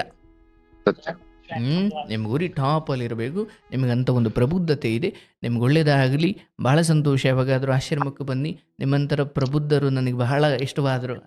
ತಂದೆ ತಾಯಿ ಕುರಿತು ನೀವು ಅಭಿಪ್ರಾಯ ವ್ಯಕ್ತಪಡಿಸಿದ್ರಲ್ಲ, ಅದು ಈ ದುಡಿತಾ ಇರೋ ಮಕ್ಕಳು ಇಲ್ಲಿ ಹುಡುಗಿರ ಜೊತೆ ಸೇರಿ, ಅಥವಾ ಅಪ್ಪ ಅಮ್ಮ ಅಲ್ಲಿರ್ತಾರೆ, ಇವ್ರು ಇಲ್ಲಿ ಬಂದು ಏನೇನೋ ವಿಚಾರಗಳಲ್ಲಿ ಭಾಗವಹಿಸಿ ಕಡೆಗೆ ಊರಿಗೆ ಹೆಣ ಹೋಗೋ ಥರ ಮಾಡ್ಕೊಳ್ತಾರೆ. ಇವತ್ತು ನಾನು ಅದನ್ನು ನೋಡ್ತಾ, ನಾನು ಅದನ್ನು ತಿದ್ದೋದ್ರಲ್ಲಿ ತುಂಬ ಸಮಯ ಕಳೆದ್ಬಿಟ್ಟಿನಿ. ಎಷ್ಟೋ ಯುವಕರು ನೀನು ಆಗ್ತಾ ಇಲ್ಲ, ನಾನು ಡಿಪ್ರೆಷನ್ನಲ್ಲಿ ಮಾತ್ರೆಯಿಂದ ನನ್ನ ಜೀವ ಇದೆ ಅನ್ನೋ ಮಟ್ಟಿಗೆ ಬರ್ತಾರೆ ಇಲ್ಲಿ. ಬಟ್ ನೀವು ಅದು ಅಂದರೆ ಅವ್ರ ತಲೆ ತಗ್ಗಿಸೋ ಥರ ನಾನು ಏನೂ ಮಾಡಿಲ್ಲ ಅಂತ ಒಬ್ಬ ಹುಡುಗ ಹೇಳ್ತಾನೆ ಅಂದರೆ ಅವನ ಬದುಕು ಸಾರ್ಥಕ. ಹಾಗೆ ಬದುಕಿದ್ದೀರಿ. ನಿಮಗೆ ಶುಭವಾಗಲಿ. ಬಹಳ ಸಂತೋಷವಾಯಿತು. ನಿಮ್ಮ ಸಜೆಷನ್ಗೆ ನಾನು ಕೈ ಮುಗಿದು ನಮಸ್ಕರಿಸ್ತೀನಿ. ತುಂಬಾ ಸಂತೋಷ ಆಯ್ತು. ದೊಡ್ಡ ಮಾತು. ನೀವು ನಂಬಿಕೆ ಇಟ್ಟು ಬಂದ್ರಲ್ಲ, ನಿಮ್ಮ ಕಥೆಯನ್ನು ಹೇಳ್ಕೊಳ್ಬೇಕು ಅಂತ ನೀವು ನಿರ್ಧರಿಸಿದ್ರಲ್ಲ, ಅವಾಗಲೇ ನಾನು ಗೆದ್ದಿದ್ದೀನಿ. Thank you. ಒಳ್ಳೆಯದಾಗಲಿ. ಭಗವಂತ ನಿಮ್ಮ ಆರೋಗ್ಯ ಆಯಸ್ಸು ಕೊಟ್ಟು ನಿಮ್ಮನ್ನು ಕಾಪಾಡಲಿ. ತಂದೆ ತಾಯಿಯ ಕುರಿತಾಗಿ ನೀವು ತುಂಬ ಒಳ್ಳೆಯ ಸಂದೇಶ ಕೊಟ್ರಿ. ಭಗವಂತ ನಿಮ್ಮನ್ನು ಚೆನ್ನಾಗಿ ಕಾಪಾಡಲಿ. ಶುಭವಾಗಲಿ. ಶುಭವಾಗಲಿ. ನೋಡಿ, ಇಲ್ಲಿ 2 ವಿಚಾರ. ಒಂದು, ಇವ್ರು ಹೇಳಿದಂತೆ ಪಾಪ ಎಷ್ಟೋ ಹುಡುಗರು ಎಜುಕೇಷನ್ ಮುಗಿಸಿ ಇಲ್ಲಿ ಕೆಲಸ ಮಾಡಿಕೊಂಡು, ಅಯ್ಯೋ ಊರಿಂದ ನಾವು ಚೆನ್ನಾಗಿದ್ದೀವಪ್ಪ, ನೀನು ಹೆಂಗಿದೀಯಾ ಅಂತ ಒಂದು ಫೋನ್ ಬಂದ್ಬಿಟ್ರೆ ಸಾಕು, ಇವನು ಬಟ್ಟೆ ಒಕ್ಕೊಂಡು ಇವ್ರ ಬಟ್ಟೆ ಇವ್ರ ಅಡುಗೆ ಇವ್ರು ಮಾಡಿಕೊಂಡು ಕಷ್ಟಪಡ್ತಿರ್ತಾರೆ, ಏನೇನೋ ಎದುರಿಸ್ತಿರ್ತಾರೆ ಕಷ್ಟಗಳು. ಏನೋ ಜ್ವರ ಬಂದರೂ ಕೂಡ ಊರಲ್ಲಿದ್ದರೆ ಅವ್ವ ಓಡ್ ಬಂದು, ತಾಯಿ ಓಡ್ ಬಂದು ಏನಾಯ್ತೋ ಅಂತ ವಿಕ್ಸ್ ಹಚ್ಚಿದ್ರು, ಡೋಲೋ ಮಾತ್ರೆ ಕೊಡ್ತಿದ್ರು, ಏನೋ ನಡೀತಾ ಇತ್ತು. ಅಂದರೆ ಮಾತ್ರೆಯಿಂದ ವಾಸಿ ಆಗದೆ ಇರೋ ಜ್ವರ ಅಮ್ಮನ ಹಾರೈಕೆಯಿಂದ ವಾಸಿ ಆಗೋದು. ಬಟ್ ಇಲ್ಲಿ ಕೇಳೋರು ಇಲ್ಲ. ಏನೋ ನಮ್ಮ ಹಣೆ ಬರ ಬಂದ್ಬಿಟ್ಟಿದೆ, ನಾವು ದುಡಿಬೇಕು, ಅಪ್ಪ ಅಮ್ಮನಿಗೆ ನಾವು ದುಡ್ಡು ಕಲಿಸ್ಬೇಕು ಅಂತ ಕಷ್ಟಪಟ್ಟು ಮಾಡ್ತಿರ್ತಾನೆ. ಆ ಕಡೆಯಿಂದ ತಂಗಿ, ನಾನು ಅಪ್ಪ ಅಮ್ಮ ಎಲ್ಲ ಚೆನ್ನಾಗಿದ್ದೀವಪ್ಪ, ನೀನು ಹೆಂಗಿದೆಯಾ ಅಂತ ಒಳ್ಳೆ ವಿಚಾರ ಬಂದುಬಿಟ್ರೆ ಇವನಿಗೆ ಅದೇ ಸಂತೋಷ ಇರುತ್ತೆ. ಆದರೆ ಆ ಕಡೆಯಿಂದ ಇವನಿಗೆ ಅಯ್ಯೋ ನಿಮ್ಮ ಅಪ್ಪ ಅಲ್ಲಿ ಹೋಗಿ ಯಾರ ಜೊತೆ ಜಗಳ ಆಡ್ಕೊಂಬಂದರ್ ಕಣೋ, ಅಲ್ಲಿ ಬೀಡಿಗೆ ಯಾರು ದುಡ್ಡು ಮಡಗಿದ್ದೆ ತಗೊಂಡೋಗಿ ಎಣ್ಣೆ ಕುಡ್ಕೊಂಬಂದರ್ ಕಣೋ, ಅಥವಾ ಇನ್ಯಾರಿಗೂ ಸಹಾಯ ಮಾಡ್ಲಿಕ್ಕೆ ಹೋಗಿ ನಿಮ್ಮ ಅಪ್ಪಂಗೆ ಯಾರೋ ಹೊಡೆದಾರ ಕಣೋ. ಇವನಿಗೆ ಇಲ್ಲಿ ಹೆಂಗೆ ಆಗಬೇಕು ಅಲ್ವಾ? ಇವರು ನೋಡಿ ಎಷ್ಟು ಚೆನ್ನಾಗಿ ಹೇಳಿದ್ರು, ಮಕ್ಕಳು ನಿಮ್ಮಿಂದ ದೂರ ಇದ್ದು ದುಡಿತವ್ರೆ ಎಂದಾಗ ಅವರಿಗೆ ಮನೆಯ ವಾತಾವರಣ ಅಥವಾ ಆ ಮಕ್ಕಳಿಗೆ ಇಲ್ಲಪ್ಪ ಎಲ್ಲ ಚೆನ್ನಾಗಿದೆ ಅಂಥದ್ದೊಂದು ವಾತಾವರಣವನ್ನು ನೀವು ಅವರಿಗೆ ತೋರಿಸ್ಬೇಕು. ಅವಾಗ ಈಗ ಬಿಡಿ ಅದು ಬೇರೆ, ಅಪ್ಪ ಅಮ್ಮ ಏನು ಹಾಳಾಗೋದ್ರು, ನಾನು ಇಲ್ಲಿ ಬೆಂಗಳೂರಲ್ಲಿ ಹೆಂಗೂ ಬ್ಯಾಚುಲರ್ ಆಗಿದ್ದೀನಿ, ಯಾವುದೋ ಹುಡುಗಿ ನೋಡಿಕೊಂಡು ಇನ್ಯಾವುದೋ ಮಜಾ ಮಾಡ್ಕೊಂಡಿರೋರು ಇರ್ತಾರೆ. ಆದರೆ ಬಹುತೇಕ ಹಳ್ಳಿಯಿಂದ ಬಂದು ಇಲ್ಲಿ ಕಷ್ಟಪಟ್ಟು ಊರಿಗೆ ದುಡ್ಡು ಕಳಿಸಿ ಅಲ್ಲೊಂದು ಮನೆ ಕಟ್ಟಬೇಕು, ತಂಗಿ ಮದುವೆ ಮಾಡಬೇಕು, ಅಪ್ಪ ಅಮ್ಮ ಚೆನ್ನಾಗಿದ್ದಾರೆ ಅಥವಾ ಮನೆಯವರೆಲ್ಲ ಚೆನ್ನಾಗಿದ್ದಾರೆ ಎಂದಾಗ ಇವನಿಗೆ ಜ್ವರ ಬಂದಿದ್ರು ಮರೆತು ಬಿಡ್ತಾನೆ. ಅದು ಬಹಳ ಮುಖ್ಯವಾದ ಸಂಗತಿ. ದಯವಿಟ್ಟು ಅಪ್ಪ ಅಮ್ಮಂದಿರು ಮಕ್ಕಳಿಗೆ ಫೋನ್ ಮಾಡಿ, ಹೆಂಗಿದ್ದೀಯಪ್ಪ, ಇಲ್ಲೆಲ್ಲ ನಾವು ಚೆನ್ನಾಗಿದ್ದೀವಿ ಕಣಯ್ಯ, ನೀನು ಹೆಂಗಿದೆಯಾ, ಊಟ ಮಾಡ್ದನಪ್ಪ. ಈಗ ಮಾತೆತ್ತಿದ್ರೆ ದುಡ್ಡೇನು ಮಾಡ್ದೋ, ಅದೇನು ಮಾಡ್ದೋ, ಇದೇನು ಮಾಡ್ದೋ ಅನ್ನೋದಕ್ಕಿಂತ ಮೊದಲು ಮಕ್ಕಳನ್ನು ಪ್ರೀತಿಯಿಂದ ಕೇಳಬೇಕು. ಊಟ ಆಯ್ತಾನೆಯಾ, ಬಟ್ಟೆ ಒಕ್ಕಂಡ, ನೋಡಬೇಕು ಅನ್ಸುತ್ತೆ ಕಣಪ್ಪ ನಿನ್ನನ್ನು, ಚೆನ್ನಾಗಿ ಆರೋಗ್ಯ ನೋಡ್ಕೊಳಪ್ಪ ಅಂತ ಹೀಗೆ ಮಾತಾಡಿ ಅವರನ್ನು ಇಲ್ಲೇ ಮನೆ ಒಳಗಡೆನೇ ಇದ್ದೀರಾ, ಫೋನಲ್ಲಿ ಮಾತಾಡ್ತಿಲ್ಲ, ಪಕ್ಕದಲ್ಲೇ ಇದ್ದೀರಾ ಅನ್ನೋ ಭಾವನೆ ತರಿಸ್ಬೇಕು ಅಲ್ವಾ? ಅದು ಮಾತಿನಿಂದ ಸಾಧ್ಯ ಇದೆ, ಅದನ್ನು ಮಾಡಬೇಕು ಅಲ್ವಾ? ಶುಭವಾಗಲಿ. ಹೀಗೆ ಒಂದು ಸಹಾಯ ಮಾಡಿದಾಗ ಒಬ್ಬರು ಎಲ್ಲರಿಗೂ ಒಂದು ಕೇಡುಗಾಲ ಬರುತ್ತೆ. ಅಂದರೆ ಅಹಂಕಾರದಿಂದ, ಕೋಪದಿಂದ, ಹಣ ಅಧಿಕಾರದಿಂದ ಬರುವ ಕೇಡುಗಾಲ ಬೇರೆ, ಆರೋಗ್ಯ ಕೆಟ್ಟು ಎಲ್ಲ ನಷ್ಟ ಆಗಿ ಆಸ್ಪತ್ರೆಯಲ್ಲಿ ರೋಗ ಬಂದು ಬಿದ್ದಿರೋ ಕೆಟ್ಟಗಾಲ ಬೇರೆ. ಎಲ್ಲರಿಗೂ ಅಂಥದ್ದೊಂದು ಕೆಟ್ಟ ಕಾಲ ಬರುತ್ತೆ. ಆಗ ಉಪಕಾರ ಮಾಡಿದವರನ್ನು ಯಾವುದ್ಯಾವುದೋ ಕಾರಣ ಕೊಟ್ಟು ಜರಿಯೋದು, ನಿಂದಿಸೋದು, ಹಂಗೆ ಮಾಡಿಬಿಟ್ರು ಹಿಂಗೆ ಮಾಡಿಬಿಟ್ರು. ಇಲ್ಲ, ಏನೇ ಪಡ್ಕೊಳ್ಳೋದಾದರೂ ಪ್ರೀತಿಯಿಂದ ಪಡ್ಕೊಳ್ಬೇಕು.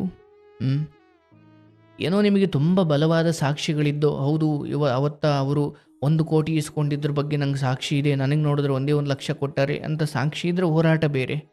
ಏನೂ ಇಲ್ಲದೆ ಸುಮ್ಮನೆ ನಿಂದಿಸೋದಿದೆಯಲ್ಲ, ಭಗವಂತ ಮೆಚ್ಚಲ್ಲ. ಒಳ್ಳೆಯದಾಗಲಿ, ಭಗವಂತ ಎಲ್ಲರನ್ನೂ ಚೆನ್ನಾಗಿಡಲಿ, ಅಷ್ಟು ಮಾತ್ರ ಕೇಳ್ಕೊಳ್ತೀನಿ.